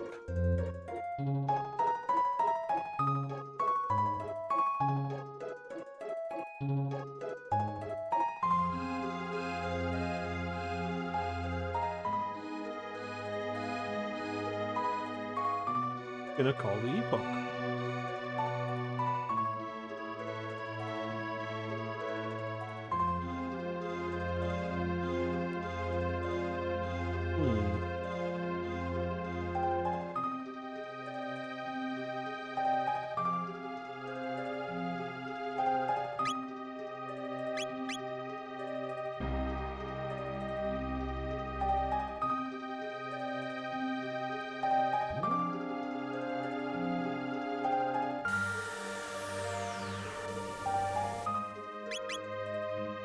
What is it, Balthazar?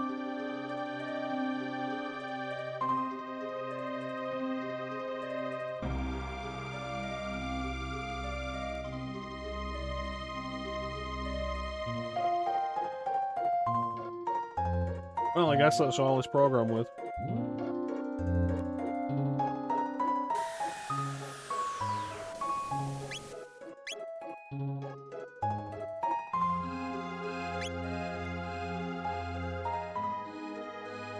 Kinda curious how the only places we can visit are places we've already been to. It's like, yeah, everywhere that matters in the fight for Lavos, you've already been there.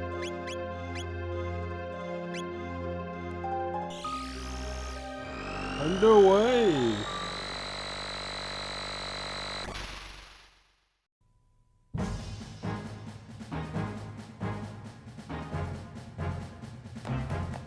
I think the single biggest weakness of these anime cutscenes, though, is that they won't show anyone other than Chrono, and whoever is guaranteed to be with him, because they can't predict who you'll have with you otherwise.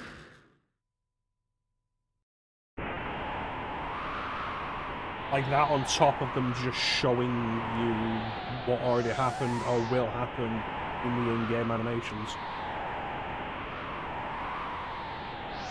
The bread is capable of this.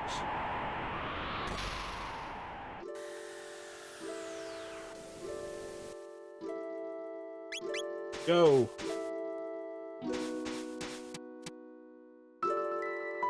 Hey, I brought some bread.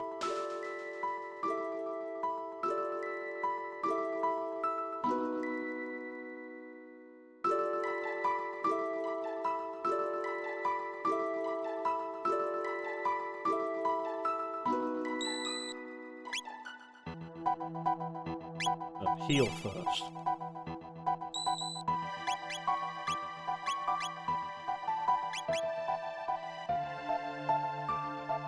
And board the bread.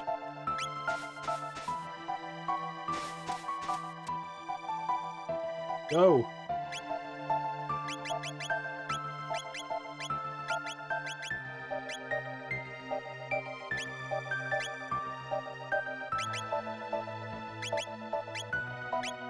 To antiquity and beyond. Unfortunately, the bread can't actually move about on its own.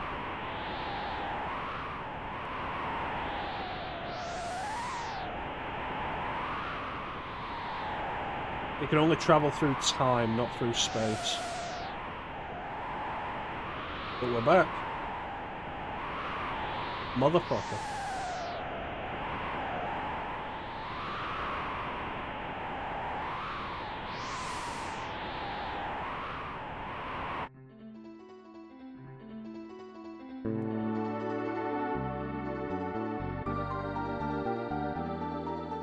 So...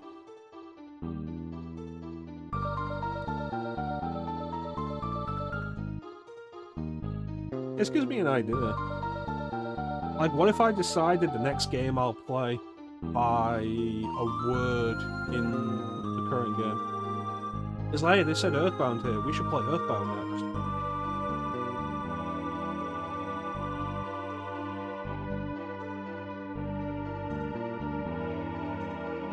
How stupid would that be?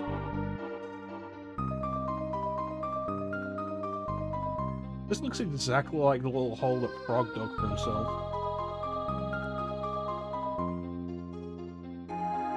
Oh, what you got?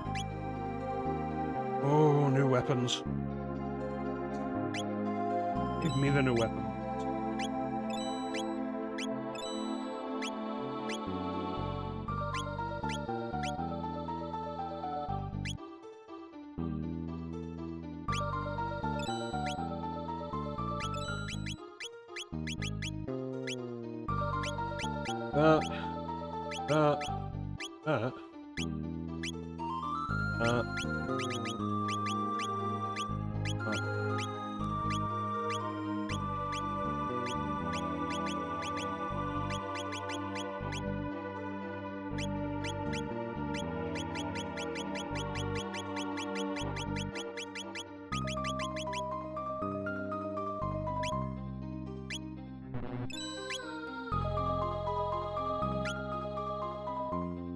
Yeah, let's put that on the frog.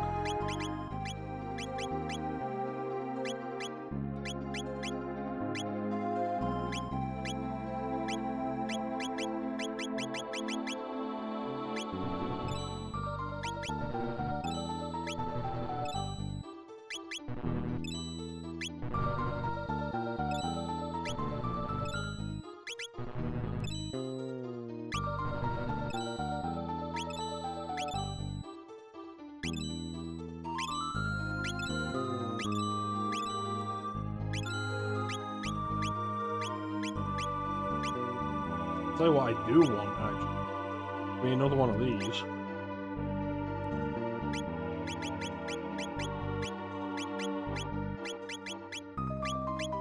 Be another 2 of these.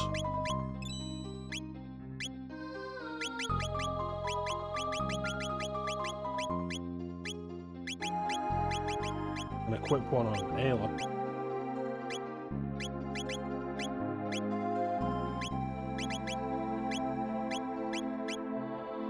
That feels like a good idea.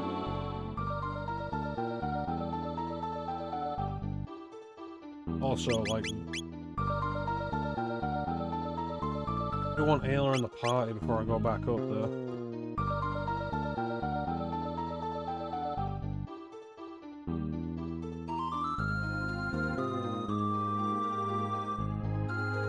The Mountain of Woe.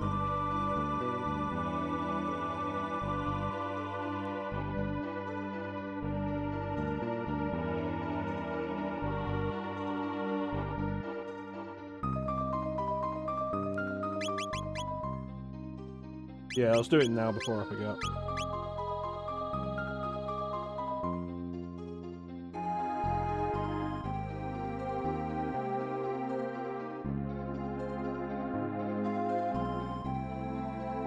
Blood Beast dead. Yes, that would be very nice, thank you.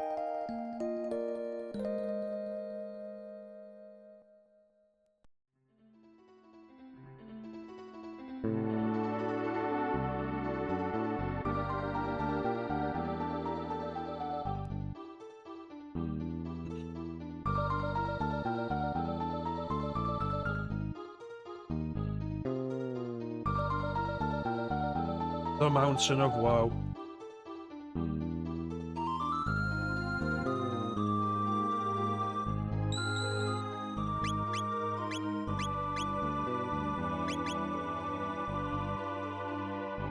I mean, it's kind of a bit much, isn't it? You might as well call it Sadness Peak.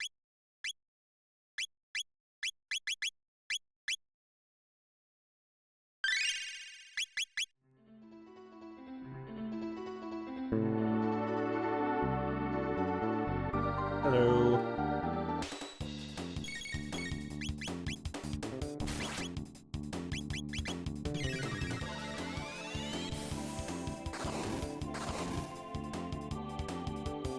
Oh no.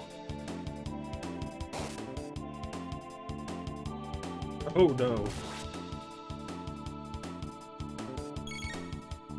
I mean, if their attack's going to increase no matter what I do.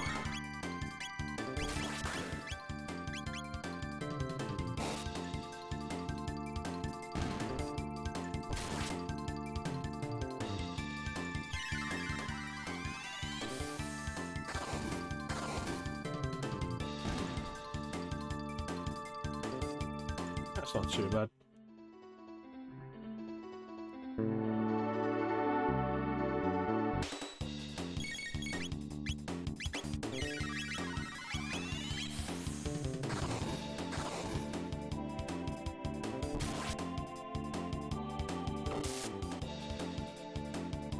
That was a good hit.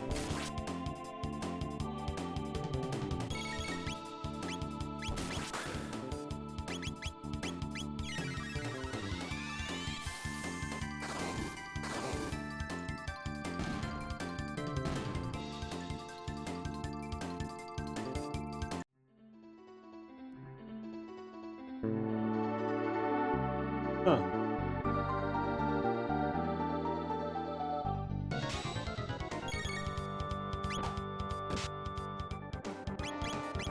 Kill that little fucker.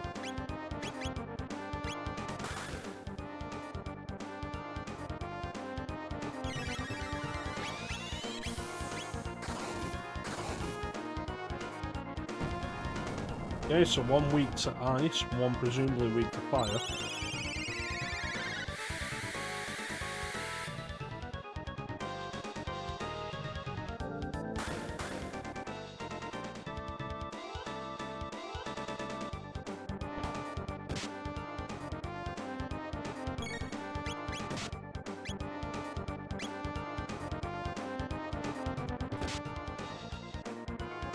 Yeah, I want that thing dead. Damn it.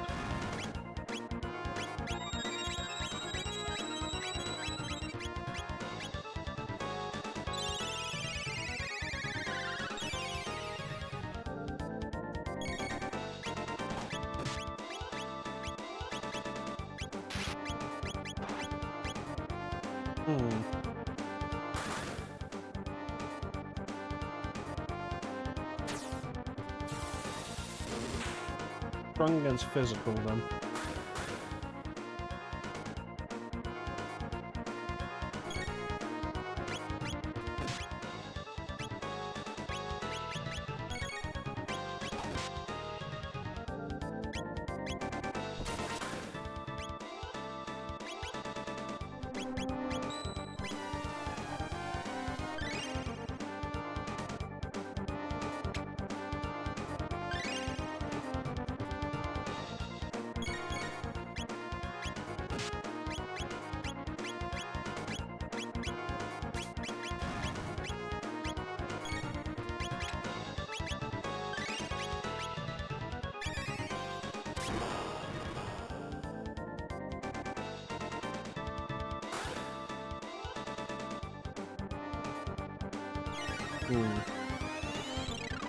Alright.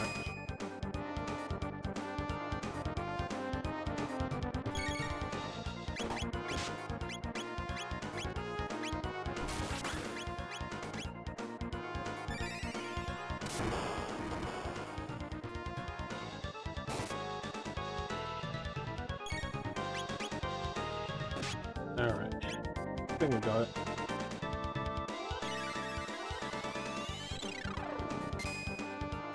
Why did you aim at that one?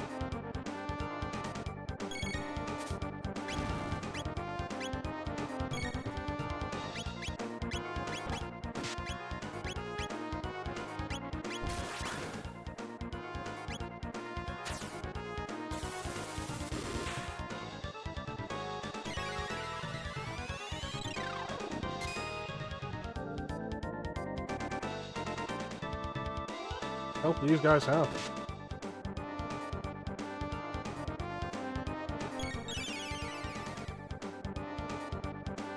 That's just rude.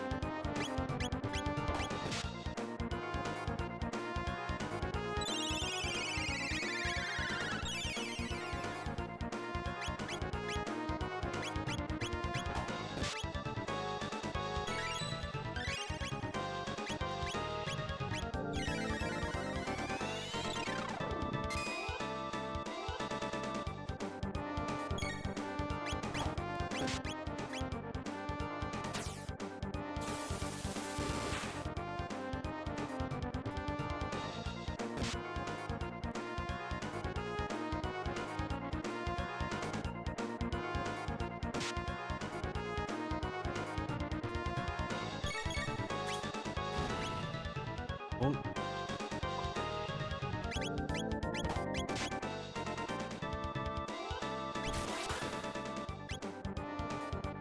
Oh, this works. Excellent.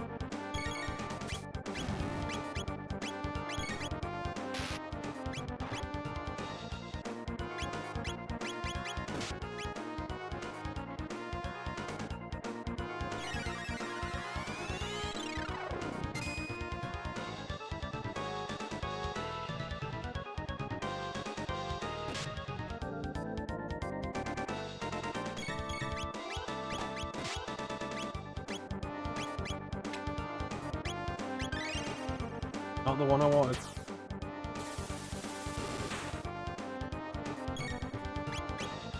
I would have been better off bringing Luther into this fight.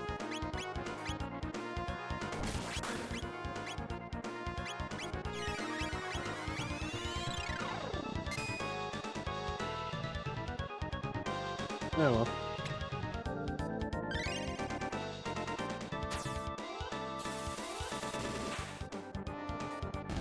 There we go.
Haste now only costing 2 MP makes it so much more viable to you.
Yeah, it's definitely a counter attack.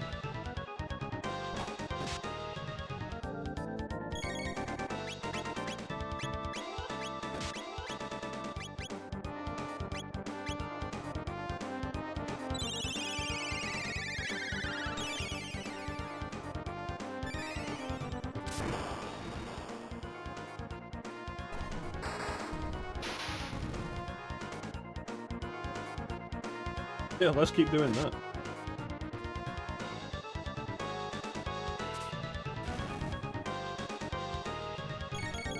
Does she have any good combos? Nope. No, she does not have any good combos with them.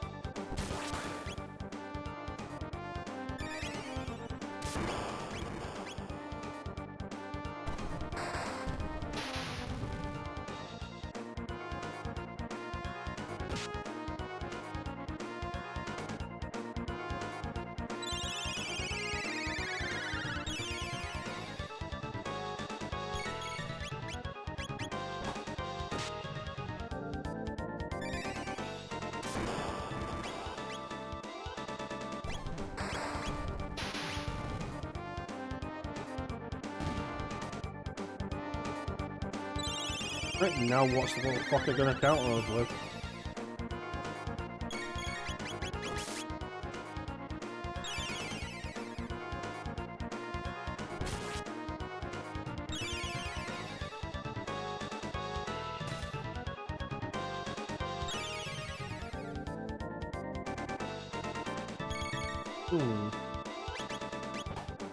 I can't compete with that healing. See what we can do. There you go. Absolutely perfect.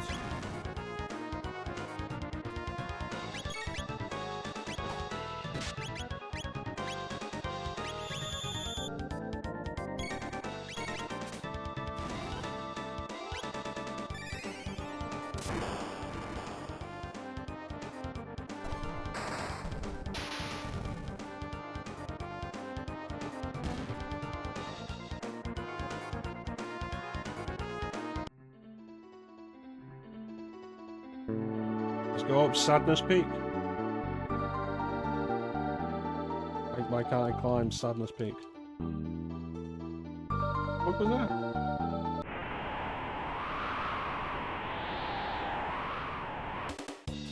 Oh, there's more enemies up there.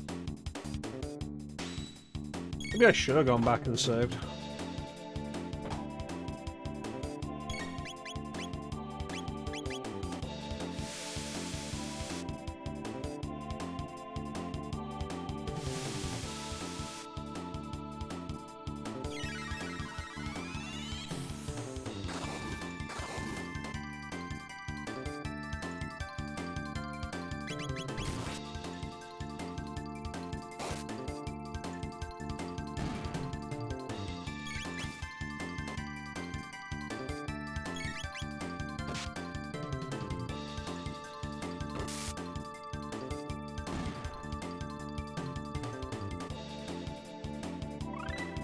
Boulder toss.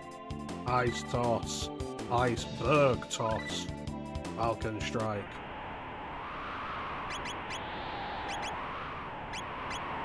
Frosthawk.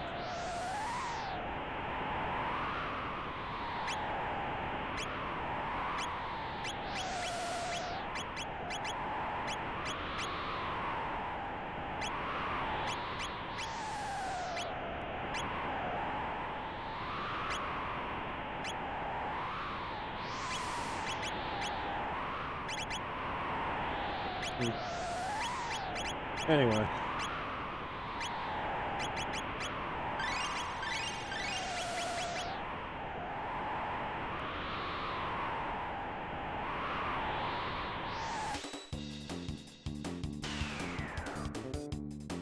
Oh, I remember this fucking thing.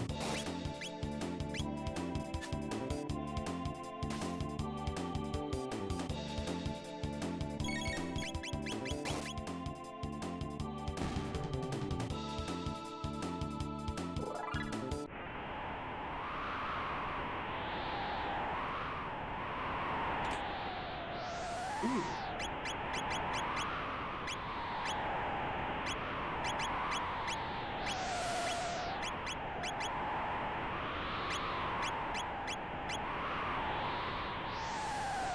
But which way is forward?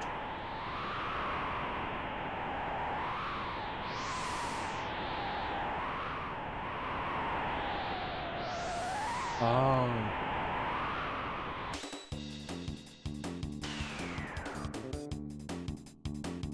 Missed it right at the start.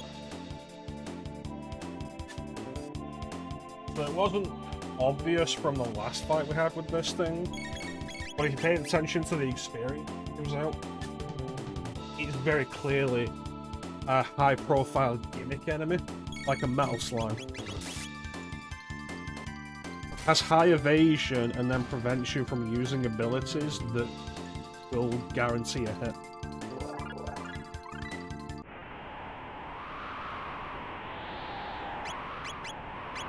Cure 2, absolutely worth it. Would have preferred it though if Cure 2 was a party heal rather than a larger single heal.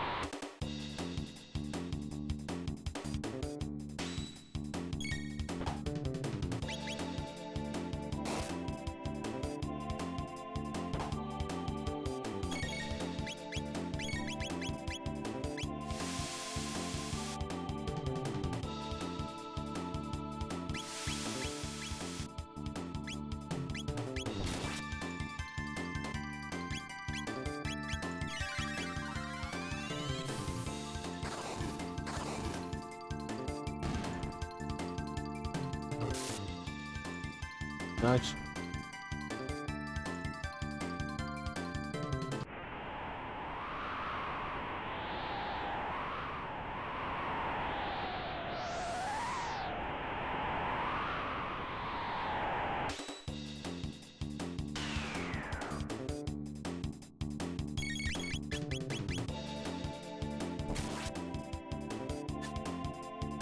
Come on, it's a boulder. How does it hit a stationary boulder?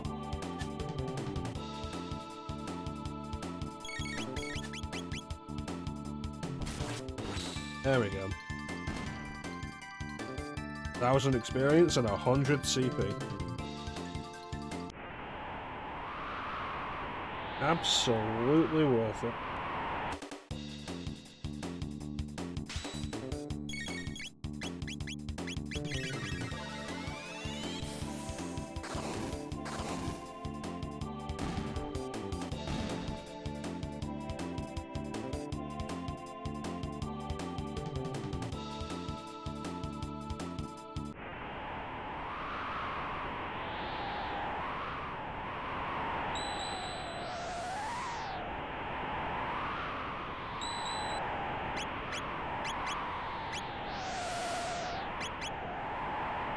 The Guru of Woe.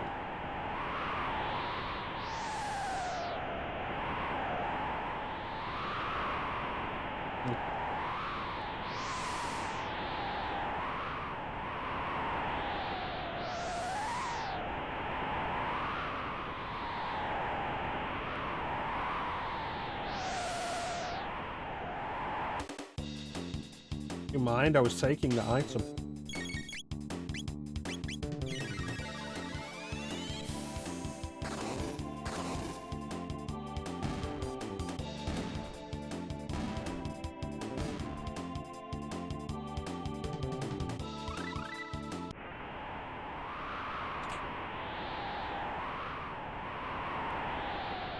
Wasn't even anything I wanted.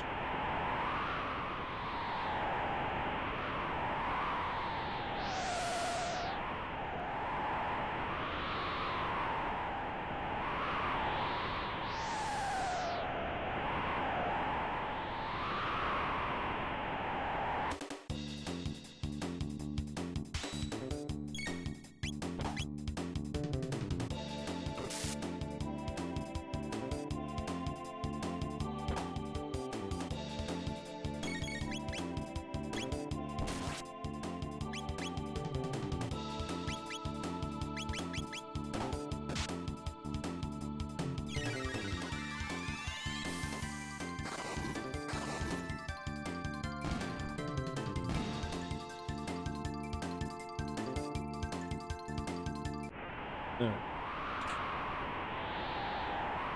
That's the full party heal of 200 if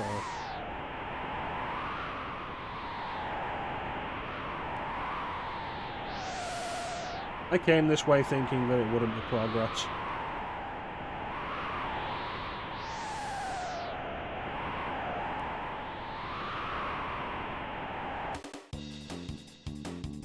Yes, can I help you?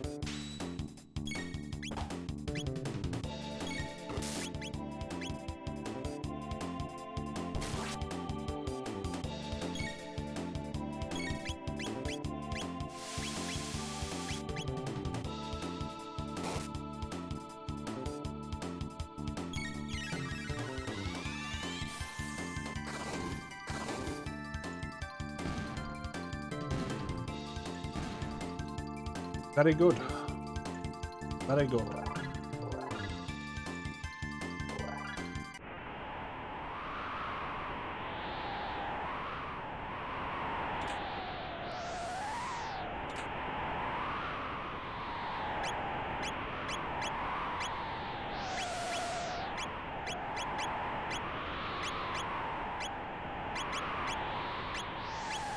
Everybody gets hand-me-downs. Everybody gets hand-me-downs.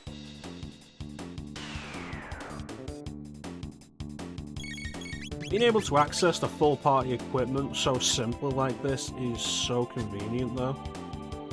Being able to just swap out equipment for everybody. So everybody stays in like relatively strong equipment without you having to remember it all the goddamn time whenever you end up switching party members. Like, it's such an underrated quality of life thing.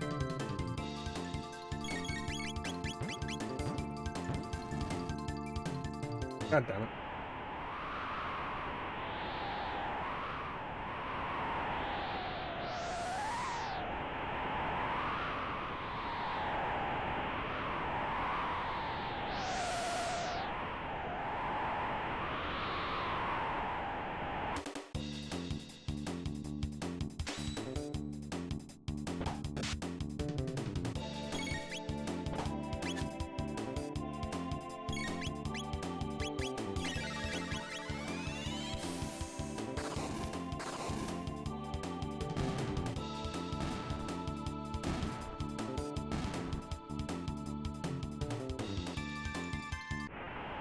I never take her out of the party. I've got to put that golden stuff on somebody else.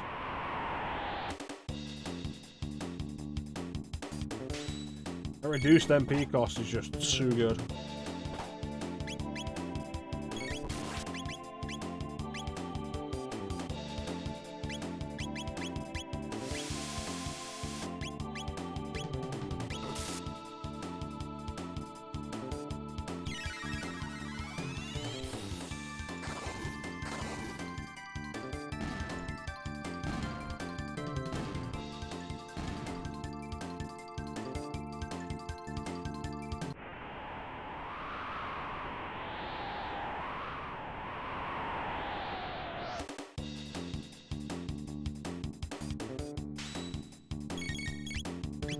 You guys not getting the idea yet?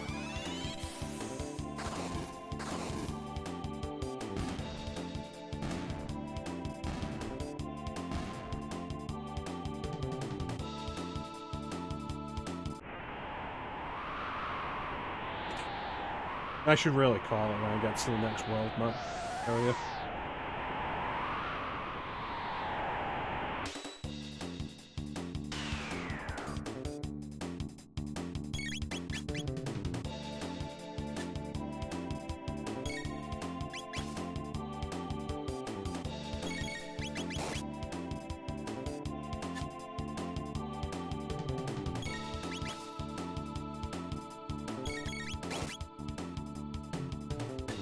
On, one more hit. Yes.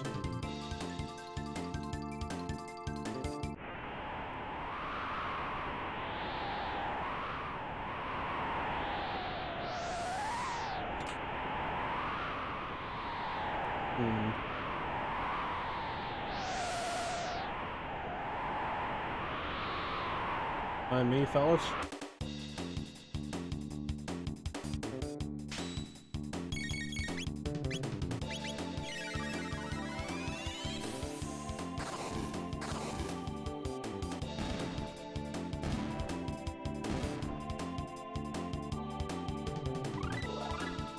Frenzy.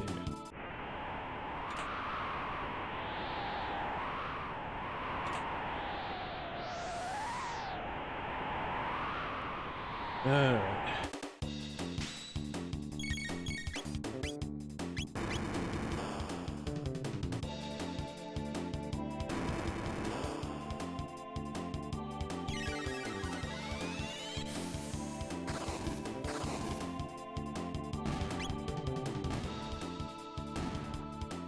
And here I was, mildly worried that they might pose a threat.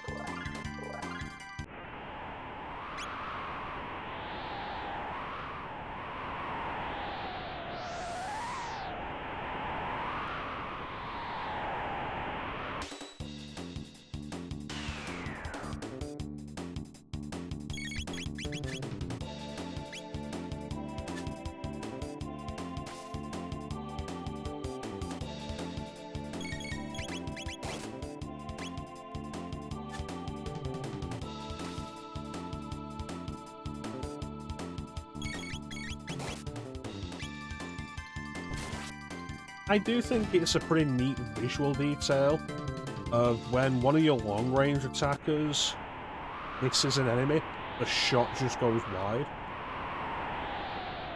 Like, that's a cool visual detail.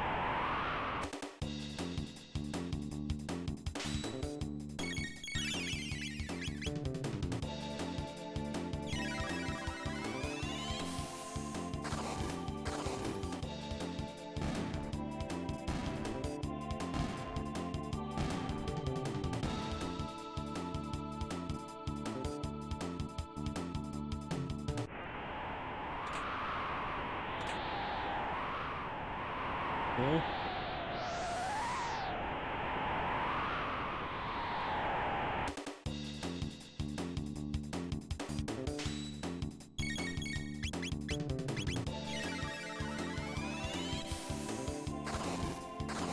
Once we get the ability to fly anywhere with the bread, I'm gonna see about hitting up some of those sealed chests.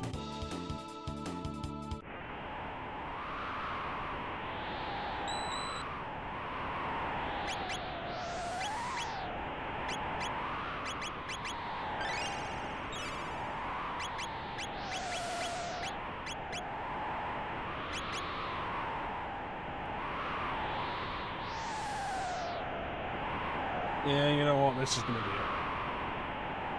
I said I'd call it after the sewers, and then I went for like another 40 minutes.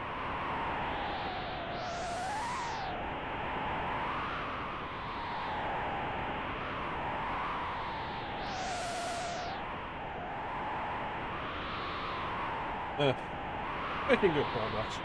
Making good progress. Heading up Sadness Peak to meet the miserable old man.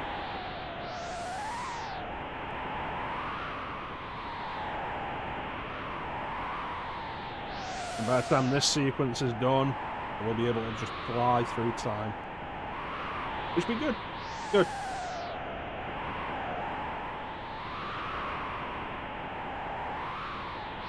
A lot of good stuff going to be coming up on the next session, which will probably be either Tuesday or Wednesday. There was the intention for Kid Dracula tomorrow for Castlevania. I'm not sure if I'll be able to do it now. My work schedule has changed, so I'm in earlier on Tuesday now. And I don't know how long Kid Dracula is going to take me. It's a little bit unsure. I doubt it's a particularly long game.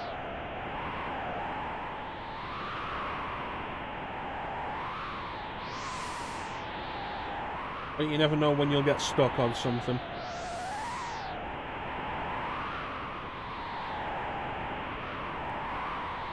Stuck on something for an extended amount of time. Which isn't uncommon with Castlevania. But yeah. So probably back with this Tuesday or Wednesday. Ideally, I'd like to have this done before the end of the month, and then we can look in jumping into Final Fantasy VII Rebirth, unless I decide to take a very quick break from RPGs and do one of the DLC things that I've got planned. DLC campaigns for games that I've already finished. We'll see about that. But yeah, that's pretty much it. So I want to thank you to everybody who joined the stream. I always really appreciate the support. Big fish thank you to everybody in the chat. Chat is always the best part of the stream. Teak, Flame, Silent Night, here.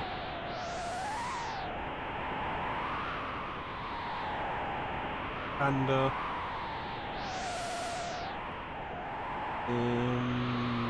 yeah, that was it. Thank you so much for joining me, keeping me company. Chat is always the best part of the stream. So probably no Castlevania tomorrow.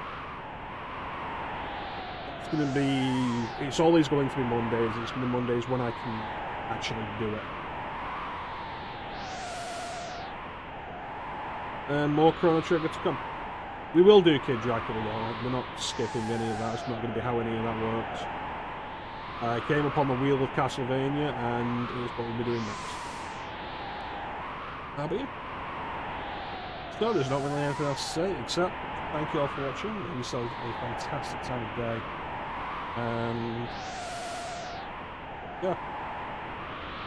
We'll catch you next time, guys. Bye.